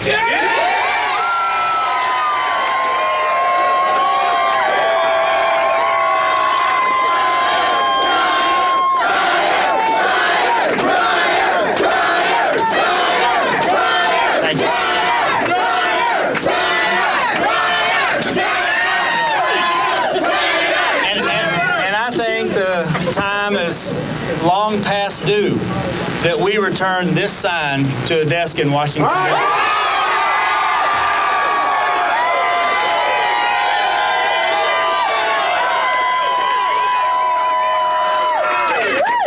Now, before I step down tonight, I want to thank a few people. First and foremost is Jill Pryor.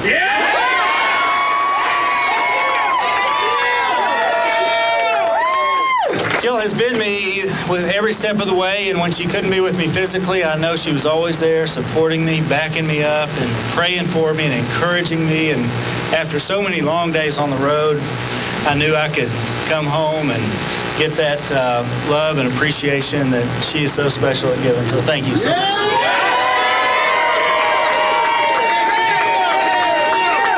And of course, our two children.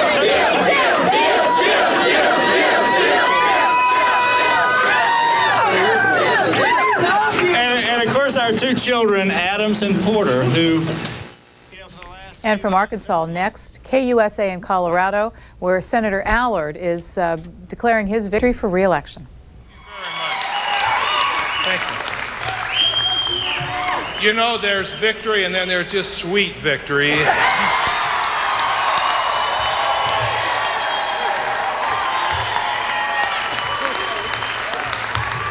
I think, you know, at this moment in time, I want to share with you that the AP, as well as Channel 9 News, has indicated that we've got a winner, and they're going to start alphabetically, and I'm your winner.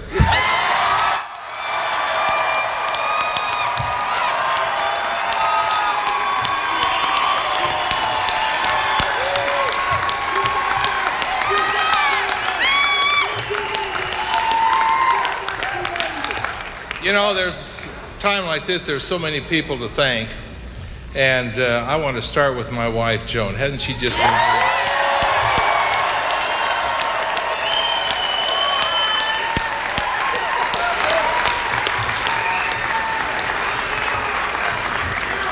You know, and I'm so very proud of my family. They just keep growing every year. And, you know, it's more than just the Allard family. It's the Republican family. And I'm glad that you're going to send me back to be part of the Senate family.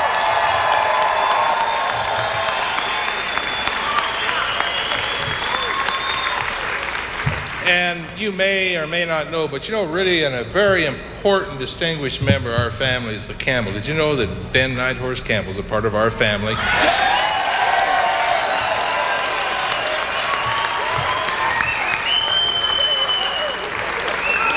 know, Senator Campbell has been so gracious and so very helpful in this campaign. I don't think I can thank him enough, and I really appreciate the opportunity to be able to serve with him.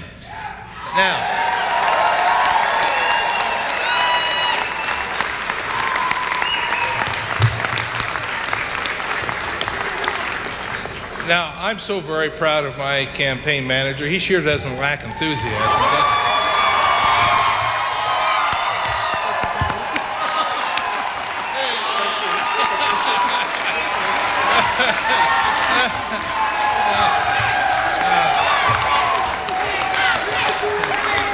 You know, I feel so very lucky that he was the leader of our team, and he was a leader of a great campaign staff. I'm just so proud of him.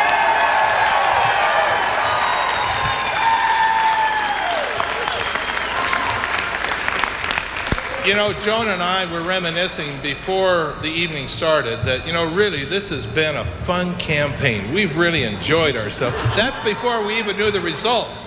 The only downside was all the negative that we got out of the special interest groups in Washington. But, you know, we've had so much excitement from the grassroots up. I've never seen in recent history the Republican Party get so excited about a race.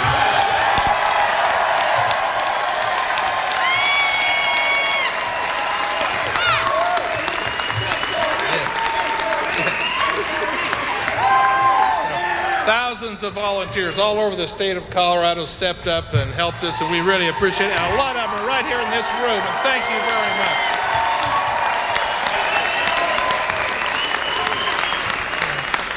One thing about being a candidate in the campaign is, you know, the wonderful people that you meet throughout the state of Colorado, and there's a few leaders in various minority communities in Colorado that I feel like I want to mention. I'd like to thank the leaders of the Asian American community. I'd like to thank the leaders of the Indian community, the Latin Hispanic community.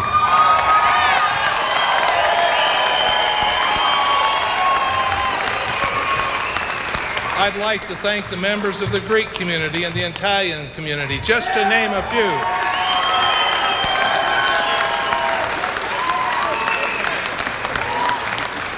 And I tell you what, I do believe that we have the best governor in America, don't you?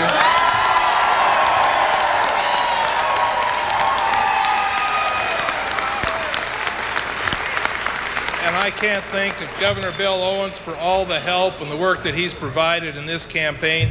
He worked as hard as anybody, he and Francis and his family, and I just want to thank them from the bottom of my heart for all their help.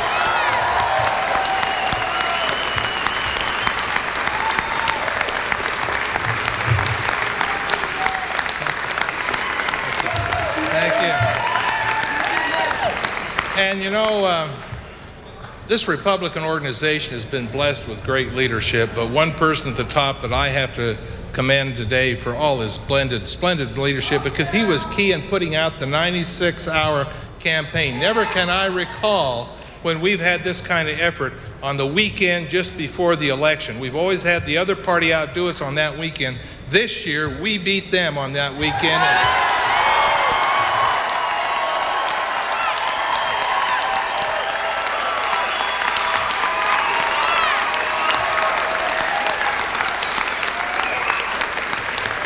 And that leader has led this party to victory is Bruce Benson. We need to give him a great hand.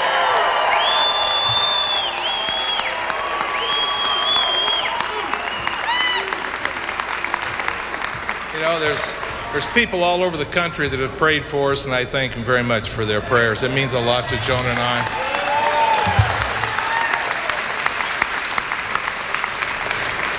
But most importantly, and this is the most important thing, I want to thank the people of Colorado for their vote of confidence. Will not disappoint.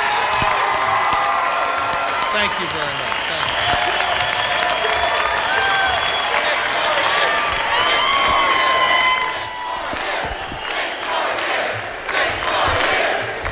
Well, quite the moment here at the Republican Party headquarters at the Marriott. Wayne Allard, clearly a very happy man after a very hard-fought campaign, and I'm sure that this is a moment that's going to go on for probably another 5 or 6 minutes anyway. Jim and Adele, back to you. Mark Kobrick, thanks very much. And Mark, you know, the senator made reference to it that perhaps they beat the Democrats at their own game. That get out the vote push near the end of the race, usually that's Democratic territory, but the Republicans clearly got busy over the weekend. Clearly a good strategy, and it's something that's gotten a lot of conversation here tonight, and it's something they say they're going to make part of regular campaign practice, be part of the campaign Bible. All right, Mark Kobrick, thanks very much.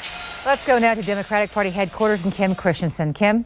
Adele and Jim, as Senator Allard was talking to his supporters just a couple of minutes ago, Tom Strickland stepped into the Sewell Ballroom here at the DCPA. He made his way through the back door, and I think that's perhaps because he wants to personally greet as many of his Democratic supporters as he possibly can. He's with his wife and his 3 daughters, and they have weaved their way along by us and through the press, and we're in the back of the area, so they're heading towards the podium at this point.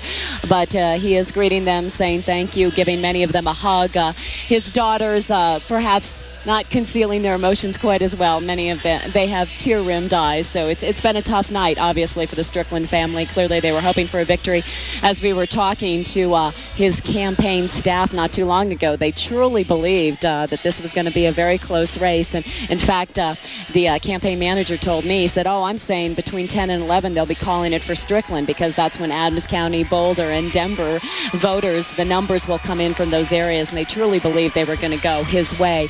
As you can see, he's just now making it to the podium with his family. It has been a difficult night here. A lot of people had high hopes in this race. They're still hoping the best in the 7th congressional race as well, but many people truly believed this might be Tom Strickland's turn after doing this 6 years ago and losing by 5% margin against Senator Allard. And we're going to stay with this and hope that he makes it to the podium and talks to us here. As we said, he is with his wife and his daughters, and this has been a very contentious campaign, very ugly at times. The negative advertising on both sides got really nasty, but from the very beginning, Senator Allard's campaign made the point to label Tom Strickland as a millionaire lawyer lobbyist, a title that perhaps in some ways stuck with the voters in their mind. He talked a lot about prescription drug coverage, the importance of the economy, being more of a moderate voice in Congress, but Senator Allard clearly ran on his record and also talked about his ability to work as a moderate as well in Congress. This was a race, as we've been talking about all night, that was marked by the national by, of course, everyone in the national level, hoping that they would talk about the Democrats maintaining a balance of power here in Congress. And this was one of the races they had called, actually, this weekend. Some of the national polls had said Tom Strickland would win. Let's listen in as the party chair, Tim Knaus, will introduce Tom Strickland. He has done so much for these past decades for Democrats in Colorado, from Gary Hart to Roy Romer. I've never seen anybody care so much about all the volunteers and the party and the candidate himself. It's been a real treat for me to call this person and get to know this person as my friend. Please welcome the chairman of the Strickland campaign, our great friend, Mike Stratton.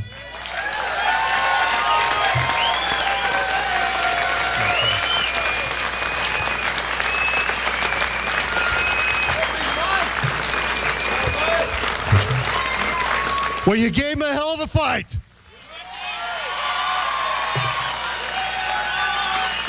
You know, I'm going to be really brief here, but what I've got to say is I have worked in a lot of campaigns, and I have never worked in a campaign where so many people from around this state, from every segment, from every part of our Democratic tent, came together, worked hard, selflessly for months and months and months, and put Tom Strickland in this game. And I'll tell you what, I've worked for a bunch of them, as you know, but I'll tell you, there's nobody that worked any harder for you as a candidate than this guy, your friend, Tom Strickland.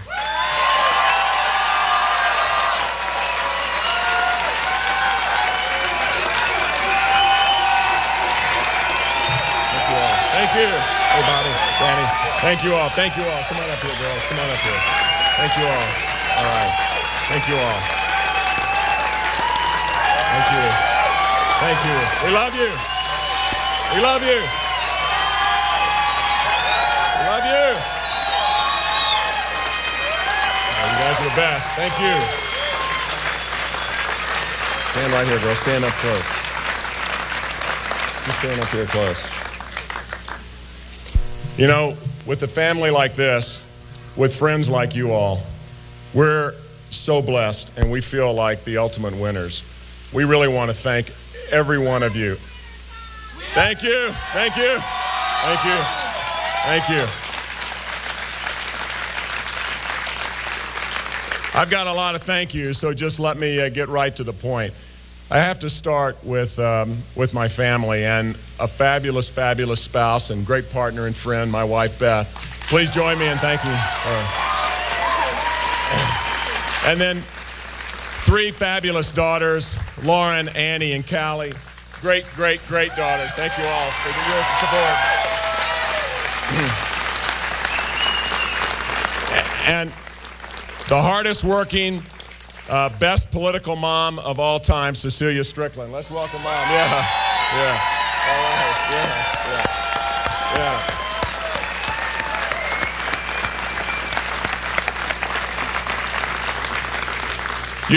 You heard from Mike Stratton, and everybody in this ballroom knows Mike. He is a great, great man, a great friend, has fought so hard for so many causes. And I really want to extend my deepest appreciation to Mike and to Brian Hardwick, an extraordinary campaign manager, and a phenomenal campaign staff. Let's give them a round of applause.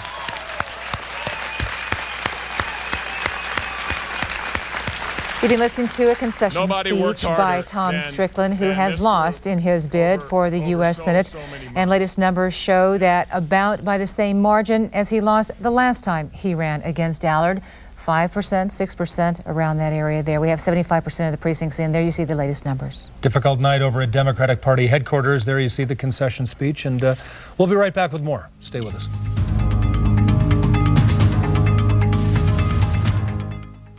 And next, as our coverage continues, we're going to show you what's happening in the Missouri Senate race, which is one of those which is still too close to call. The Associated Press is reporting that with 92% of the votes counted in that state, Gene Carnahan, the Democratic incumbent, has 49%, and Jim Talent, the GOP challenger, at 50%. But the votes are in the tens of thousands apart. And again, there's still 8% of the tally to be counted, so it's still too close to call. But let's listen to Jean Carnahan as she talked to supporters just a little while ago. Thank you, thank you. Thank you so much for being here.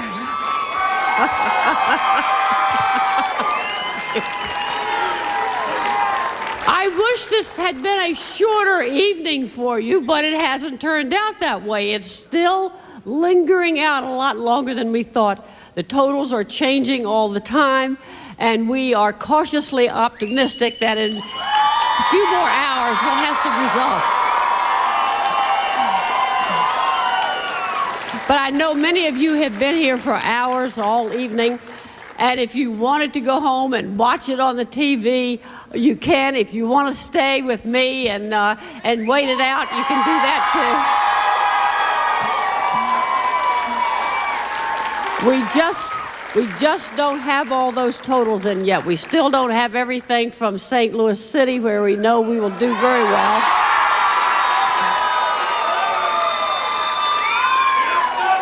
And we just got numbers from Kansas City that were very, very good. So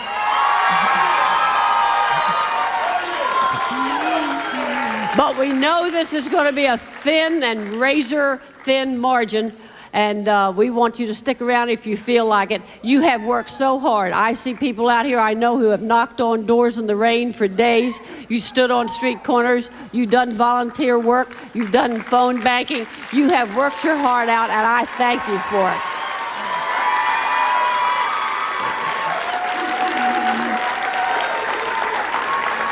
It is so heartwarming to see these wonderful faces out here who have been with me every step of the way. God bless you. Let's hang in there, and we're hoping for a victory real soon. Jean Carnahan talking to supporters just a little while ago with help from our station in St. Louis. Well, the control of the Senate is still a nail-biter, and another of the races that's contributing to that is the Minnesota Senate race, where because of the death of Senator Wellstone, it's paper ballots, which are taking a longer time to count. We're going to show you now former Vice President Walter Mondale as he's talking to supporters. Let me tell you about the vote count before we go to that tape. This is with just 27% of the vote counted from the Associated Press, Walter Mondale at 44%, and Norm Coleman, the GOP candidate, at 53%. Let's listen to Walter Mondale. 12 years. Here he is, Walter Mondale.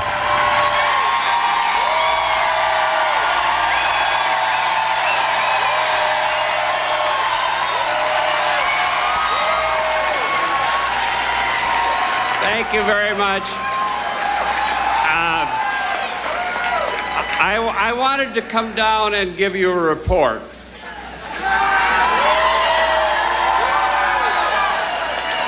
No more than 8% of the votes have been counted in the Senate race, and some of the best-looking precincts you ever saw in your life have yet to report.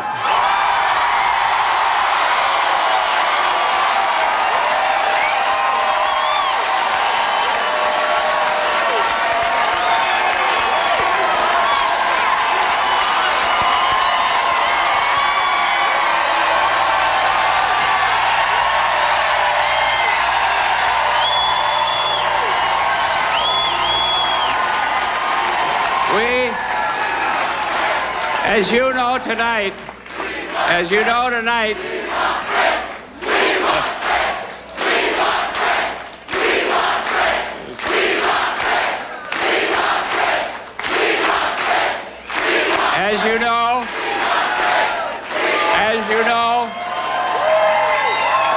today in Minnesota, we may have broken all records in voter participation.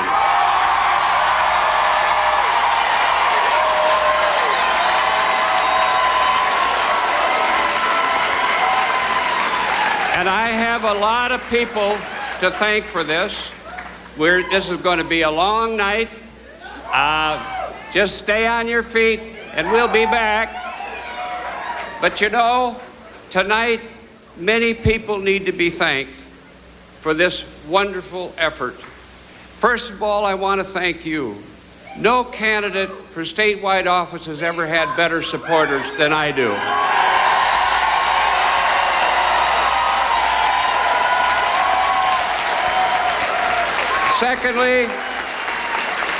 Secondly, I want to thank Jeff Blodgett. Come up here, Jeff.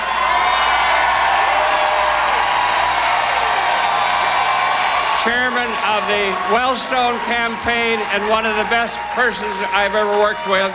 And I want to thank all the supporters of Paul and Sheila Wellstone who have really, really been there every day in this campaign.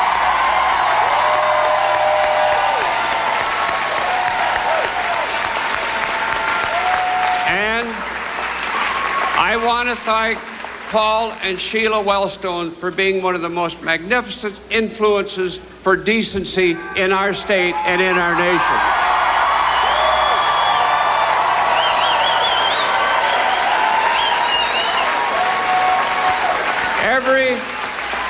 Every audience I spoke to, I could see Paul there. And now I want to also thank my family. I've got a wonderful family. My wife, get up here. My wife, Joan.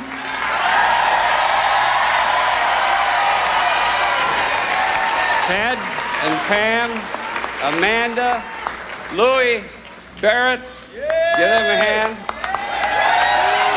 Eleanor and Paul, William, and all the ships at sea.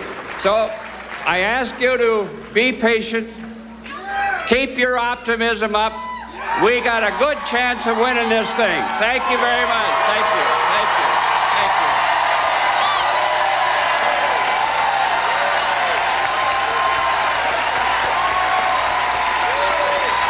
you. Walter Mondale speaking to his folks gathered. Now we're going to quickly switch over to GOP headquarters where Mark Kennedy is speaking. Vision for the future, and today I commit to you again that as I get back to Congress, I will continue to fight to make sure we have permanent tax relief for hardworking families to create jobs, that we fund our education mandates so we get more dollars to the classroom, and that we strengthen Social Security and Medicare and keep it there for all generations, that we make sure our roads are adequately funded, and that we continue to support our great president to keep us safe here at home and win this war on terrorism. Thank you. Thank you. Again, this is your victory. Thank you in Congress, the Congress of the greatest country. All of the vote that has yet been reported, and many of the areas where I think I'm going to be strongest, we haven't heard from yet. Where are those areas, sir? They're all over the country. They're all over the country. Which areas are you waiting to hear from? Which counties are you waiting to hear from, sir? Well, it's all over the state, but I think this is going to be pretty impressive when it comes to. How about the Iron Bears? Boy, I don't know. Let's see what we're doing now. 11:15. Want to make a bet on it? No, not a betting man. Thank you. Thank you, sir. Thank you very much. That is a look at the race to succeed Paul Wellstone for that seat in Minnesota. And next to an update on another Senate race that is closely watched and also yet undecided. That's from KELO in South Dakota. Us, you're watching continuing coverage of KELOLAND election night, and the close Minnesota race. The last figures we have, with 27% of the vote counted, Coleman is leading Mondale by 53 to 44%. A surprise to a lot of people, I think. Now, we mentioned Minnesota ballots are coming in slowly because they X'd out the original ballot with Paul Wellstone's name on it and had to make up a new one. And it's going to take longer to get that vote counted in Minnesota tonight. That's why so few of the precincts are reporting yet at this wee hour of the morning, I guess you'd call it. And if you're just tuning in, here are some of the major races. We've been talking about this one. And for U.S. Senate, There you see Kurt Evans' vote. Could be a protest vote there. And here, Congressman Bill Janklow. Yep, that's Get used kind to saying that, huh? We're so used to saying governor. 4 terms. As I've been saying tonight, the longest chief executive state officer in the nation. In the country, yeah. Yeah, in the nation. It will be a change for him. He's the take charge kind of guy who comes to the rescue at natural disasters, and now he'll have to be working to get people on to may form coalitions with him and to get some of the Republican and his agenda passed. But I think it will help that Republicans are continuing to have control of the House during this election. You know, I want to get back, if I can, a little bit to the Mondale thing, just reminiscing a little bit, Doug. I grew up in Minnesota, and Walter Mondale was really, in a lot of ways, to Hubert Humphrey what John Thune was to Jim Abner. He was the protege, and Mondale was under Humphrey's wing, and then ran for, I believe, Attorney General, then ran for the U.S. Senate, and on, and of course wound up as Vice President. And it's really hard to believe it's been 25 years or so since he's been in the Senate. He's just such a fixture in Minnesota. Steve, I want to point out in this U.S. Senate race graphic that our viewers at home are looking at, it's gone from 80 to 81%, still with Thune with that 1% lead there. Still a 2,000 vote margin. What was it that you said that about Walter Mondale as he was running for president that probably he wished he could take back and may have cost him the election? Oh, he came right out and said, if I'm elected, there will be more higher taxes. Yeah, I think that was the most infamous comment probably in politics. Is that any other politician read my ever lips said comes that? real close. I don't know, but there will be higher taxes. I don't think anybody else has said that. There are others who said there won't be higher taxes and have broken that promise. Told less than the truth, yeah. All right. But Mondale has a long history in Minnesota, and I'm really kind of surprised it's this close. And I think they screwed it up is what it comes down to. One little note we can pass along to you here is we're waiting for more results and more precincts to come in. We're going to leave South Dakota now, but since that race is so close, we will certainly be back.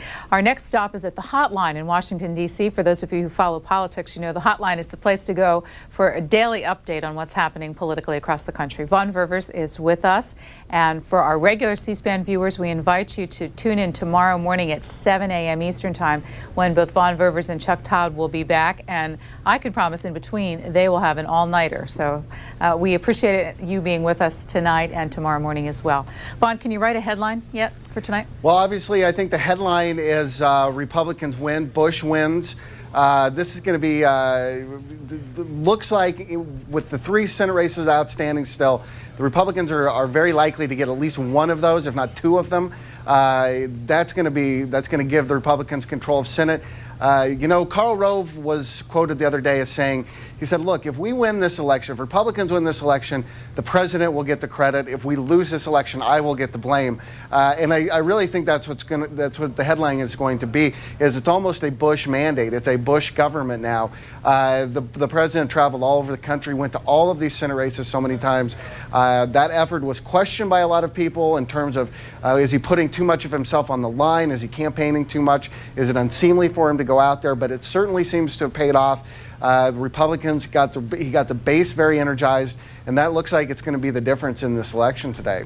I want to take just a second out here to tell our audience all night long since 9 Eastern Time we have been showing you live events from races all across the country. We haven't yet had to do a chance to do what is always so important to us here, and that's hear from you. So we would like to open up our phone lines, dividing it by party affiliation, for some reaction to the results from tonight.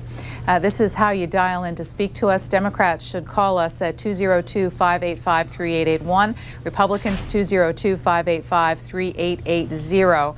And independents, all others, 202-585-3882. If you'd like to talk about an individual race that you'd like to react to, or where the parties are going overall with the themes that worked or didn't work for them, we'd like to hear your analysis of campaign 2002. Well, Vaughn Ververs, did you bring to the table, everybody's wanting to know Minnesota, Missouri, South Dakota, the squeakers. I don't know if you can tell us any more than we've heard already, but I invite you to add a little bit if you know any from those 3 races. Well, what I can tell you is in Missouri, we're waiting for a very small amount of the vote left to come in. There's about 23,000 votes outstanding. But that vote that we're waiting on to see the results of are in heavy Democratic county. We'll see if there's enough there for Carnahan to make up that difference. It looks very unlikely at this point that she could, but as I say, those votes are in heavy Democratic areas. No Republican that I've seen so far in the coverage tonight, even at this late of an hour, is willing to go out and say that they think Talent's going to win that one. In Minnesota, I think that's just one we're going to have to wait for all night long. They're hand tabulating the votes. You heard Walter Mondale say earlier that this is the biggest turnout maybe in the history of the state. A lot of votes to count in that state, and it's just going to be a time-consuming thing. South Dakota, I think Democrats are feeling a little bit more confident in, but apparently they're waiting to count the absentee ballots until after the rest of the regular vote is in, just to sort of double check and make sure that there's no voter fraud that was being alleged there. So I think the South Dakota and Minnesota races will be a little while yet till we get a real feeling for those, but at the Missouri race we should have a definite word on the next hour or so, I would think. Can you draw any more conclusions about turnout nationwide? Well, I think it's pretty obvious, and a lot of people were talking about this leading up to today, is that turnout was going to be low across the nation. But I think if you look at some of the states where there were really competitive races, you're going to see turnout was pretty high. I think turnout in Missouri was fairly high. Again, turnout in Minnesota very high. It just sort of goes to follow that where you're going to have competitive races, you're going to have good turnout, or at least better than in other places. I think the Democratic turnout is going to be one of the things that's talked about, why Democrats couldn't get their vote out in a lot of these states where they really thought they had a chance to win. New Hampshire, some other places, Colorado. I think Democrats felt very confident about Colorado, and they end up losing that. One place where turnout is definitely going to be a story and definitely could be one of the biggest stories that you'll wake up to tomorrow morning is in California, where it looks like only about 8 million people out of, I think, 35 million or 25 million registered voters live. Only about 8 million of those voters went to the polls today. And with just over a quarter of the vote coming in, Bill Simon, the Republican candidate, has just a slight lead on Gray Davis, the incumbent Democrat. This is a campaign that Davis led all the way through. He spent millions and millions, tens of millions of dollars running ads in this race. It looked like Simon couldn't walk and tie his shoes at the same time. He made all kinds of mistakes throughout his campaign, and yet the race never really became a blowout in the polls, and Simon just kept hanging around there. And if the turnout was so light, that's going to help. That's going to help Simon out, and we're watching that one very closely to see if he can pull in a big upset there late tonight. Let's move to the House of Representatives. How about in those incumbent v. incumbent races? Any surprises among them particularly? Well, I think they're split at this point. I have got to be honest with you, Susan. I haven't been poring over those results as much as Chuck has, but I think they're split at this point, which goes to be about right. There were 4 incumbent districts up. I think that the Republicans probably are going to end up gaining a couple seats, it looks like, at this point. In fact, Democrats may end up losing more Senate seats than House seats, is what I was told just coming on the air here. So it's going to be a pretty tight election in the House. A couple of surprises out there tonight. Henry Bonilla in Texas looks like he's going to go down to defeat. And also, not in the House, but a former House member, Steve Largent in Oklahoma, running for governor. I think nobody really expected him to lose that race. It looks like he's gone down tonight as well. And so, although a lot of attention is going to be focused on the Democratic losses, there are a couple Republican ones out there. I don't know if I can do this to you, pushing you from politics and numbers to policy, but looking like this might be a very strong night for the Republicans. What's this mean about the lame duck session and all that pending legislation and spending bills in the couple weeks ahead? Well, I think we're going to have to wait a couple days till some of this gets ironed out. I've heard so many different reports on this tonight. Jim Talent, if he wins that Missouri race, can be sworn in early because he is basically, this is a special election to fill out the rest of Mel Carnahan's term, which Gene Carnahan is serving as. It's sort of confusing, I know, but it's really a special election in Missouri tonight. So the thinking is that he can be sworn in right away when Congress reconvenes as a Republican member of the Senate. The other race is a little bit up in the air in Minnesota. I've heard reports tonight that the Senate is saying, the Senate historians are saying that that if Norm Coleman were to win that race or Walter Mondale, they could not necessarily be sworn in right away because they have to wait to serve their full 6-year term, and it's not constitutional to serve over that. Being sworn in for a lame duck session would extend their term beyond 6 years, and so Dean Barkley may actually, the independent who was appointed by Jesse Ventura on Friday or yesterday, whatever day it was, I'm getting mixed up at this point, could actually end up serving out that throughout the lame duck session, which obviously would make for a lot of interesting theatrics where he lines up with voting on things and so forth. I think we might have to wait a couple days to see how that all irons out. I'm sure the lawyers are arguing those points as we speak in various places all around the city. And, you know, again, it also depends on what happens in the rest those 3 Senate races tonight. If Republicans win enough and Talent gets in there, they might be able to take control on the lame duck. Well, speaking of lawyers, and this is the last question for you, have you been able to monitor whether or not there are serious charges of voting irregularity in any of the states enough to make a difference? Well, I think, again, that's a matter of time that we're going to have to find out whether some of these charges are serious or not. Certainly, the charges have been flying back since the polls opened this morning. Several reports we've gotten from several different states, Florida, Georgia, Texas, and some of these are sort of just floating around in the air, are that some of these touchscreen voting systems, when voters will go to vote for, say, a Republican candidate, they say there's reports that no matter who they vote for on those touch screens, when they go to tabulate their votes, it all comes up Democratic. We've heard the same problem on the other side, Democrats trying to vote for Democrats and a kind of coming up Republican. I don't know how serious those are. I don't know how widespread those things are. There's all kinds of, there was reports in Minnesota that voters were being told to, if they were in line at 8 o'clock, they'd had to leave. There wasn't enough ballots for them to fill out. We're getting reports from both sides of this, but both parties have enough attorneys spread out in places all around the country that I'm sure if there's some real serious ones, we're going to hear about them real soon.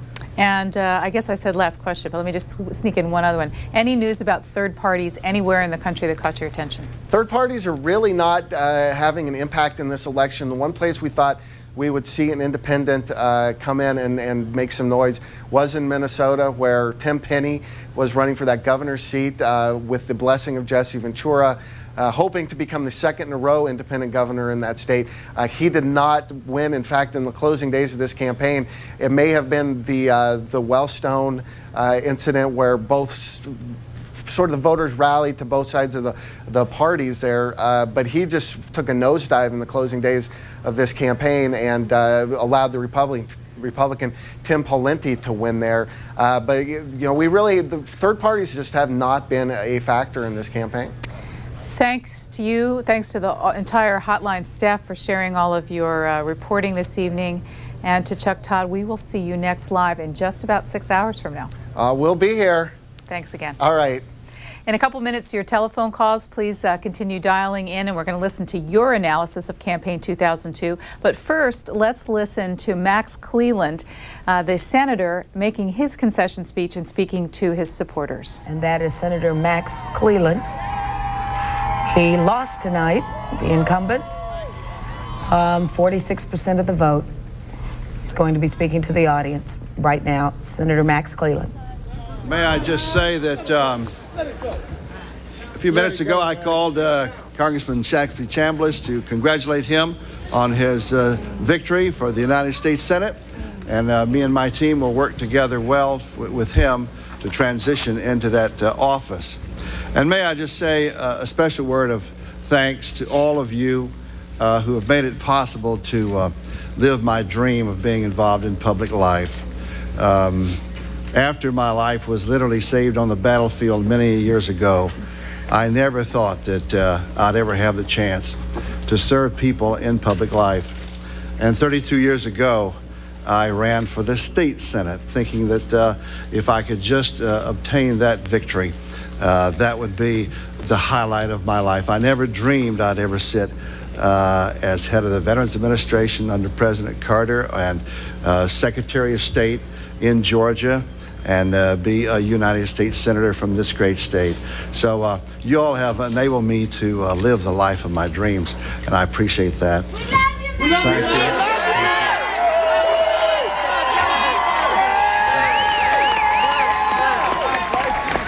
Thank you. Thank you.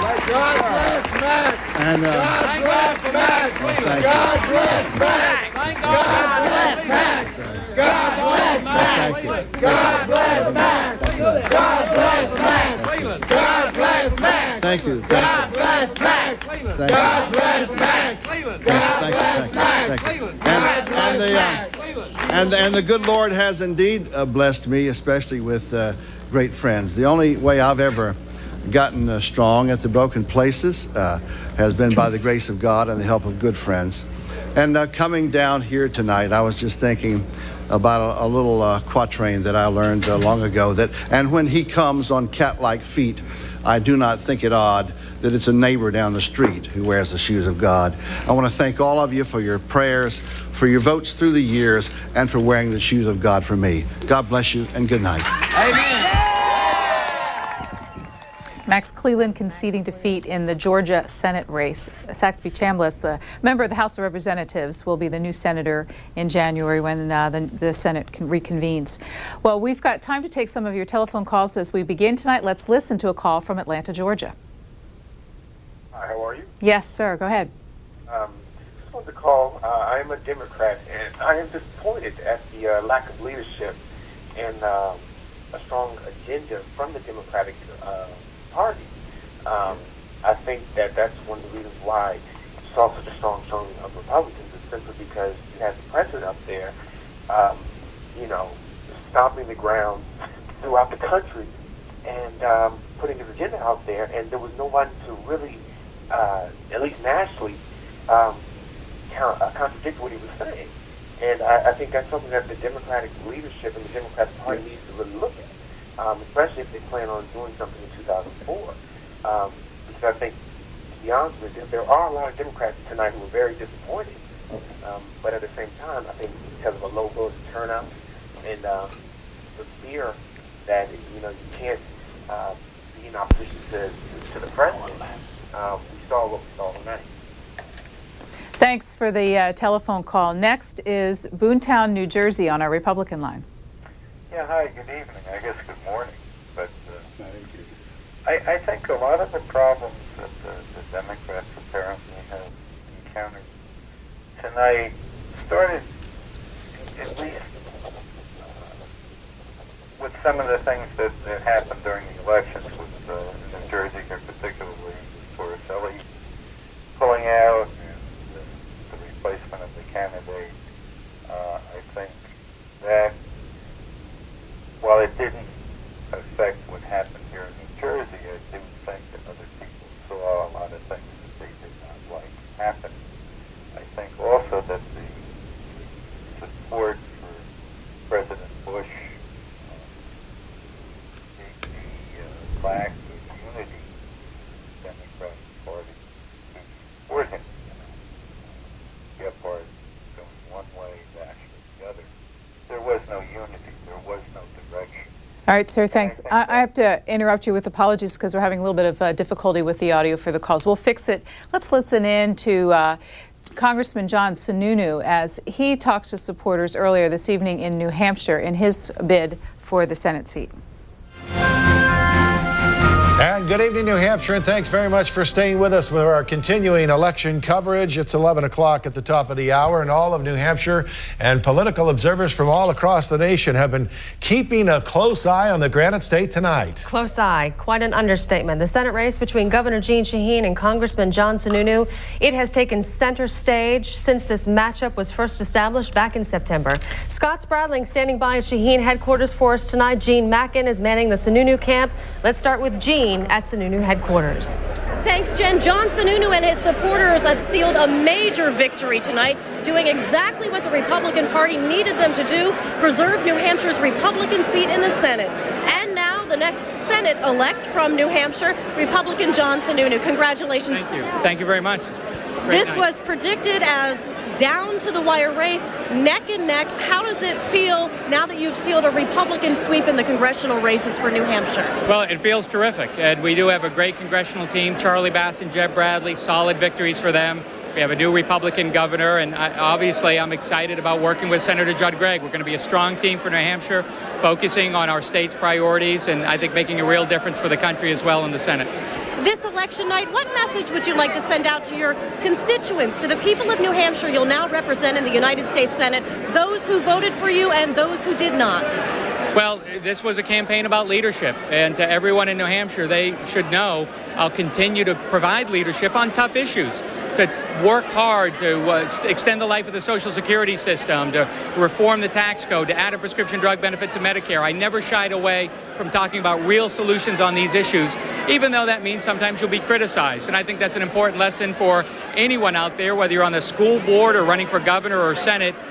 We should be talking about ideas, never shy away, even in the face of criticism, and New Hampshire can count on me to continue to provide that kind of determined leadership in the Senate. Congressman, congratulations once again. We'll let you get back to your family and back to the celebration. Thank you very much. Great, thank you. And there you have it, the next Senator-elect Republican John Sununu, resident of Bedford, father of 3 and husband, also the son of John H. Sununu, former governor of New Hampshire and former White House chief of staff. He's had a very successful career in politics, 3 terms in the House of Representatives, now followed by his first term in the Senate. Reporting live from Bedford, I'm Gene Mackin, WMUR News 9. Now we're going to toss it over to Scott Spradling at Jeanne Shaheen's headquarters in Manchester. Scott? Thanks very much, Gene. What began as 6 years of hopefulness for the future for a Senate term has now turned into a subdued type of celebration for Jeanne Shaheen's 6 years in the governor's office, which will wrap up in about 6 or 7 weeks. Democrats are left scratching their heads, disappointed, teary-eyed here at the Shaheen campaign, folks trying to figure out exactly what happened. A great deal of shock, a great deal of sadness as the governor with her family took the podium tonight to concede this race to John Sununu. They had high hopes. They hoped that the independent turnout would be strong. The Democrats would back them up. Unfortunately, it just did not work out. It was not even the close one that they had hoped for. No word about Jean Shaheen's future other than maybe taking a vacation, spending some time with the third grandchild that's on the way. And in the meantime, she talked a little bit about her concession to John Sununu. I've called John Sununu tonight and congratulated him on his victory. I wish him well in the days ahead. Oh, no. It's important for all of us that we succeed in the future by working together. Jean Shaheen was seen as the great hope for the Democrats to not only win New Hampshire Senate at the very top of the ticket, but also to make a dent in a very important, crucial set of races across the country for the U.S. Senate in keeping the Democratic majority. Right now, that's all very much in doubt. The final word from Kathy Sullivan as she was walking out of the room was, now they have the control, top to bottom in the House and Senate. Let's see what they do with it for the next 2 years. For now, live from Shaheen headquarters in Manchester, Scott Spradling. Let's go back to the studio. Scott, thank you. Heart and soul poured into these campaigns for both of those two candidates. Let's take a look at the boards and see where the numbers fall. Finally, a discernible gap between these two candidates who have been neck and neck for weeks in this race. 51% to Jean Shaheen's 46%. John Sununu goes to Washington as the next senator from New Hampshire. And let's take a look at the numbers for the governor. And we're back to our studio here. Let's return to your telephone calls for your thoughts on the results so far in election 2002. Coahoma, Texas, on our Republican line. Go ahead. Hi, I'm a long-time listener, and this is my first time to call. And it's obviously a great night for the Republican Party. But I don't think any mistake should be made. This is a Bush landslide, and it puts the lie to those who believe his presidency was somehow illegitimate. And the American people have shown that they recognize a true leader when they see one. So it's a great night for the Republicans, but greater still for George W. Bush. Thanks a lot. Thanks for your call. Next is a viewer in Roseville, California, on the Democrats line. You're on the air. Hi. I'm a very disappointed Democrat. And I would like to know if George W. Bush used taxpayers' money to do all of the traveling around and campaign for all the Republicans. In my opinion, if he did, that the Republican Party needs to pay us back. And I am also disappointed in the Democrats in that they did not have really strong, unified messages and did not stand up to George W. Bush and the Republicans on the war in Iraq and the economy and the tax break. If they'd have gone ahead and fought for those issues, which most of us care about, they would have won. Can you, caller, before you go, can you handicap the governor's race in your state? It's going to be difficult because it was one bad choice over another. But I think Davis will win. Thanks for your call. Monoma, Wisconsin is our next viewer on the air. You're on C-SPAN and on the independent line. What do you think of the election results? Well, it was very interesting this evening. Particularly one lifelong Democrat, Pat Cadell, who I've watched before on cable. He called Terry McAuliffe a crook, and the fact that the Democratic Party, according to him, is a shell of what it used to be. Another example was on Fox, where Juan Williams indicated that this probably was going to be the end of Terry McAuliffe and Bill Clinton as far as their controlling and running the Democratic Party. I look upon this race as a plus for the country, because I was beginning to believe that, honesty and integrity and principle and standing for certain things, not putting your finger in the air every other day and spending your whole life looking at focus groups and polls. And I think that it may result in a better Democratic Party if they do make some changes, because I just had a feeling that most of the Democratic senators that I used to truly admire have all retired.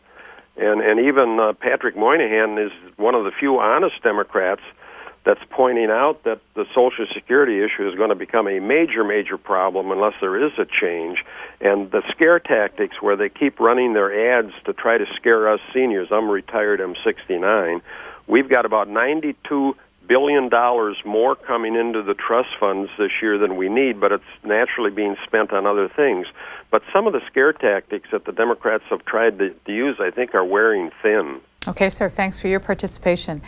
On this election night, really the morning after, it's appropriate to say thank you to Steve Scully, who is C-SPAN's longtime political editor. He, with his team, coordinated our full coverage the whole year long of Campaign 2002 and broke our past records on the number of congressional and gubernatorial debates, more than 140 brought in for you to see all the candidates in Campaign 2002. Tonight's coverage has been put together by Richard Weinstein, who has been coordinating the feeds from the 12 stations and our overall look for you this evening. Our thanks to him as well. Just a few minutes left from the studio. Next call is from Buffalo, New York. Buffalo, you're on the air. Yes, hi. I was just calling to say, as a Republican, obviously, I'm glad that the Republicans did well in Congress. And I also wanted to say I'm also glad because in the past, if you look at when the president and both houses of Congress have all been from the same party, they tend to be more productive as opposed to when things are split. And I'm hoping that the Republicans can make this a very productive, at least for the next 2 years while they hold the houses, and hopefully benefit the country as a whole. What do you think the reasons are? Is this a national race, or is it candidate by candidate? What do you think the reason for victory is? I think it's a combination of both. Some places there are a lot more candidate by candidate, but I do feel that George Bush, as your poll showed earlier, to some people it did make a difference, and all the flying around he did around the country pushing for people. I think in some respects that was a national race, especially some of your closer races. I think that made a big difference. Thanks for your call. The control of the Senate still very much in play. We have our eyes on a number of the races where the results are not yet known, including the Missouri Senate race and also the Paul Wellstone race in Wisconsin, and let's see, the third one we have here. I've lost my notes, but let me take another call here. Layton, Utah, you are on the air. Go ahead, please. Democrats line. Hi. I guess my question is, this is my first time voting. I'm still young, but I tend to go more with the Democratic side. And does this mean that Hillary Clinton is like our only, I guess, main person for the president who we would vote for? Or is that the only person we have headstrong leading for us? What would you think if that was the case? You know what? I love her. I mean, I think her husband did a wonderful job, and I think she would too. It just scares me that this country's reforming back to a more Puritan sense of society. Okay, thanks. Aspen, Colorado is next. This call is on our Republican line. Go ahead, please. Aspen, you there? Aspen, Colorado. All right, let me move on to our next call. It's from Janesville, Wisconsin. Hello. Yeah, I was thinking we need less leaders up there and more policymakers. What's the difference in your mind? Well, policymakers look at and try to make the best policy. When you're making policy, you want to look at all the ideas instead of just the idea of one particular party. A lot of times, for instance, Democrats and Republicans are pro-life, pro-choice, when the obvious thing is adoption is the option. And adoption overall isn't looked at. I mean, it's made more harder for people to have an adoption. It costs them money compared to having an abortion. It's financially cheaper for them to have an abortion. If that wasn't the case, we'd have a lot more adoptions out there. Thanks. The races, we're still waiting for results from South Dakota, the Tim Johnson incumbent versus John Thune, Republican congressman. Missouri Senate race, the Gene Carnahan versus Jim Talent, and the Coleman-Mondale race in Minnesota. Next call is Houston. Go ahead. Yeah, I'm calling today for the first time, I guess, seeing myself on TV. This is very strange. But I have a feeling that possibly across the nation that somehow the Republicans are breaking the voting. Is that possible? Sir, somehow the Republicans are what? We didn't hear you. That maybe the Republicans, like, somehow on these all Democratic ballots that go in, I heard, like, across Texas that possibly... We lost the call, bad connection, but let's return to WCCO for live coverage of the race there. We'll be right back. And we could also possibly pick up that seat as well.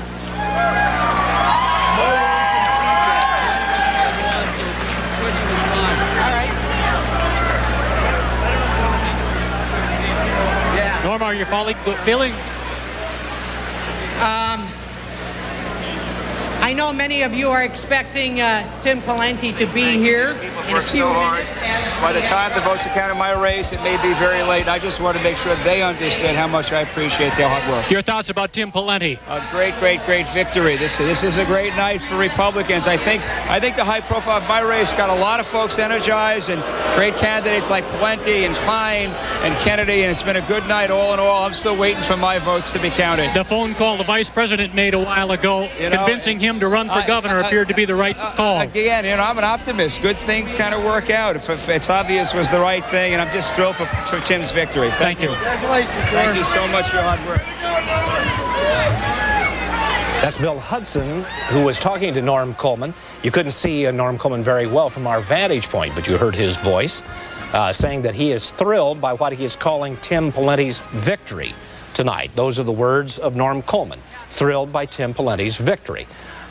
He is not alone in thinking that Tim Pawlenty will be the next governor of the state of Minnesota, but we here at Channel 4 are not going to go quite that far. Not yet. That may be the eventual outcome of tonight's race, and we may be convinced on the evidence that that may happen. There's Bill Hudson working extremely hard at GOP headquarters tonight. All right, now let's go back to what we were talking about.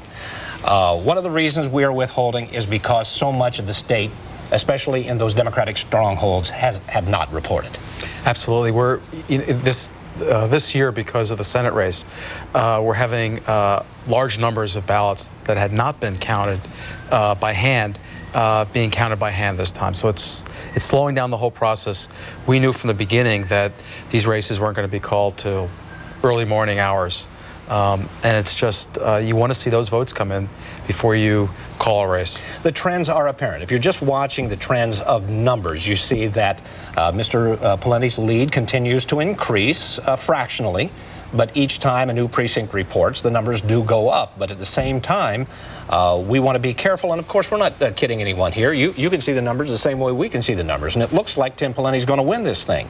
What we're trying to say is that we're looking at some maps that show how the precincts are reporting and what parts of the state are just not getting the numbers in. I think it's exactly the same thing that Walter Mondale was admonishing the press to be careful here.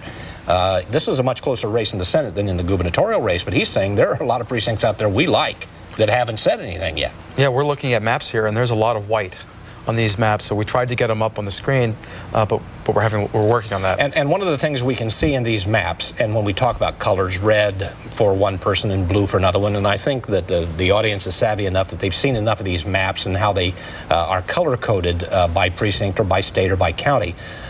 In the national races. In this case, what we're seeing in this race with Tim Pawlenty with 46% of the vote and Roger Moe with 36% of the vote, that a lot of the state that is in blue, which would be for Mr. Pawlenty, is all compacted around the metropolitan area with the exception of Carver and Ramsey County and a piece of Dakota.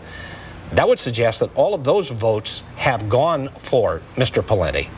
When you get up north, white, no votes have been counted in many of those precincts up there. So we're just being careful, just to let people know why we're being careful. Absolutely.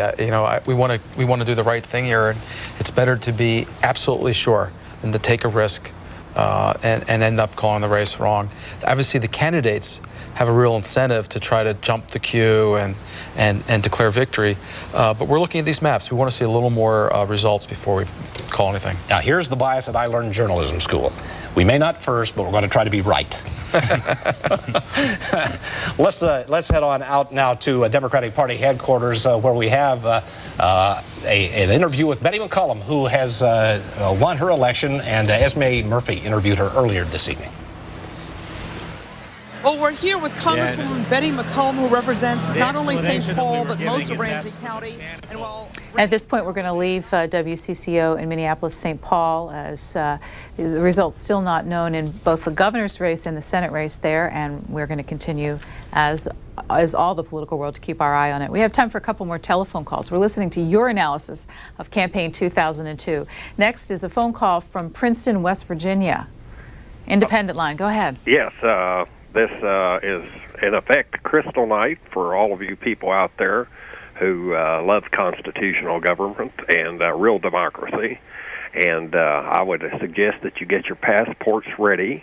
And there were international observers at this election, and that you can expect in the future never have a real election again. So all of you people get ready out there for what's coming. Why, sir? Why is your analysis so harsh on the evening? What do you see happening? This is what the Republicans have been trying to get ever since the FDR administration, and they've achieved it through one means or the other. This goes all the way back to the Kennedy assassinations. There's been a lot of political murders and stuff involved over the years. And people, Crystal Night is here. This is it tonight. Thank you. Goodbye. Next is Marlborough, Massachusetts, on the Republican line. Hi. Go ahead. I was thinking that it's great that the Republicans have finally accomplished their goal. They have worked hard against such tremendous odds. The Democrats have been so liberal that I think the American people are starting to wake up and realize that they're going in the wrong direction and that the Republicans really deserve a chance. It seems like every time the Republicans win something, the Democrats try to deny it, they try to cheat them out of it, or they try to deny that it really happened. And I think that while they won, the emphasis is on what they do with what they've won, and I just hope that they don't screw it up. Caller, what happened in the governor's race, the O'Brien-Mitt Romney contest? I'm sorry? The governor's race in Massachusetts. What was the outcome? I don't know. I'm calling from Maryland. You are? Yes. I have a word on my screen that you're from Massachusetts. Well, thanks very much for the call. You're welcome. Next is Tampa, Florida, Republican line. Yes, good evening, or actually good morning.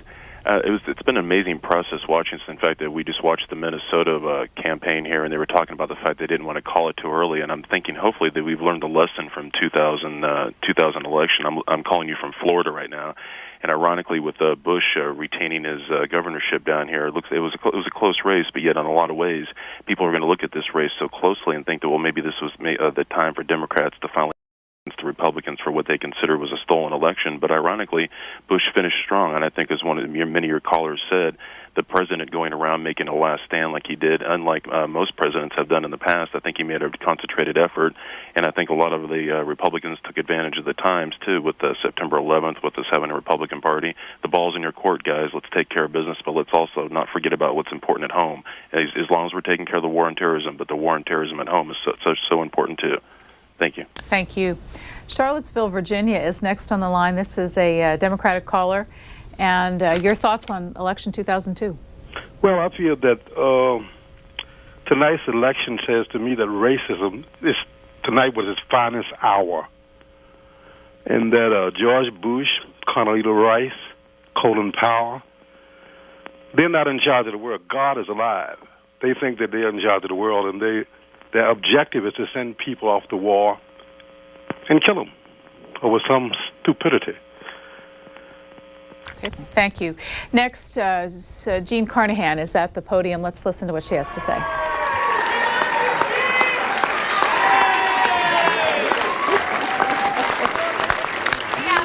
Thank you very much. Thank you.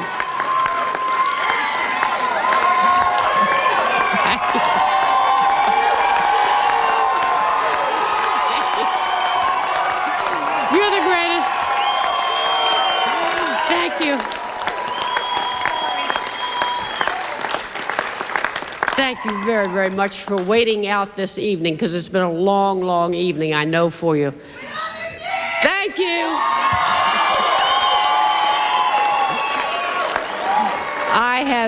I have just called Mr. Talent and conceded this race. I want to congratulate him for his effective and his victorious campaign.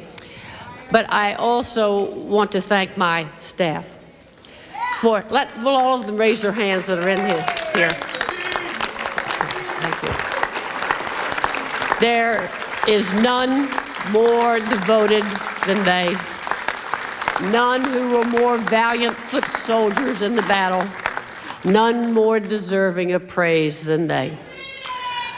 And I also want to thank the working men and women who have united so forcefully in this common cause. You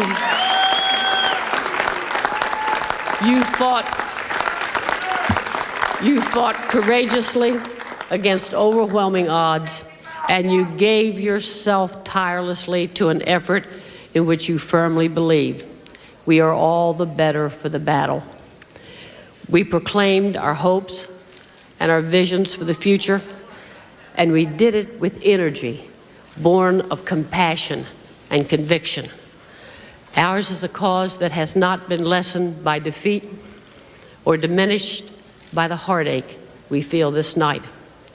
As always, others will come to lift the fallen torch. The fire will not go out.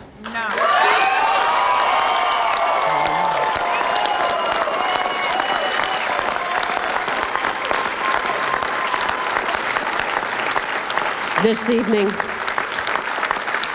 let me thank you for the deep honor of allowing me to serve the 2 years of my husband's term. It was truly a momentous time in our nation's history, and it is my hope that those who write of such things in years to come will say, Missouri's first woman to serve in the United States Senate from Missouri.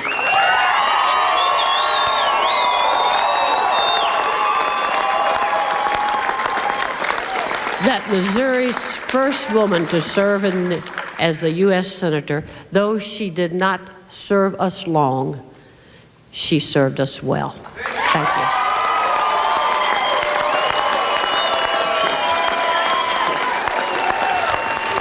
There you have the concession speech from Senator Jean Carnahan, only in Washington, as she mentioned, for a couple of years, but she hopes that she did her job, and Missourians understand that. She says it was a deep honor to be there in Washington.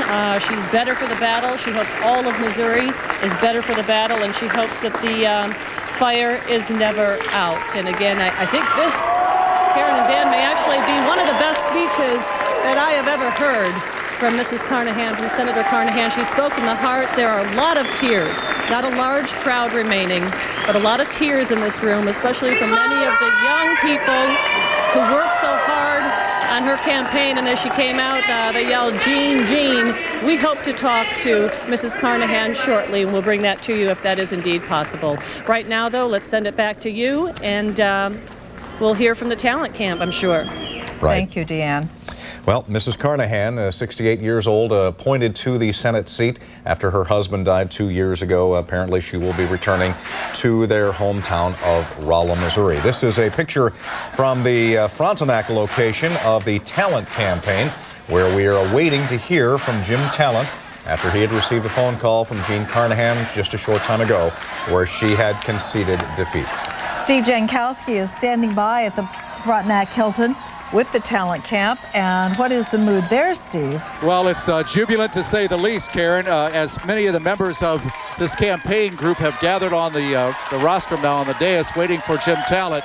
The pathway has been cleared. You heard the concession speech from Jean Carnahan. And again, Jim Talent expected to come out momentarily. This crowd wavered for a moment. Some of the people slipped out, but they came back in. And they watched the concession speech, and the cheers were raucous here in this Frontenac Hilton Hotel as we wait for Jim Talent to come out. Again, the path has been made, and all we're waiting for is the senator-elect from the state of Missouri. You can hear the shouting.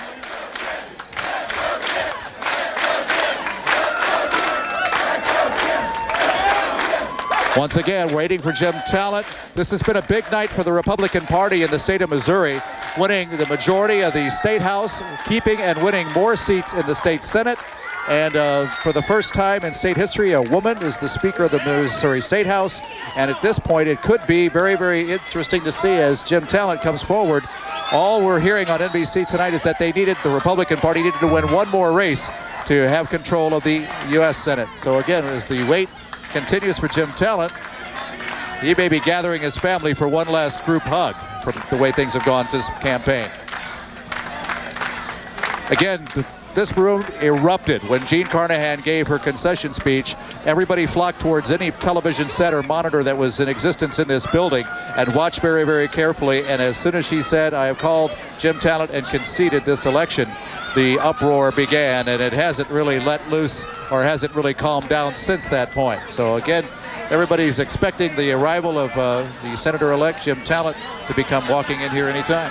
As forecast, this race has been very, very close and has come right down to the wire. And when the final numbers are counted, it looks like it will be perhaps 30,000 votes to separate the two candidates. Yeah, it may be less than 30,000 votes. And Steve, if you're still with us, we will come back to you as soon as Jim Talent takes the podium there. But there had been some concern about certifying these votes and whether or not Jim Talent would be able to take that Senate seat before the traditional January swearing in, and whether a Democratic governor in Missouri would certify those votes. Jim Talent had said he will abide by whatever the state law is and whatever the governor decides, whether he takes that Senate seat early within a day or two or a week, or whether he has to wait a couple of weeks or a couple of months to take it. Here are some of the numbers. All of that coming, of course, from the unusual way that Jean Carnahan has filled this seat. Yeah. She was appointed, of course, after her husband was elected posthumously. He was killed in an airplane crash just a few weeks before the election. And Jim Talent, of course, will be running, or this Senate seat, this Senate term will be over in 4 years as opposed to 6 years, because the 2 years that Jean Carnahan has already served. And let's check back in with Deanne Lane at Jean Carnahan's campaign. Deanne? Joining me right now is Roy Temple of the State Democratic Party. She's not going to come out and talk to any of us tonight. No, she's going to go home and get some rest. It's been an awfully long evening tonight, and so she's going to go home and get some rest. Roy, I want to ask you how you would describe the mood here. The supporters here, you yourself personally, the last 2 years have been incredible. I've never seen so many tears here as I have with any election. Well, those of us who are close to Carnahan family know that the real loss we suffered was on October 16, 2000. We walk out ahead here with our heads held high tonight, knowing that Jean Carnahan did an incredible job during the 2 years she had the position as United States Senator, so we walk out here with no regrets. And she asked that her work be so well remembered in Washington that she did indeed leave a mark there. I think it very well will be. Okay, I know this has been tough for you. Briefly tell us, did we not do as well in the city? Did you not do as well in the city of St. Louis as you anticipated? What happened? What went wrong? Well, I mean, it's all about math, and the margins in the outstate area were a little bit wider than we expected. The margins in the county was a little bit narrower than we expected, so the math just didn't work out very well for us tonight. But, you know, you go into elections, they can turn out one of two ways. This one didn't go right, but, you know, we look forward to the next opportunity. How did she react up there when she finally heard? As she has in every difficult circumstance in her life, with grace and dignity and a certain peace.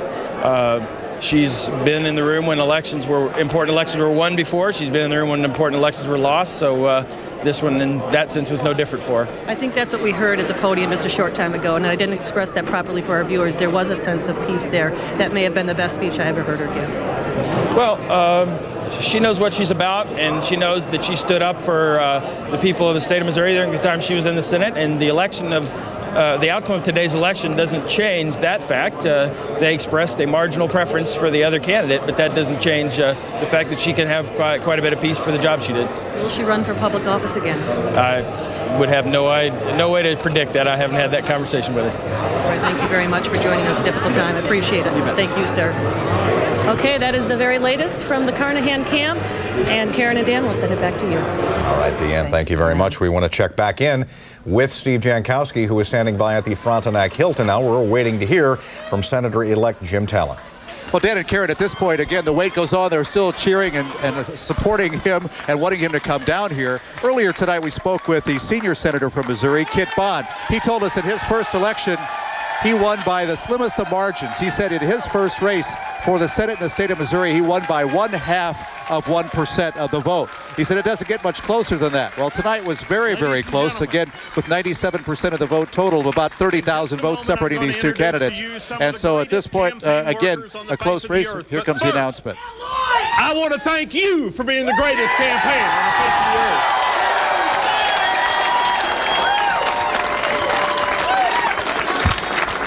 Up here on this staff, and I've done this now for 22 years, are some of the best campaign workers I've ever worked with. Let's give them this a round. Celebrating the campaign workers now. In fact, one of the things that was critical of this race was the last 72 hours, which was called the 72-hour campaign. We did a team effort launched in 2002. To reach out to every Missourian Probably to get the them to greatest vote, team effort and hopefully, the from state their of Missouri perspective, to has vote ever for seen. Jim Talent. And I would like to introduce to you a part of that team. And I'm going to bring them up both at the same time, and then I'm going to let our senior senator introduce a very special guest. But first on that team is Ann Wagner, our national co-chair. As they continue the introductions, one thing that we found out today, that for the last week, 2 members of the National Republican Committee have been working throughout the state of Missouri. An employee of the FCC who on his vacation spent the last week here working for the Republican campaign in the state of Missouri as part of this effort called the 72-hour task force. That was rock solid. Someone that stood toe to toe, shoulder to shoulder, each and every step of the way. And I'm going to bring that person up, and I want you to give that person a round of applause, and then I'm going to let that person introduce to you a very, very special guest and his family. Ladies and gentlemen, the senior senator from the United States, Kit Bond.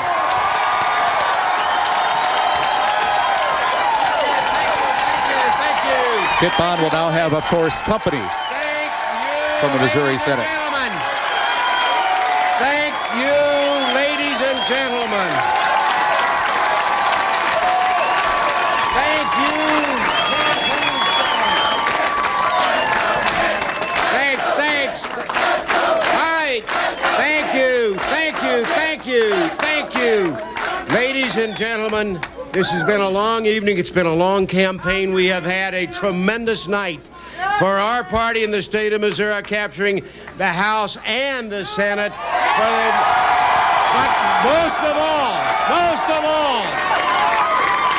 most important of all, we have a new United States Senator from the state of Missouri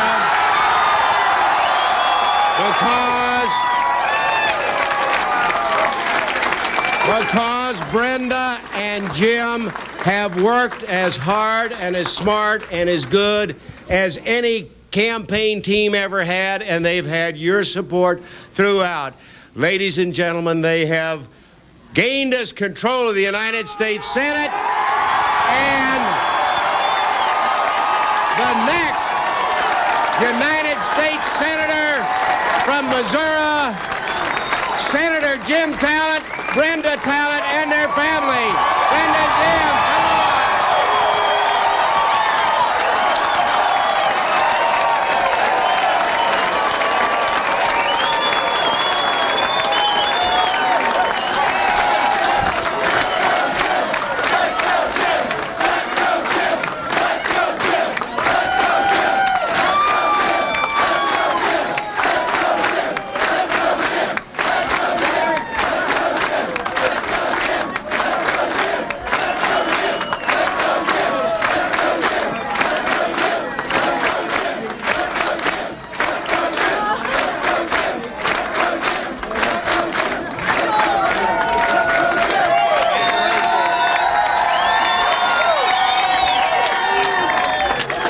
Jim Talent congratulating members of the campaign staff here who have gathered, and we're in the war room at the Frontenac Hilton Hotel, spending the evening watching the results in a suite upstairs, and now celebrating the victory by Jim Talent, the former congressman from the state of Missouri and gubernatorial candidate 2 years ago. And the chant going up, "Swear him in." Swear him in is what they're chanting here at the Frontenac Hilton.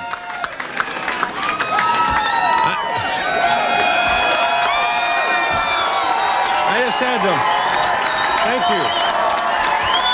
Thank you very much. Thank you.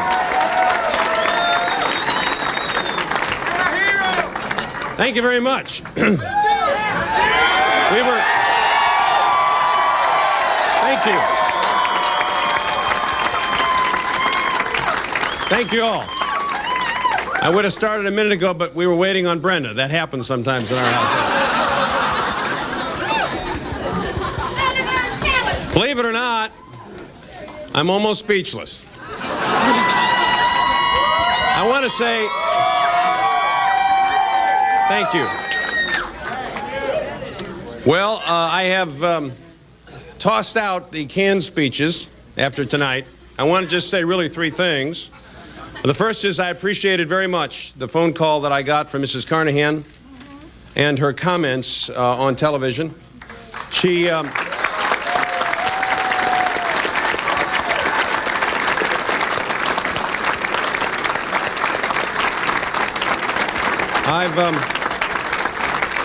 I've known Jean and I knew Mel for a long time, and she conducted herself with the dignity and the grace with which she has conducted herself in office and in this campaign, and I am grateful to her for the way she has conducted herself and for her call.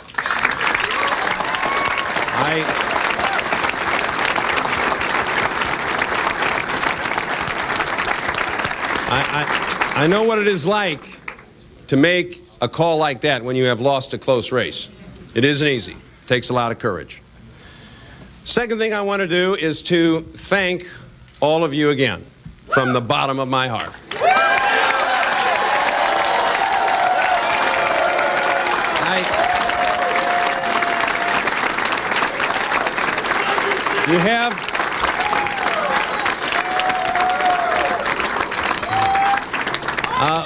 We have behind us the dedicated team which has led this campaign for the last 14, 15 months, which has shepherded me all over the state of Missouri.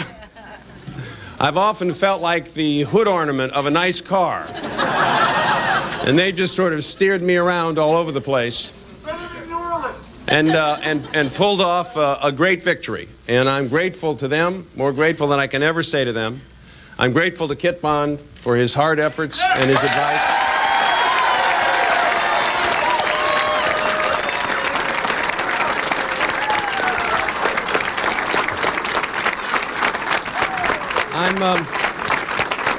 Thank you, Kit. I'm grateful to our state party chairman, Ann Wagner, for her great work.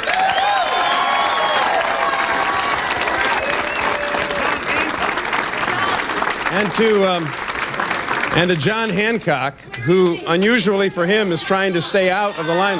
John, come on up.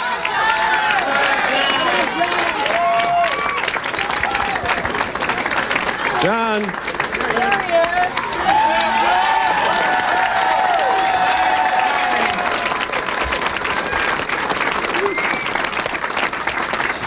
And just very, very grateful to you all. You know, sometimes I go to an event in a campaign, and people come up to me and say, thank you. Thank you for what you do. Thank you. We appreciate the sacrifice. And those are very encouraging. No, those are very encouraging and kind comments when people make them. But what I always think is, thank you. I mean, I know some people say to me, why do you do what you do? Because it's such a sacrifice. I know why I do what I do. This is my calling. But why you all have done what you've done, given of your time and your money, your efforts, you're doing it because you want the country to be better. And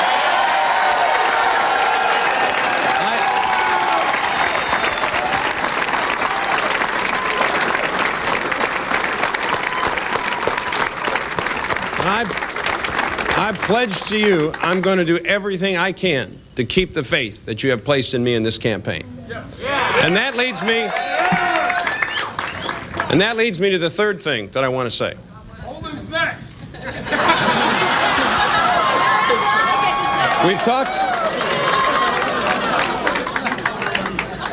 We've talked a lot in this campaign about what we want to do in Washington. And there are a lot of things that we need to do. I enjoy campaigning. I said in the debates that I've really enjoyed this campaign more than I've enjoyed one in 10 years, and that was right. But I'm ready for it to end.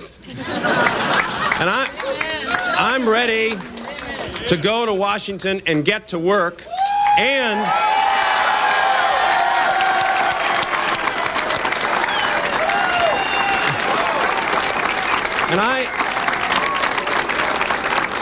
I want to go to Washington to work together.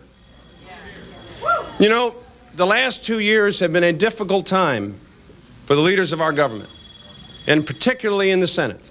There's been a struggle, a sense that there was a tremendous struggle for power going on ever since the Senate changed hands when Senator Jeffords switched. I don't blame either side for that sense of struggle, or maybe I blame both. It is time to set that aside. The election's over. The Senate's going to be narrowly divided. We're going to have to work together to get things done. And even if we disagree about tactics, in many cases we agree about what we want to do. And we should set our differences aside and try and accomplish them. That's not looking through rose-colored glasses. That's what every generation of leaders in America has done. Many of you know that my father recently passed away. He was 91. Think of what the arc of his life spanned. Think of what his generation of leadership did. And they did it together. They did it, Republicans and Democrats, and he was in both parties during his lifetime. He switched. They did it together. And we can do these things together as well. We have to.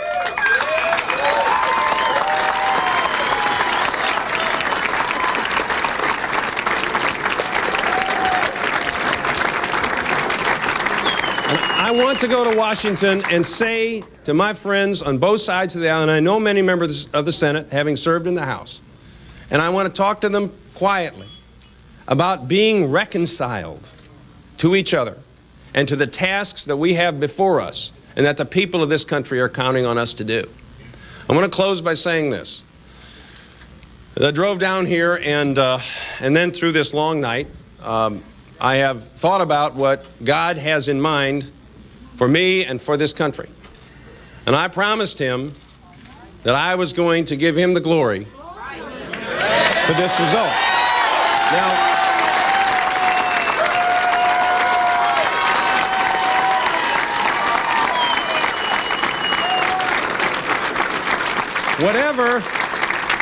whatever the outcome. Yeah, I think it was Sparky Anderson or one of the baseball managers says, you know, I've often seen guys after they've hit the game-winning home run, and they do the interview later, thank God for the game-winning home run. He said, I've never seen a guy go 0 for 4 and make 2 errors and thank God for that game.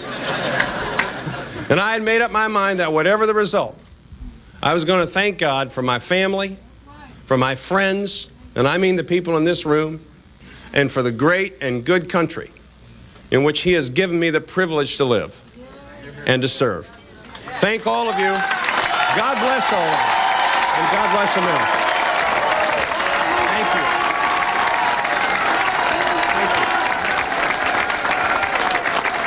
Jim Talent making his acceptance speech, talking about this being his calling. And the shout going up, swear him in, swear him in. He is the senator-elect from the state of Missouri for the U.S. Senate, but what has to happen now, the election has to be certified here in the state of Missouri. Once that happens, he can be sworn in immediately. They're estimating here that could take anywhere from 8 to 10 days, but again, the election has to be certified in the state of Missouri before Jim Talent can take over the seat that he won tonight in an incredibly close race against Jean Carnahan, someone that he said made the call to her with dignity and with class, and said that it was one of those tough phone calls, one that he had to make 2 years ago to Bob Holden when he conceded the race that he lost in the race for the governor 2 years ago here in the state of Missouri. So once again, Jim Talent, the senator-elect, and possibly giving the balance of power to the Republican Party in the U.S. Senate. Reporting live at the Frontenac Hilton, Steve Jankowski, News Channel 5. All right, Steve, thank you very much. Senator-elect Jim Talent of Chesterfield, age 46. He had served in Congress from 1993 to the year 2000. Now, he is returning to Washington. As the senator this time. We thank you for joining us for our extended coverage of Decision 2002. We will have complete election returns on today in St. Louis, beginning at 5 a.m., just a few hours from now. Not too far. Thanks for joining us. And as KSDK signs off in St. Louis, we thank them and the 11 other television stations across the country who have helped us show you the results of tonight's election. Well, with the resolution of the Talent-Carnahan Senate race, many of the major news organizations are calling the Senate balance of power for the Republicans. But let's take a look at the overview of where the House and Senate stand. We begin with the House of Representatives, and these are results of tallied races from the Associated Press.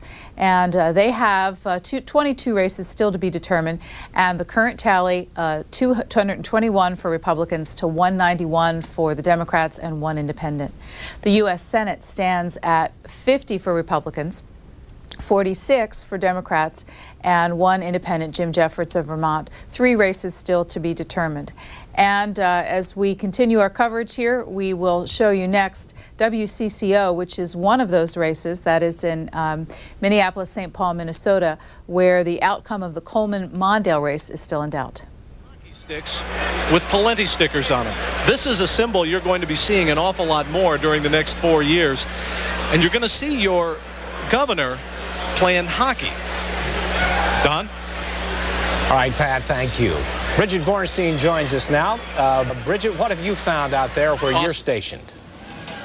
I just talked a few minutes ago with one of the primary campaign workers in the Mondale campaign, and he said that, in fact, the Pawlenty campaigns and the Moe campaigns, the two of them, they have been talking. He told me this as we saw Tim Pawlenty making his speech live. So he said that those conversations are happening. One other thing that's happening here is the people with the DFL party, they're negotiating with the hotel, because at this point the hotel is telling them everybody has to be out of here at 6 a.m.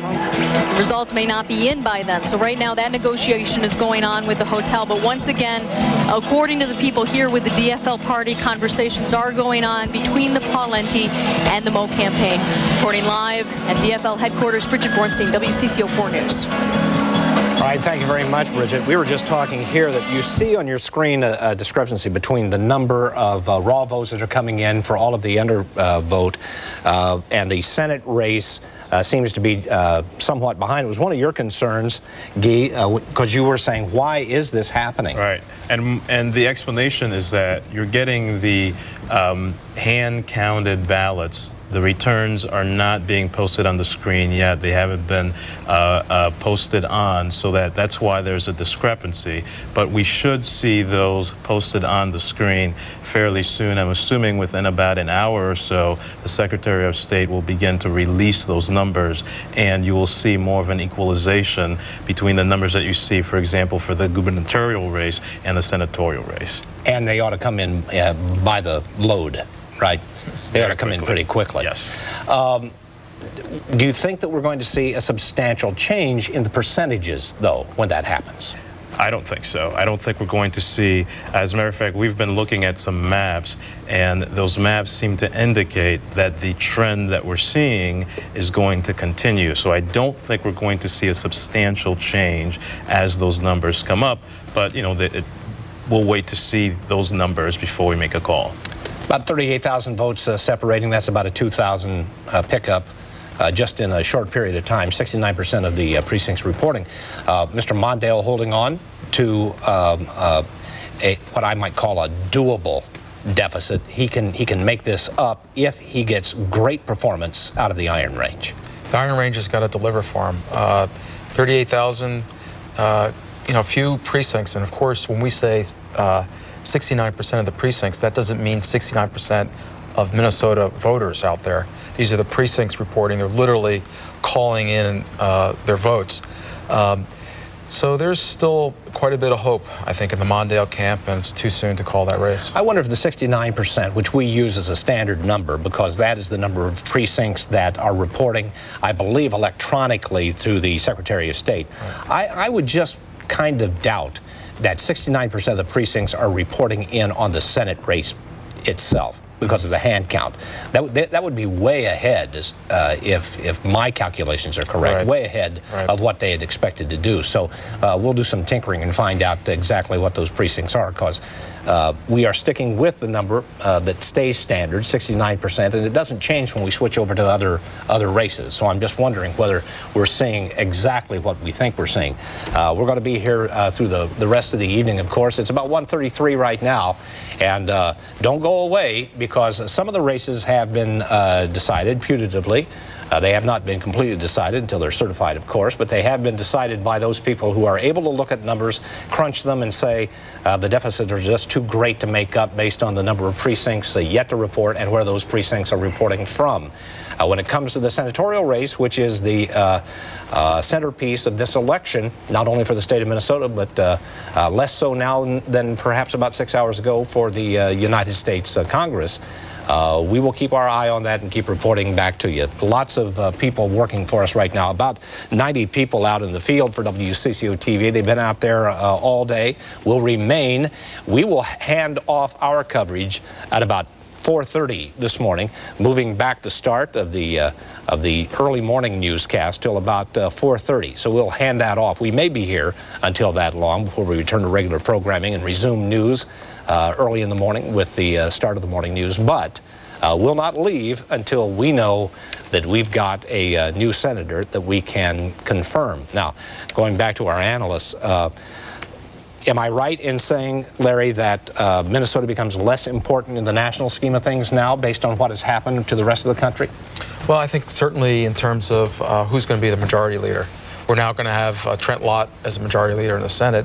But each vote is important because, of course, in the Senate, you need 60 votes to defeat a filibuster. So you have a supermajority rule, in essence, in the Senate. Each vote is critical for that. So Minnesota continues to be a critical seat.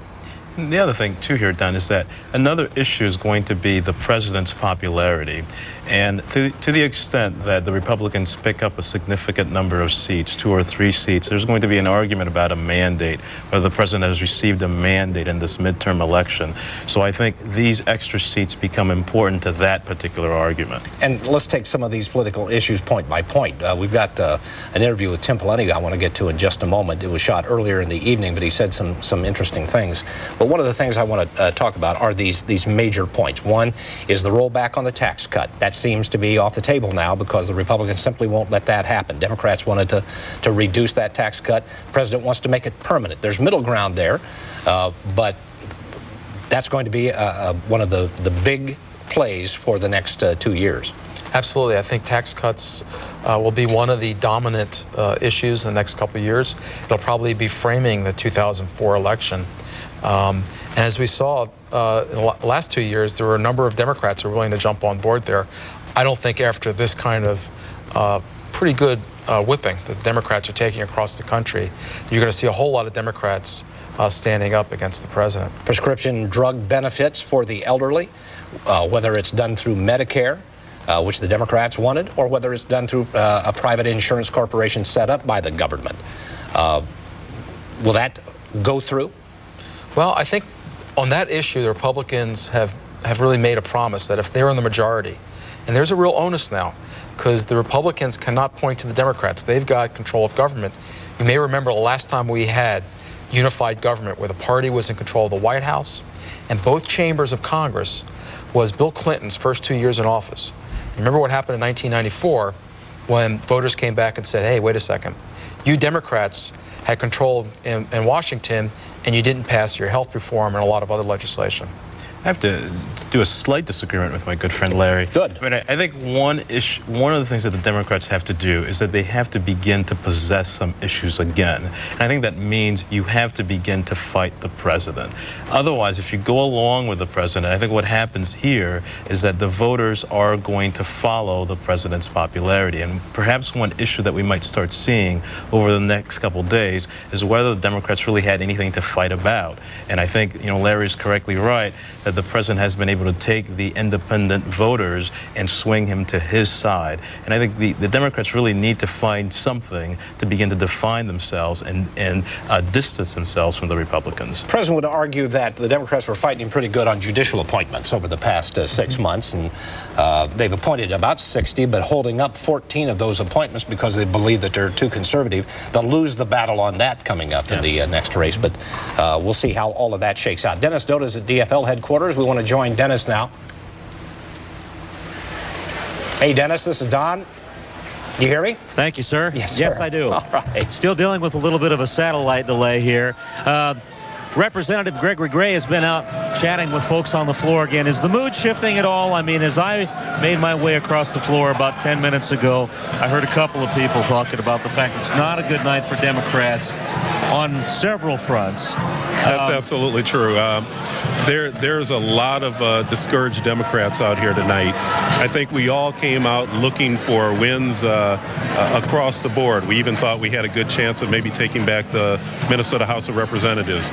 A lot of those goals are gone now, and I think the focus right now is hoping that we can win that U.S. Senate seat with Walter Mondale. The rest of it doesn't look very likely. Talking about that Senate race and the fact that we could be here, Don, I think, said till 4:30. We're hearing 5 o'clock at the earliest here at DFL headquarters. The Democrats had some problems.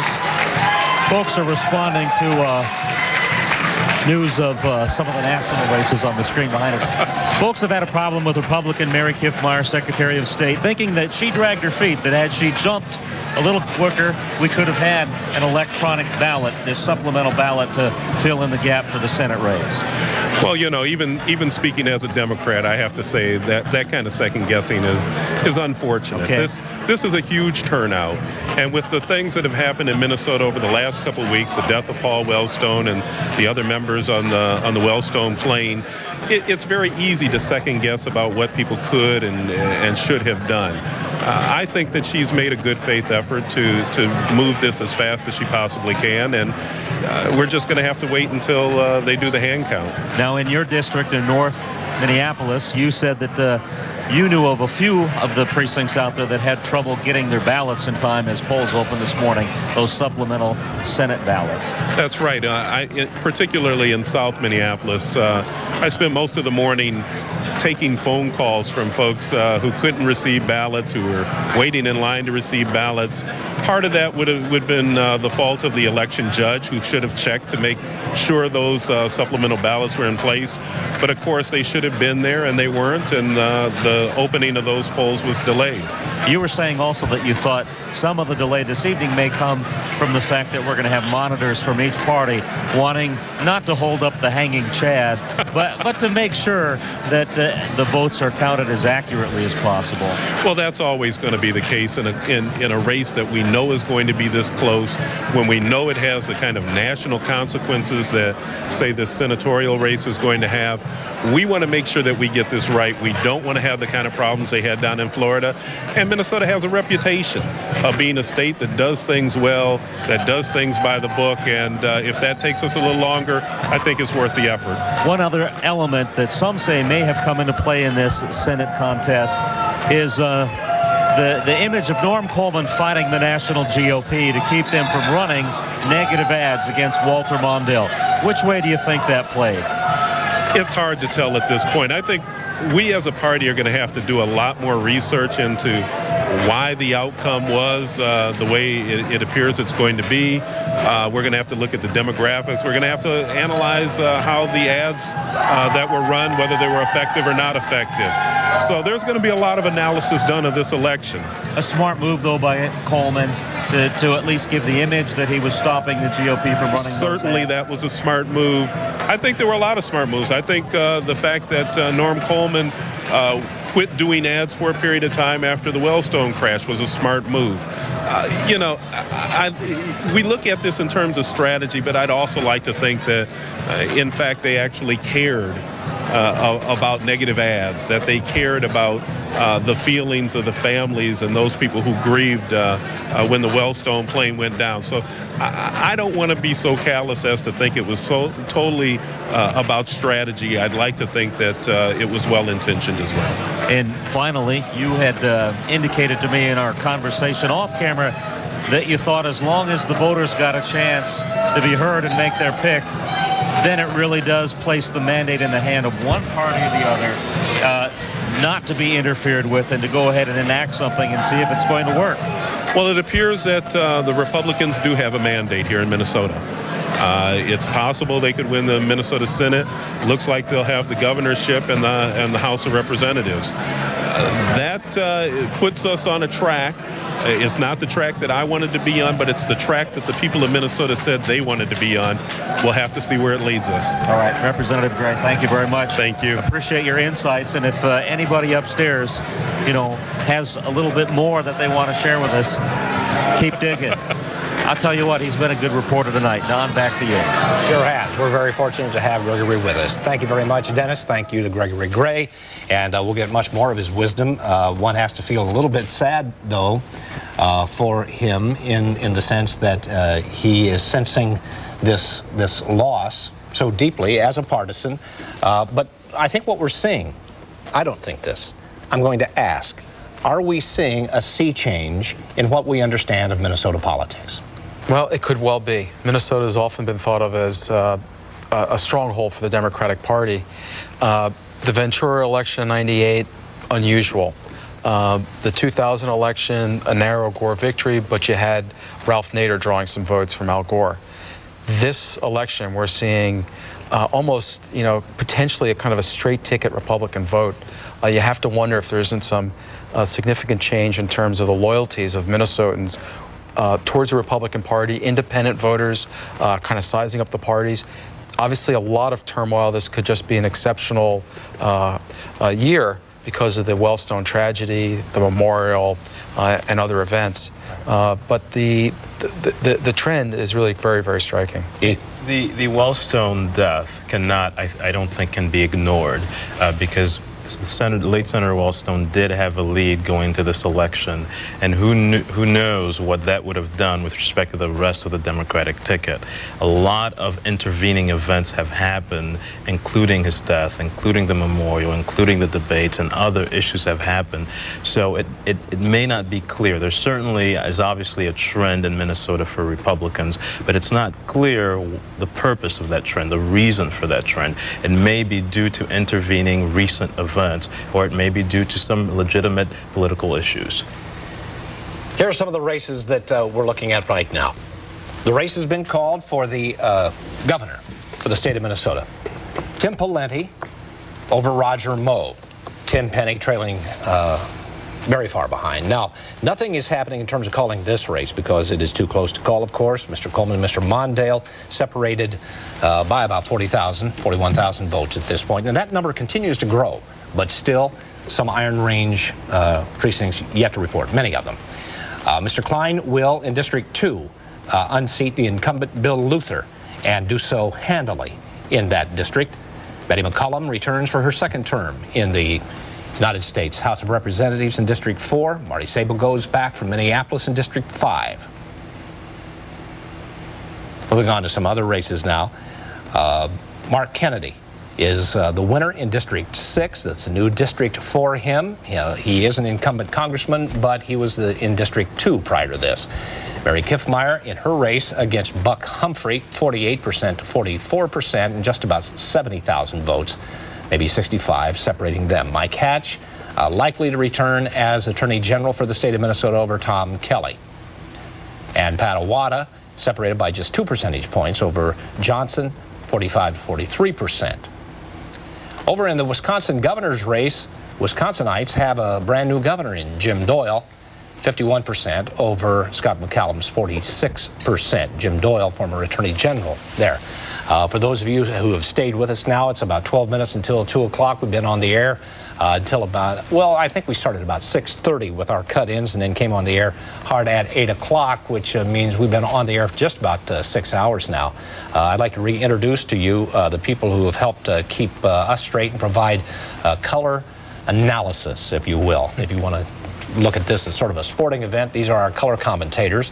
Over on your far right of the screen is Guy Charles. He's a professor of law at the University of Minnesota, a specialty in election law. He sat through the Supreme Court hearings on the absentee ballot question and came back and correctly predicted exactly how the Supreme Court would rule. And I decided at that moment he would be on the set with us so that he could discuss this, because this entire thing is so fraught with problems and questions of law. Larry Jacobs, of course, you recognize, our WCCO political analyst, who is also a professor of political science at the U. Well, let's cover some of that ground once again. If this race does seem extremely tight, and Mr. Mondale continues to trail in second place, there is a possibility, and it is not a certainty, but a possibility that there could be a challenge to this race, very much like we saw down in Dade County in Florida. Yeah, there is a possibility, if this race turns out to be tight, and Mr. Mondale, in fact, does lose, that they might contest the election in state court, or they might bring constitutional challenges in federal court. And those possibilities do exist. We're not sure how remote they are, but they are certainly possibilities. Well, one of the reasons there is this possibility is because the Democrats went into this race believing they were 40,000 votes short. And we'll find that out as soon as we can look at the Secretary of State's numbers for how many votes were cast for Paul Wellstone, because what that would suggest is those people casting absentee ballots voted for Paul Wellstone, of course, when he was alive. Those votes can't count for Mr. Mondale. Exactly. If that would suggest that those votes were counted, they were not trumped by a second ballot, that's right, which was sent to them. That's correct. So they will say, wait a minute, somebody messed up, because there are 40,000 people who are disenfranchised, Democrats who are disenfranchised in this race, and they're going to want to blame somebody for that. Right. There are assuredly voters who wanted to have a vote registered in this election, absentee voters who could not. Now, there's a question as to what remedy can be provided. But there are also voters who have sent in their absentee ballots, and those ballots are going to get in late. That's an easier case to provide a remedy. You could count those ballots if a court wanted to do so. They found that there were legitimate reasons for doing so. But certainly you have issues that can be raised, including possible issues with respect to how the election was conducted today, people who may not have received ballots when they went in the polls, people who may have been turned away. We've heard a little bit of news reports on those grounds. So there are certainly issues that, if the parties wanted to, that they can challenge following the election. And the Supreme Court of the state of Minnesota is not likely, should it reach them, and there's a challenge to the ruling they made, it just doesn't seem certain that they would overrule themselves or find themselves at fault. If it's a state, if it's a lawsuit that begins in the state, if it's a contest election, it'll start with a 3-judge court. There will be a direct appeal to the Minnesota Supreme Court, and as you're correctly saying, it is unlikely that they would reverse themselves, as they attempted to do the best that they could to provide a remedy to rectify the situation. Well, what is the notion in law that is it force majeure, an act of God, when they say you'll just have to accept the results of this because no one could have predicted the death of the candidate, and there was no apparatus available to have made it possible for overseas ballots, if that's the argument, overseas ballots to have arrived in time for this election. You just have to suffer that. What the Minnesota Supreme Court attempted to do was to provide a mechanism to enable the most amount of voters to vote. As a matter of fact, they changed a provision in Minnesota election law. They completely contravened that provision in order to try to make it possible for the most amount of voters to vote. And I think what they would say is that the best was done in these circumstances. There are no violations. Norm Coleman is in the lead in the Senate race, and earlier tonight he had this to say to our cameras. We got the future. I got to tell you, when you see the energy in this room, you know that the future is in and with the Republican Party. There's no question about that.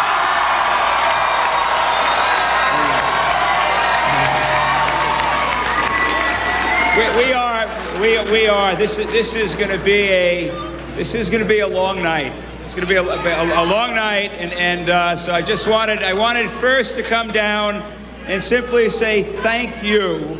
Thank you. I mean, for all the love and the support. And you have lifted us up and moved us forward, and it has been a thrill. It's been a thrill, and I just want to know how thankful that I am, and my family, my wife Lori, my son Jacob, and my daughter Sarah. I love you.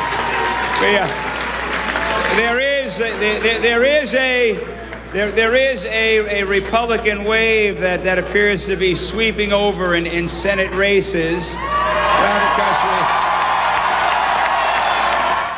That's Norm Coleman. He's holding just about a 5 percentage point lead right now, but even though we're showing you that about 70% of the precincts are reporting, we don't think that's true because just the raw numbers don't add up.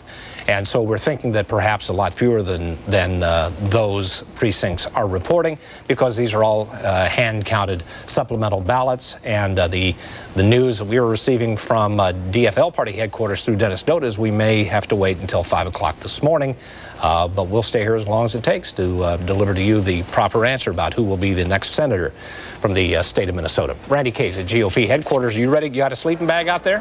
Oh, yeah. It's quite a night out here, Don. I'm trying to keep one eye in your direction and one eye here behind me because every time you hear a cheer in this place, you're wondering which candidate it might be coming to the podium here at the GOP headquarters to claim victory. Right now, we are waiting for Tim Pawlenty, who came down here, thanked his supporters, thanked the crowd, told everybody to be patient. He'll be right back. He was going to go back upstairs and wait for that phone call from DFLer Roger Moe, his opponent, the concession phone call. So we are awaiting that as we speak.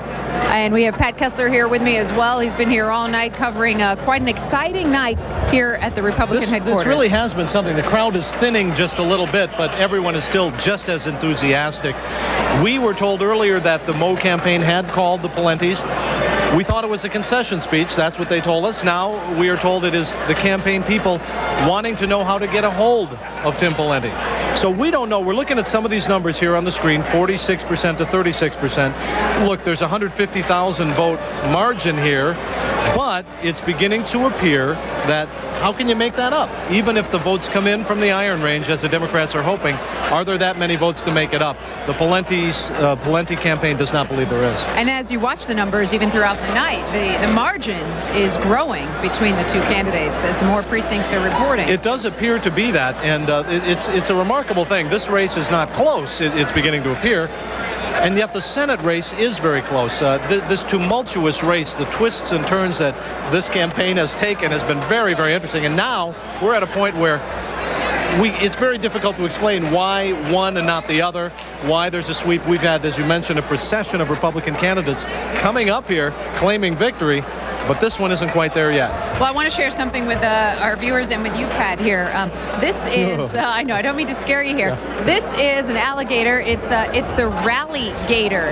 And this was actually created by the college Democrats. They took it on the Coleman bus tour. Scary. And scary, kind of modeled after the Anaheim Angels Rally Monkey.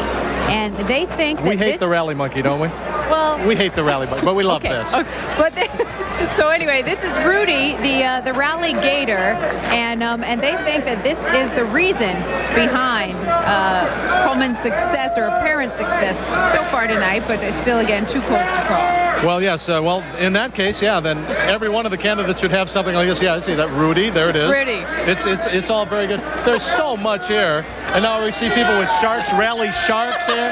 They have rally sharks. It is a raucous crowd. All of this for 97 cents, by the way, I want you to know. Outstanding. I got the price and everything. Now, one of the things that we have noticed here that there are an awful lot of young people. Now, I saw hundreds of young people at the DFL headquarters as well. But here, the college Republicans have been very, very active in this campaign. As a matter of fact, they have been a little controversial also.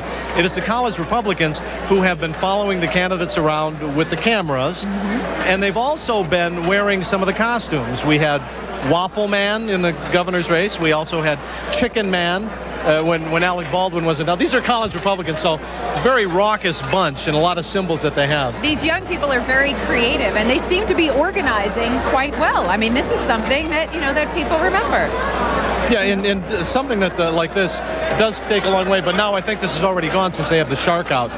Now, we still do believe that Roger Moe is going to be saying something, but it could be 5 to 10 minutes over at the DFL headquarters. As predicted, we thought this race was going to go pretty much all night long. The Senate race is going to go even longer than this governor's race. What do you think, Pat, Roger Moe will say to Tim Pawlenty on the phone? Have you ever been in the room for one of those phone calls, or has it been shared with you? Once or twice we have been there, and what's been very interesting to me is how gracious all of these politicians are. Because of what I do, I love politicians. Politicians are... And they love you. Well, sometimes, yeah. Yeah, and sometimes Except they for don't. one. Yeah, no, or many, yeah. But one of the things that politicians, I think, characterize many politicians is that they are passionate, they're in debates, they love to be in public service. Politicians are not crooked people, they're in there because they want to help. One of the things that we have with people, with politicians in particular, is that they have different ways of doing it. Now, Tim Pawlenty's way of governing is going to be much, much different than anyone else. I imagine Roger Moe is going to be very, very gracious. And he is a gracious man, and he will be gracious to Tim Pawlenty when he calls him. And then shortly after that phone call from Roger Moe, we should expect Tim Pawlenty down here to take the podium.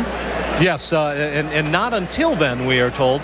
Tim Pawlenty is in his hotel suite here in Bloomington, and he will come down shortly after that. Okay, now we're being told they're over at the DFL headquarters. Roger Moe is preparing to speak. That looks like some of his campaign folks, possibly yeah, those some are family his staff members from his Senate office. They look very tearful. There's another one of his staff press people right there, Glenn Flatibo, someone we know very well. All right. Bill Harper, the campaign manager. There's Julie Sabo, the lieutenant governor candidate. And there is the candidate Mrs. himself. Moe and candidate Roger Moe. And a cheer grows up here at Republican headquarters, seeing Roger Moe and what he's about to say. All right, why don't we toss it over there to Dennis at DFL headquarters as Roger Moe prepares to speak.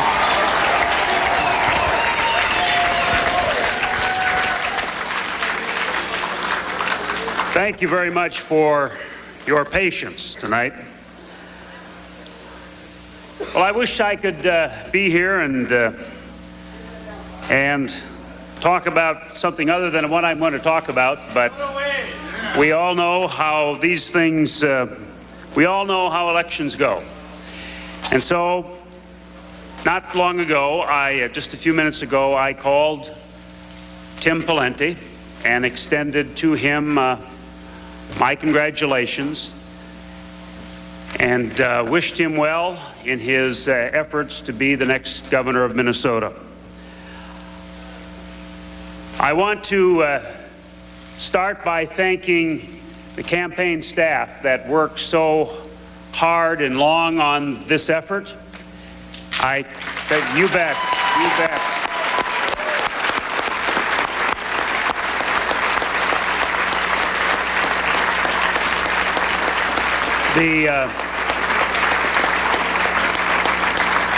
The thousands of volunteers, people who just pitched in time and time again to help in this effort, I wish that I could say more than thank you to all of you, but I just want you to know that from my heart, I sincerely appreciate all that you've done. All of you here tonight, you're great.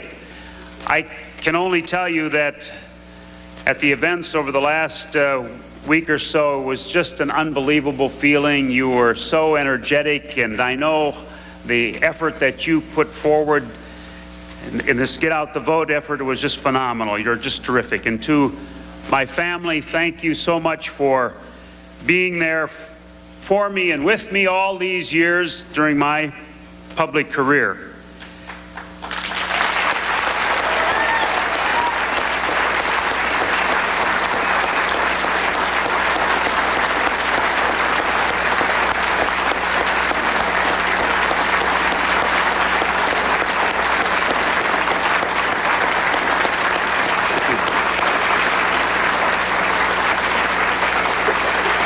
Thank you.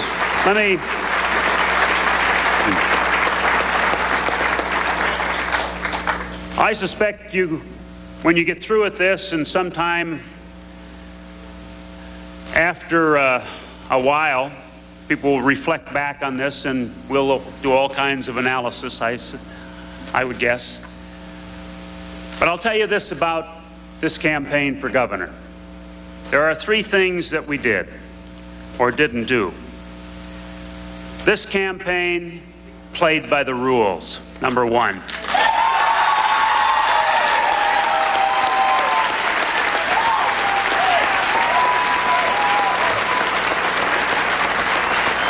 Secondly,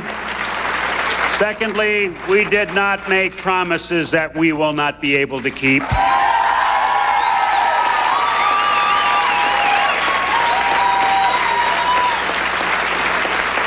And third, we ran positive, issue-oriented ads designed to pull us together, not to divide us.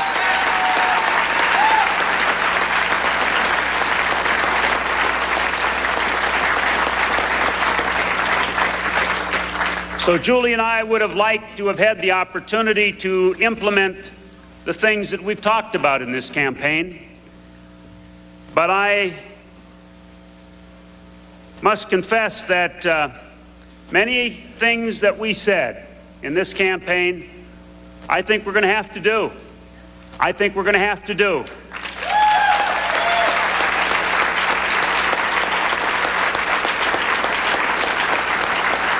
So we'll see, we'll wait and see what happens. As I indicated earlier, one of the things that I probably learned better in this campaign than any of the others that I've run, and maybe just goes to show that even after all these years you can learn something, and that is the emotional tie of this business. And I want you to know that there is a strong emotional bond that all of us developed during this campaign, and a bond with all of you. It goes beyond friendship. It goes, I guess, into our core, into our real being, into our values, and how we see ourselves and how we fit into the greater picture. I'm a Democrat. I'm a Democrat.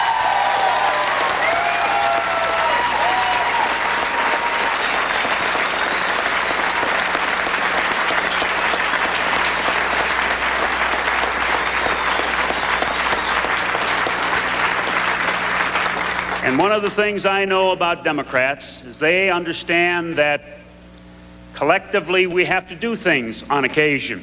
Collectively we have to take care of those who on occasion can't take care of themselves. And there's nothing wrong with that, and I think that the rest of will come to learn this as well. So, let me just say, that's the bad news. The good news is, by golly, Walter Mondale's going to win that Senate seat. Hang in there. Hang in there. You bet.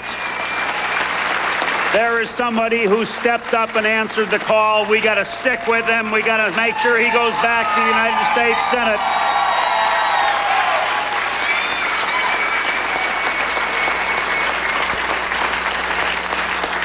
And so, 32 years is not a bad run. That's not a bad run. And for the last 22 years as leader of the Senate, I've tried to advance good public policy, and I think we have a pretty good state. One other thing that I've tried to do is I've tried to recognize real talent in the Senate and tried to help bring on colleagues that I know will be the next generation of leadership. And I just want you to know that Julie Sabo is a member of the next generation of leadership, and how proud I am that she joined me. My friends, Senator Julie Sabo, thank you so much for helping me. Thank you so much for all that you've done. You are a great leader. Julie Sabo.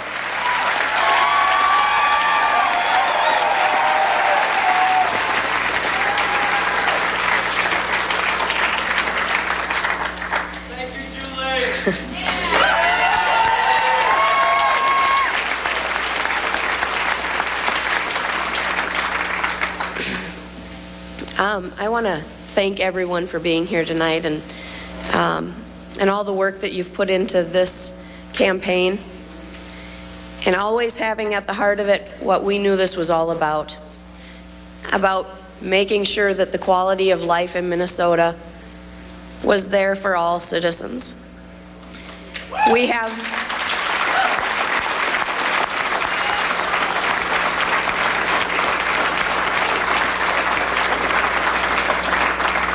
a lot to be proud of.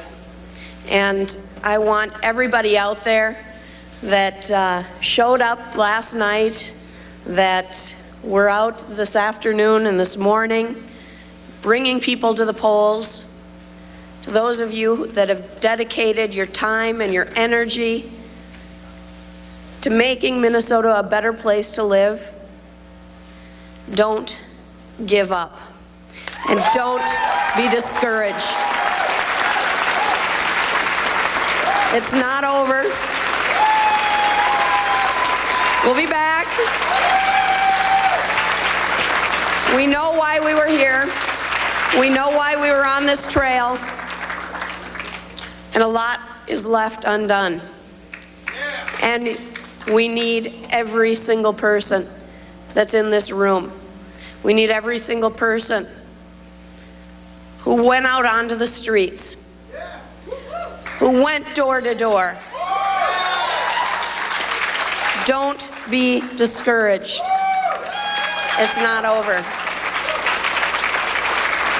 I am very proud of the campaign we ran. I'm proud of the things that we talked about. Minnesota is a great state.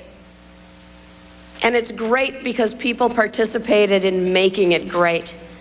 It is great because of the actions that came before us. And it's up to us to make sure that the legacy is built upon, and that the legacy doesn't end, and that we remember that this is just another day in a long series of actions that lead to a greater place.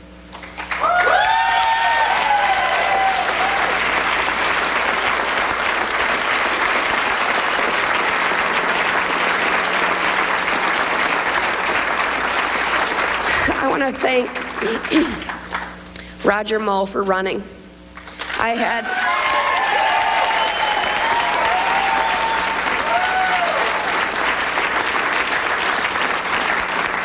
We have a tremendous leader in Roger Moe, somebody who I often described as having the ability to look at public policy and see the human translation and think forward.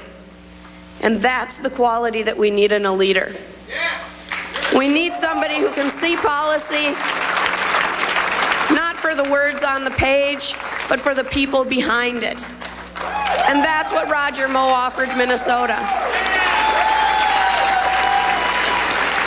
I want to thank everybody who went out and worked for that vision of a great state, where equity reigns, where the environment is clean, where our children are educated, where our young children are cared for and nurtured, where our seniors receive benefits that don't give them the choice between health and food. That's the Minnesota we have to work for. The battle continues. So thank you. I also want to thank my family, my husband, who has been tremendous through this, and my mother and father. You can't do this without a great support system, and they have been that. I also want to make a special thank you to somebody who inspired me early and nudged me along, and that's Jim Pearson, who is with the Teachers Union.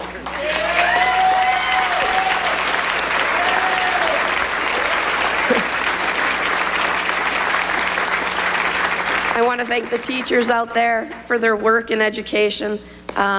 Keep on fighting, keep on going, and we're going to win the Senate, and then we're going to keep on going. Stand up and keep on fighting.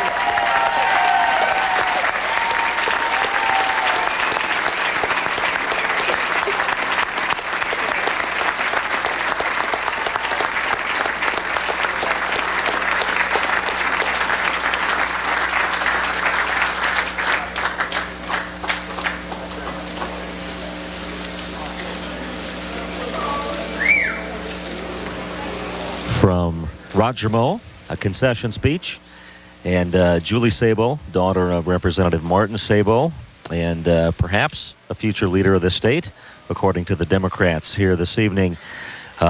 We noticed that they thanked teachers, and that's near and dear to Roger Moe's heart. He was a math teacher at Ada High School way back in the late 60s and early 70s.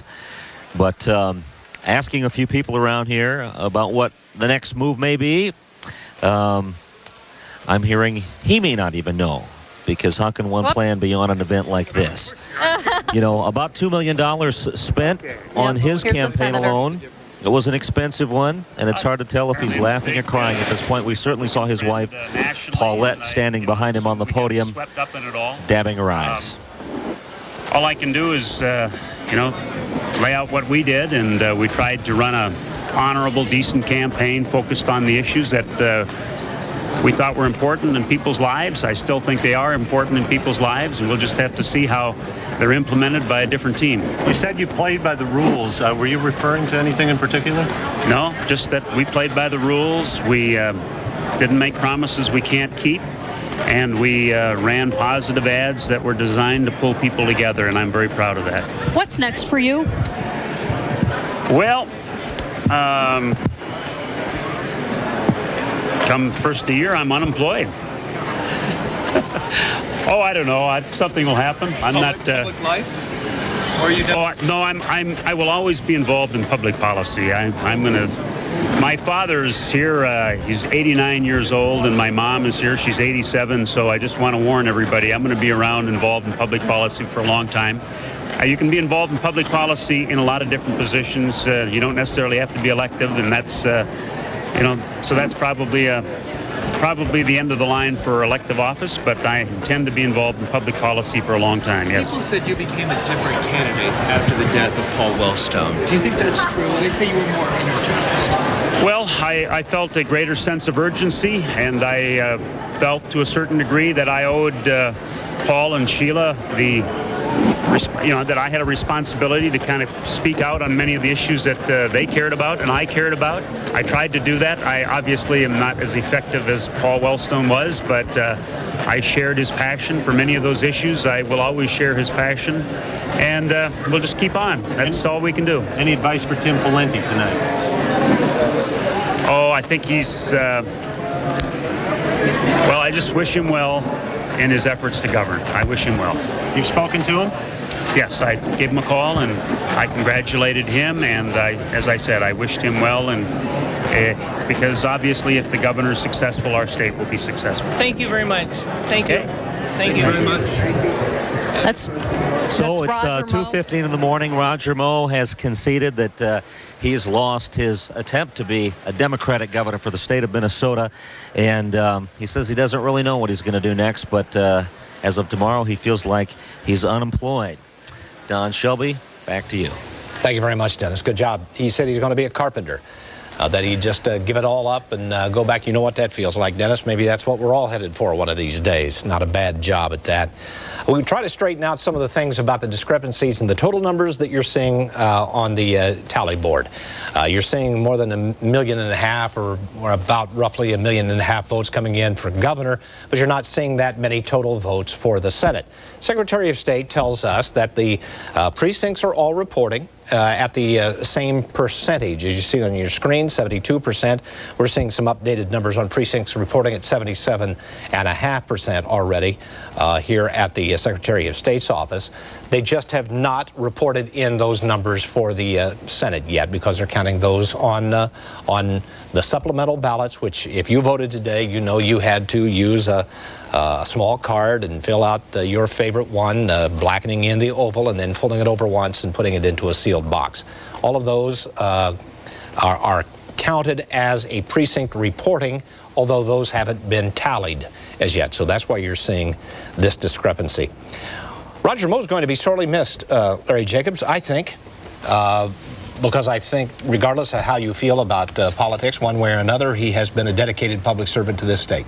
Absolutely. He's had just a remarkable career in Minnesota. There's very little legislation that's gone through state government, certainly in the last decade, that he hasn't had played a role in. And he's always been a honorable guy. Lots of Republicans will tell you this is a guy you can work with, you can trust his word, and the bottom line is he wants to help the state. Tough question I want you to both consider. Can a nice guy who runs a nice guy campaign in this country win? Do you have to be a little dirty? Do you have to be a little mean in American politics? What do you think, Guy? Well, one of the things that we do know is that dirty campaigning to some extent works a little bit. So I know that we can address this question in a second. But Mr. Pawlenty, do you have a minute? Well, I'm going to give a speech. We'll be back in a second. What did Mr. Moore have to say to you, and what did you say back to him? Very gracious. He was just saying congratulations and good luck. What did you think was the difference? Promises. Well, I think we can, and I think we'll prove that shortly. What kind of administration can we expect under your leadership? A good one for Minnesota.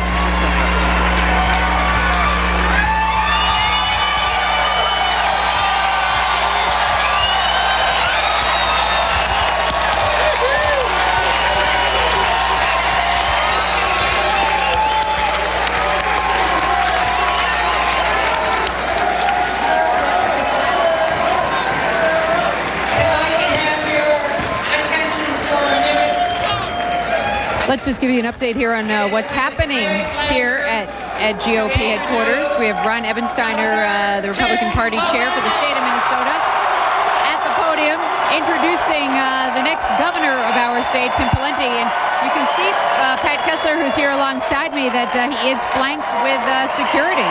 This crowd has erupted, too. I mentioned a few minutes ago that it's interesting to see the peaceful transition of power. A couple of hours ago, we were able to talk to Tim Pawlenty and talk about his lunch. You can't get near him now with all the security. This crowd is absolutely ecstatic. They've been chanting out here. Yeah, yes, they've been chanting and waiting quite some time to hear from him. They've been chanting, sweep, sweep, sweep.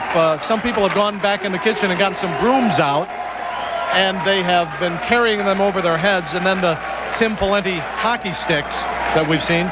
There's Carol Moll now, the new lieutenant governor, a farmer from Chaska, Minnesota. A very nice lady, very tough also. One of her claims to fame is she beat Jesse Ventura in a keg throwing contest once. And here, let's listen to what they both have to say. Thank you. Let me just tell you that you folks are totally awesome. You have helped us get there.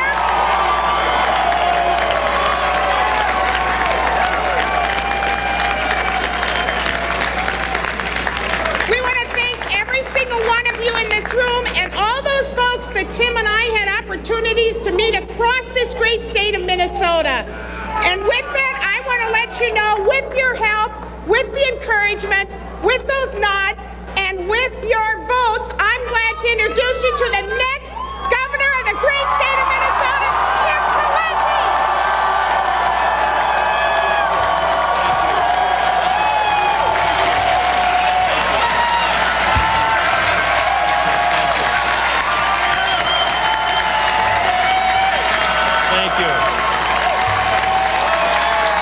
Thank you very much.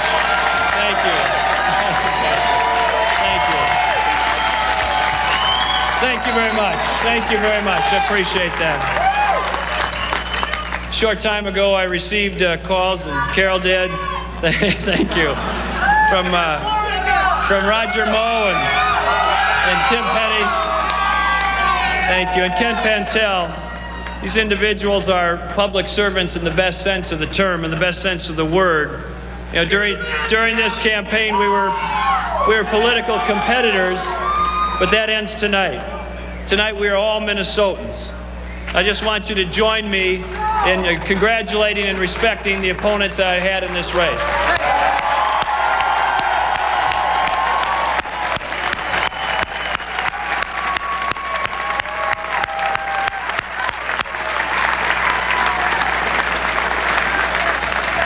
Thank you. Thank you very much. Thank you. Thank you. Thank you. Thank you. Thank you. Thank you very much. The individuals that I had the privilege to run this campaign with, Ken Pentel is somebody who has a great passion for trying to make the world better from his perspective. Tim Penny's got a strong record of public service. He's got a thoughtful approach to issues that he brought forward on behalf of his party. And my friend Roger Moe, and he is my friend, has been a tireless servant for the people of Minnesota for many decades. He's a decent, hardworking person. These are all good folks. These are all good folks.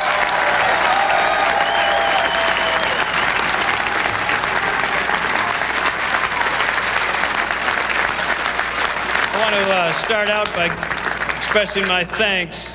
First and foremost, I owe my thanks to God's grace for being here tonight.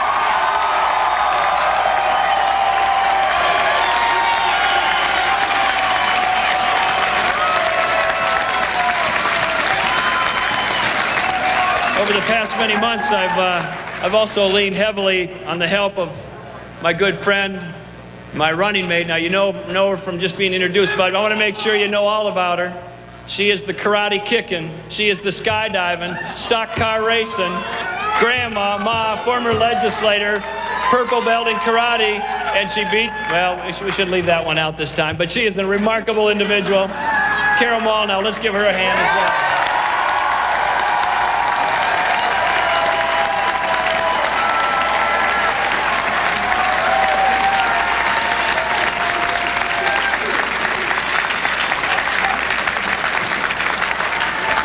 Now, Carol and I both have families that have given us a great deal of tailwind and a great deal of support in this campaign. Carol's husband, Steve, is here on the stage with us. Here he is right here.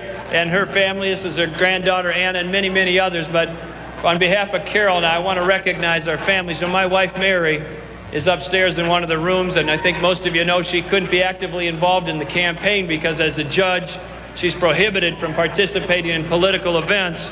But you need to know that behind the scenes, on behalf of our family, on behalf of me, she's been an extraordinary support and she's provided tremendous love to me through this campaign.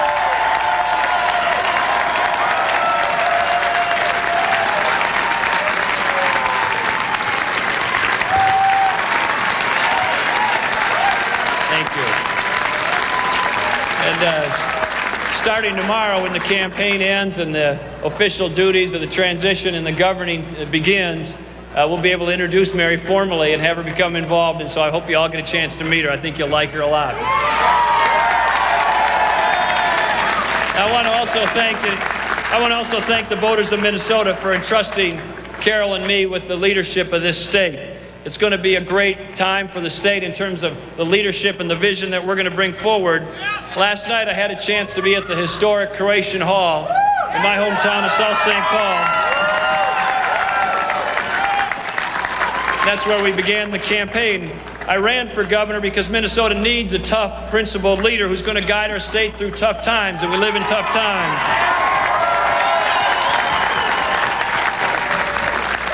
I ran for governor because we need a leader who's going to revitalize our economy and bring jobs, good-paying jobs, back to our state and hold the line on taxes.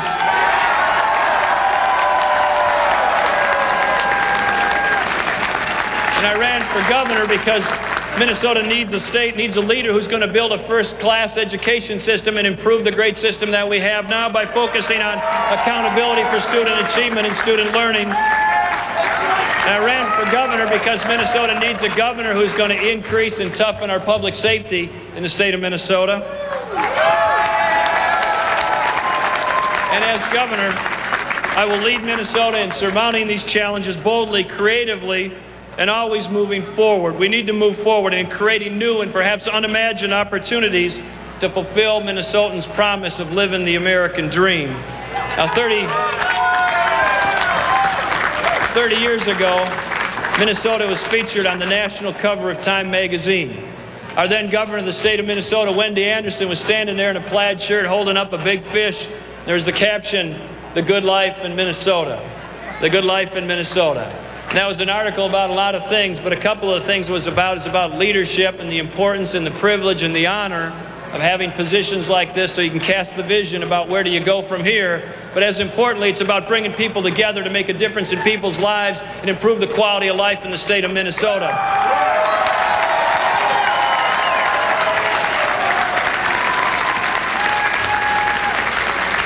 the last 30 years, there's been some new realities that have developed. There's been some new relationships between the people and our government that have developed for good reason.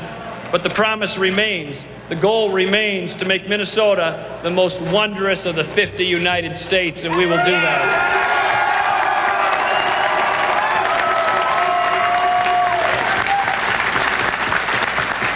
During this campaign, we have crisscrossed the state of Minnesota from one corner to the other, from one end to the other. We've grown to appreciate more deeply what a wonderful, wonderful state this is, and it's filled with wonderful people. But best of all, we've had the chance to look into the eyes and hearts of men and women and the children of Minnesota. And we see a state that is full of individuals with wonderful backgrounds and wonderful talents, but we also have a state that has different backgrounds, different ideas, different philosophies, different needs, but we are all one state. And tonight, we're going to move forward as one people, and we're going to move Minnesota forward so we remain united in our goals and our vision for the future.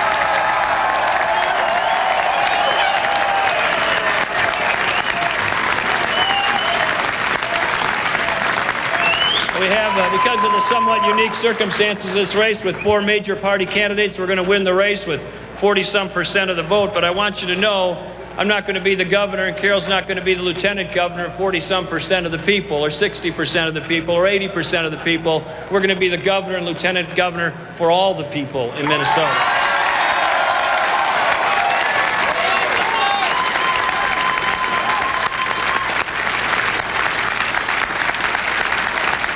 We are humbled by this victory and the support that we've received. We need to reach out. We need to reach out to all of Minnesota. And for those who voted for us tonight, we thank you sincerely. We really do. And to those who chose somebody else, I commend you for participating in our democratic system. It's important. And we respect your choice.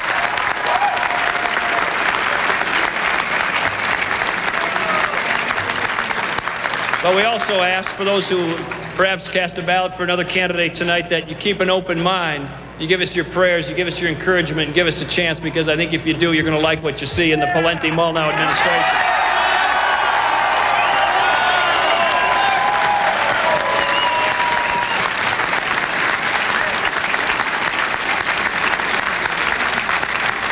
So beginning tonight, let's put aside our differences. Beginning tonight, let's put aside our differences and work together as one state, tackling the challenges ahead. Like I said, these are tough times, but I'm an optimist. And I can tell you that there is a light at the end of the tunnel. And the light at the end of the tunnel is the dawn of a new era of hope and opportunity and prosperity for every Minnesotan. Minnesota has a bright future ahead of us, but we must get there together. One state, one people. Let's go out and get it done. Thank you very much. Appreciate it.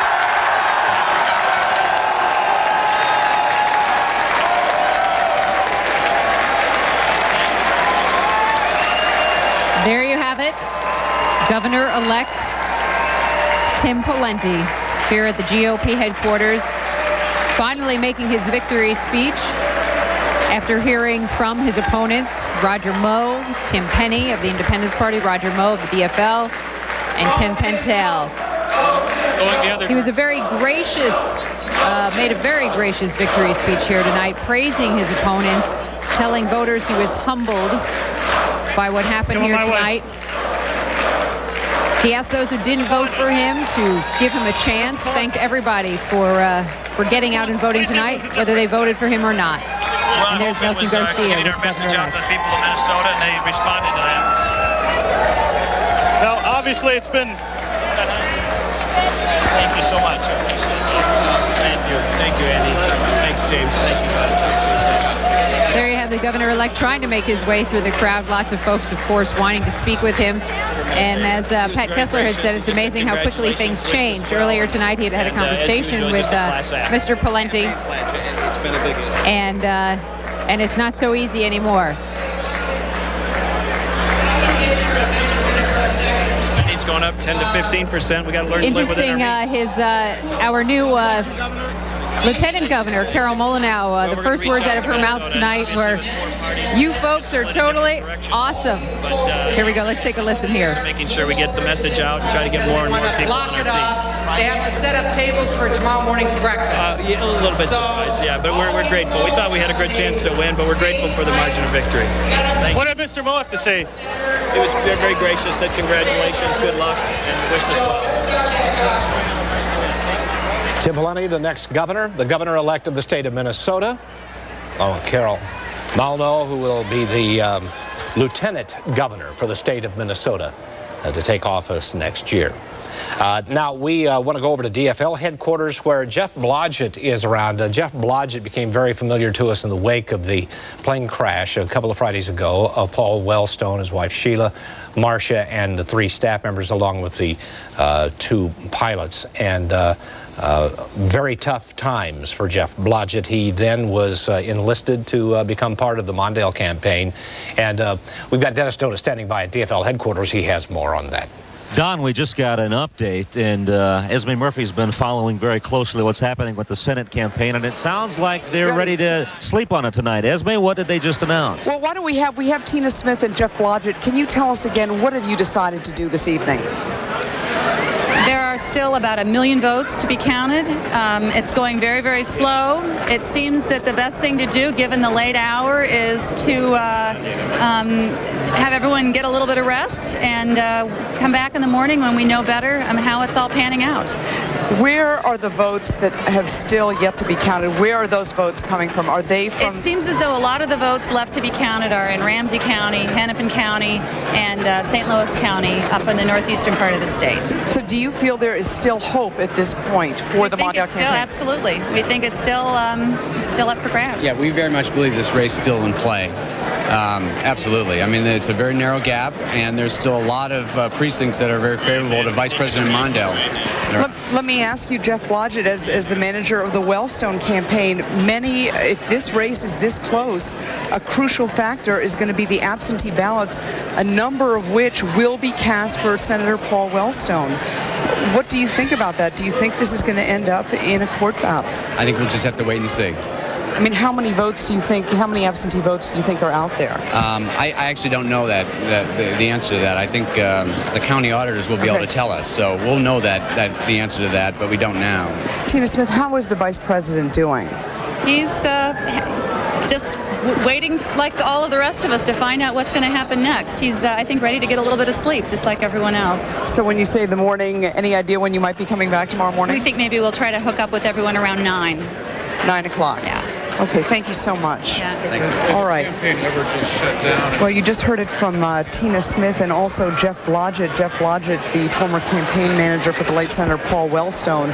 They are calling it a night. They say there are 1 million votes left. They say it has gone so slowly that there is no way they can actually count all these votes this evening. They still are optimistic, even though all night we have seen this gap where Norm Coleman has been ahead. They maintain that there are 1 million votes out there, and they say, look, these votes are in Minneapolis, they are in St. Paul, they are in St. Louis County, in the Duluth and Iron Range area. They feel they still have a shot at this, and that's why they're calling it a night, because they say it's going to be a long night. Apparently the Vice President, we've heard from some other aides, is trying to get some rest, although he hasn't been very successful at that. So the Mondale camp calling it a night. They say they'll be back here at 9 o'clock tomorrow morning, supposedly with some kind of announcement as to whether or not they have won or lost the Senate race. Don, back to you. Esme, I'm going to grab that. Dennis Doda here at the DFL headquarters. And we saw on the screen recently here, Don, 45,000 vote difference, 1 million to still come in. If you don't mind, let me bring in our Democratic analyst one more time, Representative Gregory Gray from the Minneapolis area. And what do you read into this? They just are going to wait for enough votes to get a clear indication. I think that makes a lot of sense. There's no sense in having people sit here all night long watching a few votes come in at a time. We might as well reconvene tomorrow when we actually have some results that we can talk about. Let the candidates have a chance to relax and get themselves together. There's been a lot of emotion here on the floor here tonight, and I'm sure in the Republican side as well. So everyone should get a good night's sleep and come back tomorrow. The recap for the evening. Governor's race lost. lost a U.S. representative seat. You're still concerned about leadership of the Senate in the state of Minnesota at the legislature. How do you summarize this night? Are hopes hanging right now on this Senate race? You know, certainly it's been a bad night for DFLers. There's no spin that you can put on it other than to say that we didn't do as well as we thought we would do. We're still very hopeful about the U.S. Senate race, an important race, and I'm very optimistic that we'll do well on that and look forward to coming back tomorrow and hearing that. And I know that my very final question to you, there's still some hope also in these constitutional offices in the state. Yes, there is. I think Buck Humphrey is holding his own, as is Carol Johnson for the state auditor race. They're likely to do very well when those votes from Minneapolis and St. Paul come in. Let me just conclude by saying, though, it's been a pleasure working with you, Dennis. And for those folks out there who aren't aware of what it's like to run a statewide campaign, a lot of respect should be paid to those folks, whether it's a Walter Mondale or a Roger Moe or Tim Penny or Tim Pawlenty. It's tough. It's a big state, a lot of people, and each and every one of these folks put their heart and soul into this, and I think that says a lot about our state. I've heard you praise the voters tonight, too, for making it a close one. Absolutely. I think the best legacy we can have as a state is to have the kind of high turnout that we traditionally have, and this is even above that. So we have a lot to be very proud of as a state. We're heading off on a new direction as a state, and you know, it isn't the direction I wanted to go in, but the people make that decision, and I'm willing to abide by that, and I wish the new administration the very best. Thank you, sir, for being with us tonight. Thank you. Sure appreciated it. It's been Don, a pleasure. You know, we were talking about the chance that a lot of our viewers would go to bed not knowing who the next U.S. Senator from Minnesota would be, and apparently we're going to go to bed with that same confusion, and the candidates themselves are not going to know when they wake up in the morning where they stand. Personal tip of the hat, Dennis, to Greg. Please pass that along to him. He did a wonderful job tonight. Thank him for his passion and for his great service to the people of Minneapolis over the years. Thank you, Don. Thank you, Greg. Good to have you along. David Schechter is in our election center, and he's got some interesting news because we're going to make a shift in the way we're doing things a little bit, because you have had questions about these numbers coming in. We've had questions about these numbers coming in. I'll let David explain it all. David? I'm going to do my best here, Don. We have been running numbers across the bottom of the screen all night, and the number of precincts reporting is based on optical scan ballots. The optical scan ballots are entered through a computer, and the ballot casts for Senate, as you know, are being done by hand, and those have to be counted by hand, and that takes a lot longer. So that's why you see a low vote total for the Senate, but a high number of precincts reporting. It will take time for poll workers to count those ballots and catch up. So we are going to, right now, make some changes. We have been using the Secretary of State numbers. As you can see, we have, I guess we already made the switch, but the Secretary of State had 81% of the precincts reporting, and that amounted to about 1,165,000 votes. But the Associated Press has about 59% reporting, now up to 61, as you can see on the bottom of your screen, and 998,000 votes counted. So we believe the Associated Press number is probably a lot closer to what's actually going on. They are counting, when we get a precinct reporting, we're getting their absentee ballots or a good share of their absentee ballots and their ballots cast at the poll. So, and as you can see also, now the numbers are closer. We have Coleman at 50% and Mondale at 47%. So we are now switching over from numbers from the Secretary of State and moving to the Associated Press, Don, and we hope that will give our viewers a more accurate sense of what's going on here. Let me see if I understand it correctly, just to go over just a couple of details. Okay. The numbers the Associated Press are counting are being counted being reported to them right at the precinct. The Associated Press, I don't know the answer to that question, but the Associated Press is taking into account all the information, where the Secretary of State will, once those ballots scan in and they're counted, the precinct basically lights up, and that they may not necessarily have the absentee numbers in at the same time. So the Associated Press has a more well-rounded number, if you will. All right, these are more complete numbers, and we will be seeing fewer precincts reporting than we did from the Secretary of State, but they will be a more complete picture of what's going on at each precinct. That is exactly what we're trying to accomplish here. Thank you. Thank you. All right. It's David Schechter at our election center. Well, is it cleared up to you guys? You understand exactly what is going on now? Guy, do you see what's going on? Yes. Yeah, we had questions about this all evening, and this is exactly what we were assuming was happening, that what was happening is that we weren't getting the hand-counted ballots reporting. We were getting the precincts that were reporting, but they were reporting the optical scan ballots, for example. So now we're getting a more accurate picture. That is, once we get a precinct reporting, we're getting at least a good percentage of the absentees and hand ballots being counted by that precinct, the supplemental ballots, et cetera, being counted, included in that count. So it's coming in one for one. The undervote, if you will, plus the Senate vote by the hand count will be reported as one from each of those precincts. That's right. So we're getting absentees, we're getting supplemental ballots, we're getting a more accurate picture. Okay, now, Larry, what do you make of the fact that by so doing, the race tightens up? Instead of 70,000 or 60,000, now it's 30,000 again, separating Mr. Mondale and Mr. Coleman. Well, I think this explains exactly why Vice President Mondale says let's sleep on it. Yeah. This is going to be a race that probably will go into tomorrow morning. Later in tomorrow morning. Already in tomorrow morning. Yeah, I was going to say, it's at 15 minutes till 3 o'clock. If anyone's still with us at this time, maybe they got the point earlier than even the Democrats and the Republicans, and they may have gone to bed already and just said, I'll read it in the newspaper, listen to it on radio, or watch it on television tomorrow. That's right. But they're missing all of your incredible intelligence. We've had some really good stuff. For that, they'll be smarter. You think so? We'd like to thank all of you for staying with us now, and we're going to take a look at some of these races, and this is where it stands now. If you were looking at 51-46 on this race just a few moments ago, because we've changed some numbers and going to the Associated Press instead of the Secretary of State.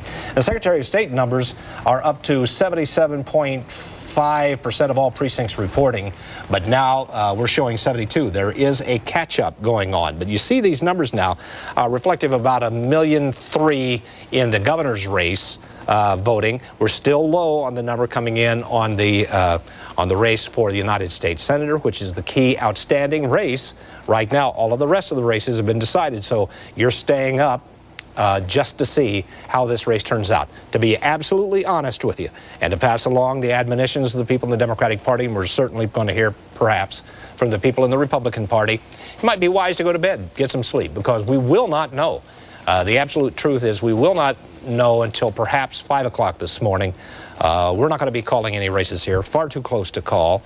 And these numbers are going to continue to be counted and continue to come into the Secretary of State's office. So if you wish, you can stay with us, but suggest you probably knock off. John Rieger is standing by. Don't knock off until you hear from John Rieger. John Rieger is standing by. I was just about to fall asleep there, Don. I'm but sorry. I should have told people to go to bed before they heard from you. Exactly. Well, I've been at the Green Party headquarters, Don, and they actually have a lot riding on this election, namely major party status, which means automatic ballot access and public funding. They were hoping to get 5% in any of the 4 constitutional races in which they had candidates. Those were Senator, Governor, Secretary of State, and Auditor. Now, at this point, no one has pulled in those numbers, that 5%. So in the next election, the Green Party will have to go out and collect enough signatures to get their candidates on the ballot, and then their candidates will have to go without any public funding. And in the case of Governor candidate Ken Pentel, he got $235,000 just because Ralph Nader qualified the party for major party status. Now, we've got some video of the Ken Pentel at the Green Party headquarters. That was at the Holiday Inn Metrodome. And Pentel grooved on the dance floor while the voting results were coming in. They had high hopes and considered really anything a success. He came up short, but says the Greens are establishing themselves for the future. Issues that we're talking about are the most relevant issues being offered. So if it's me or somebody else, I think we're going to have to continue to run candidates to develop the ideas to see new policies formed and real outcomes towards the goals we're trying to achieve. Now, there were Green Party candidates in local elections throughout the state, and some of those have won some local elections. But in those 4 constitutional races that I mentioned, Ray Tricomo did get about 5,500 votes, but that's really only 0% of the vote. Ken Pentel is getting about 2% at this point. Secretary of State Andy Kabrick, he was up for that. He's getting 3%. And the best hope for the Green Party seems to be at Auditor, where Dave Berger is now pulled in 4% of the vote. So the Greens, they have gone to bed as well. They went to bed about 2 hours ago after having a pretty good time, Don. But they're hoping to wake up tomorrow morning. Actually, they'll be up all night watching the results, but they're in hotel rooms. They're hoping to just get that 5% figure. And also, I should say that Ray Tricomo, who you've spoken to, I know, said that he wants his next battle is to take on public radio, corporate radio, no, he calls it, for still ignoring both his party and the independent party. So he's got that fight ahead of him, along with that 5% hopes. Don? All right, John, thank you very much. All that very interesting. Speaking of people who fought really hard in these campaigns, you can't forget Ken Pentel. Worked as hard as any person out there. And one of the glorious things about having these other parties, the third parties, if you will, the independents and the Greens working in the state, that does broaden the discussion. If they were to attract a great deal of attention in terms of electoral votes, votes from the electorate rather, then the chances are that the major parties would be paying very close attention to some of the issues that don't get much attention if you're a Republican or Democrat. So we'll see what the future holds for the third parties. We're going to come back and talk with Larry Jacobs and Guy Charles in just a moment about that and the role that Governor Ventura played or did not play in the survival of third parties in the state of Minnesota. Randy Kay stands by right now. She's at GOP headquarters. What are they going to bed? Yeah, they're getting ready to shut things down here too. We think, Don. We've asked the Coleman campaign what their plans are for the night, since we've heard that the Mondale camp is planning on packing it in, coming back in the morning. So we're in the process of finding that out. Our ballroom size here at the Radisson South in Bloomington has now been cut in half. They've put up the wall and they are preparing for breakfast already in the morning. So it is that time of night. So we are waiting on that, but I can tell you that that I am hearing from some folks here that Roseville, Maplewood, Shorewood, and one precinct in St. Paul has not even turned in their ballots yet. So it will certainly be a long morning, possibly even a long day ahead of us. And I'm told that we have some sound. I'm not sure who that. Oh, we're being told that is from Tim Pawlenty, the new governor-elect. So let's listen to what he had to say. How big a night this is for you and for the party, really? It's a big night, and you know, it's an important night, but now we got to reunite the state, get people moving in a common direction, a common vision, and that's the role and the responsibility of being a leader, and that's what I intend to do. How well do you think you work with Mr. Moe and the Democrats to work things out in the legislature? Mr. Moe, I got a lot of respect for him. He's got a lot of talents, and I hope I can continue to work with him in some capacity because he's a great public servant. I don't agree with him, but I have a lot of respect for him. Now, you described Governor Ventura's reign as a Woodstock era. How would you describe yours? Thank you. Oh, I haven't started yet. Well, how would you? How do you predict? It'll be good for Minnesota. It'll be good for Minnesota. Judge, thank you very much. Governor-elect saying his victory will be good for Minnesota. Lots of folks right away wanting to ask him what the conversation was that he had with Roger Moe, the DFL candidate. And Pat Kessler had said that earlier in the night, Pat had said that you thought that Roger Moe would be very gracious in his concession speech and on the phone, but you were a little bit surprised by what we saw. I was surprised by the tone of Roger Moe's concession speech. In fact, he did congratulate Mr. Pawlenty for winning the governor's race, but he also had a little bit of an edge to what he said. Roger Moe said that at least his campaign, the Moe campaign, played by the rules. An apparent reference to Pawlenty getting fined $600,000 for skirting the campaign finance rules with his advertisements. He said he ran a positive but not negative ad campaign, alleging that the Pawlenty campaign had the Zacarias Moussaoui terrorist ads out.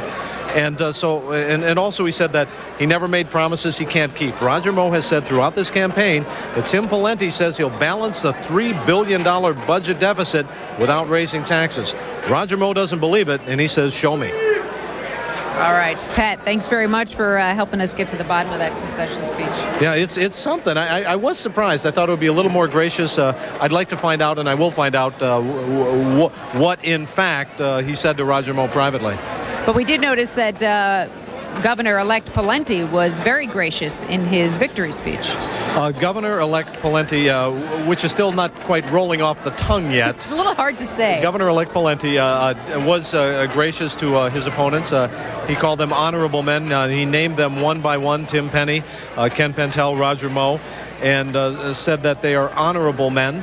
Said that tonight we are all Minnesotans. He called his opponents decent, hard-working folks, and said that he wants to make Minnesota one of the most wondrous of the 50 states. He wants to be governor for all the people. This is going to be interesting to see how he tries to bridge this gap.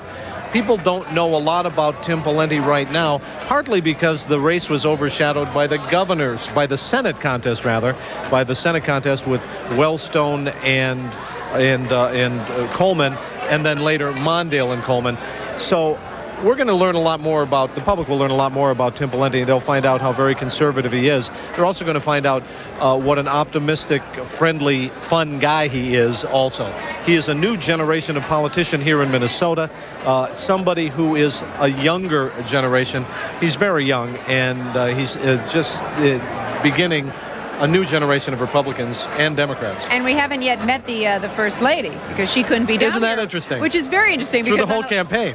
When Governor Ventura was elected, Terry Ventura, the First Lady, was a big part of that election night, but Tim Pawlenty's wife could not be here because she's a judge, and she couldn't take part in any of this. They have followed that rule very, very strictly. They have not allowed at all Mrs. Pawlenty to come out in public. They follow that rule very, very strictly. I'm anxious to meet her. I mean, she hasn't been at anything, at the conventions, at any campaign. I can't wait to meet her. I think we all are very excited about that. Hey, Pat, could I interrupt for just a moment? And Yes, Randy, sir. I'd like to ask Pat a question. In long service as the chief political correspondent for WCCO, I'd like to know how you respond and how you think the Democrats respond to an observation made by one of our experts over on the DFL side, Gregory Gray, whose long service to the DFL party in the legislature is noted, who says this is just a terrible night for the DFL, just a very sad night. Does it suggest something that the DFL must do to regain its stature in this state? They are going to have a post-mortem on this that is going to go on for many, many months. Is the message what Minnesotans want to hear? Apparently it is not. We have seen people here at this Republican headquarters carrying brooms. They are yelling sweep, sweep, sweep. So apparently on many of the races, voters have picked Republicans. Why, we have not yet figured out completely. They have a message, though, of no tax increases, of a more conservative message that they believe appeals to more people. The Democrats will say that the Republicans scared people. They divided people with ads on terrorism, with easy fixes for very tough problems. But it is very clear that the Democrats so far have to retool their message. If it looks like it's going to be a very, very bad night if they lose all of these races. We don't know about the Senate yet, but it looks like it's on that road. How much do you think the White House, President Bush's popularity, lots of attention here from the White House, especially in this final weekend of campaigning, how much of a boost do you think that gave him? You know, this has been very interesting also because, of course, this campaign has been forged by tragedy and circumstance. After Paul Wellstone, now behind me, you got to hear this. Now, they're sweep. Yeah, see? They're all over. They know what we're talking about. Everybody's been monitoring us all night long, by the way. It's really been a lot of fun. It doesn't have a broom left in the building. It's been an awful lot of fun. Very good humored people here. But in fact, this has been a tough campaign of the last week after Paul Wellstone's death. A lot of things have changed, and a lot of people have told us that, in fact, the memorial service had some effect, and the controversy over what a memorial service that many people believe turned into a political rally. Some people believe that had some impact. The president would not have come here so many times had he not thought that, in fact, they could win this. So I do think the president's visit also had some impact on this race. Too early to tell on a lot of this, but it appeared again from Roger Moe's concession speech that there is an edge to the Democrats, and they're not completely happy, and they might be a little bit bitter. How about our new Lieutenant Governor, Carol Molyneux? Oh, she's going to be What's your take on her? Now, what was your first words? She said, I have it right here, I was just floored. You folks are totally awesome. Totally awesome, in a great Minnesota accent. She's full of energy. True Minnesotan. She is a farmer from Chaska and has many, many things on her resume. She is the chairwoman of the Transportation Committee in the Minnesota House, a very powerful position. But she's also a purple belt in karate. She's a skydiver. And Tim Pawlenty did not want to mention this on stage, but in fact, he stopped short. Yeah, he wants to heal and move forward with Minnesota. But one of her great claims to fame they use on the campaign trail is that in a beer keg throwing contest with Jesse Ventura about 10 years ago, she won. So, I mean, she's a dairy farmer.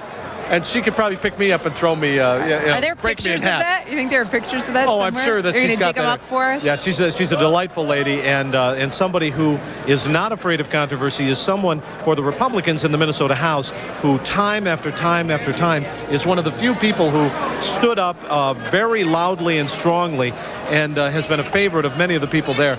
One other thing you might remember, she got into a number of tussles with Governor Jesse Ventura, including the famous "Don't Touch Me" episode. Yes, I remember that one. It's a tough one to forget. Right, the governor and she were going to have a public television debate on transportation. He reached over. Don't touch me. Don't yeah. No, I meant that. Right. Don't touch me, Whatever. Randy. No. Okay. So no, you're done. You're done. So Don't Touch Me was one of the great episodes. So she's wonderful. Pat, pleasure working with you tonight. Very nice. Thank you. Don, we'll send it back to you as they're getting ready to close down here at GOP. And I think we're all getting ready to close down. Yeoman's work, thank you very much, Randy Kay, and to our senior political correspondent, Pat Kessler. And we'll see you back here bright and early in the morning when we get those results in here. Thanks to Amelia Santinello out at Independence Party headquarters, and to Dennis Doda and Esme Murphy out at DFL, to Nelson Garcia. A staff of about 90 tonight covering what had to be one of the most important elections ever in the history of Minnesota. Here, my in-studio guests and consultants and buddies, thank you very much, Guy Charles, for spending all night with us tonight. My pleasure. My absolute pleasure. And we sure appreciated all that you added, and we'll see how much of what we talked about comes to pass, if there is or is not a challenge to this election. As always, Larry Jacobs, thank you very much for your intelligent contributions to the discussion tonight, and we'll be back at it tomorrow. Well, Don, it's really been a pleasure. I've really learned a lot working with you, and I think you're one of the real gems out here in Minnesota. Don't let anybody know that. Well, I don't know how many people are still here. That's right. You were safe in saying it. Thank you very much, fellas. Thank you for joining us. We're going to break, and we're going to return you to coverage of the national election. And, of course, Minnesota is the centerpiece of that discussion. CBS News, and then we'll be back with Bill Carlson and the rest of the morning staff coming up on WCCO this morning at 4:30 a.m. It seems appropriate that if the DFL and the Green Party and the Independents and the Republicans are all going to bed, you probably should too. The news will be breaking bright and early in the morning. Hope you'll join us on WCCO. In the meantime, here's CBS. And over the next few hours here on C-SPAN, we'll take a look at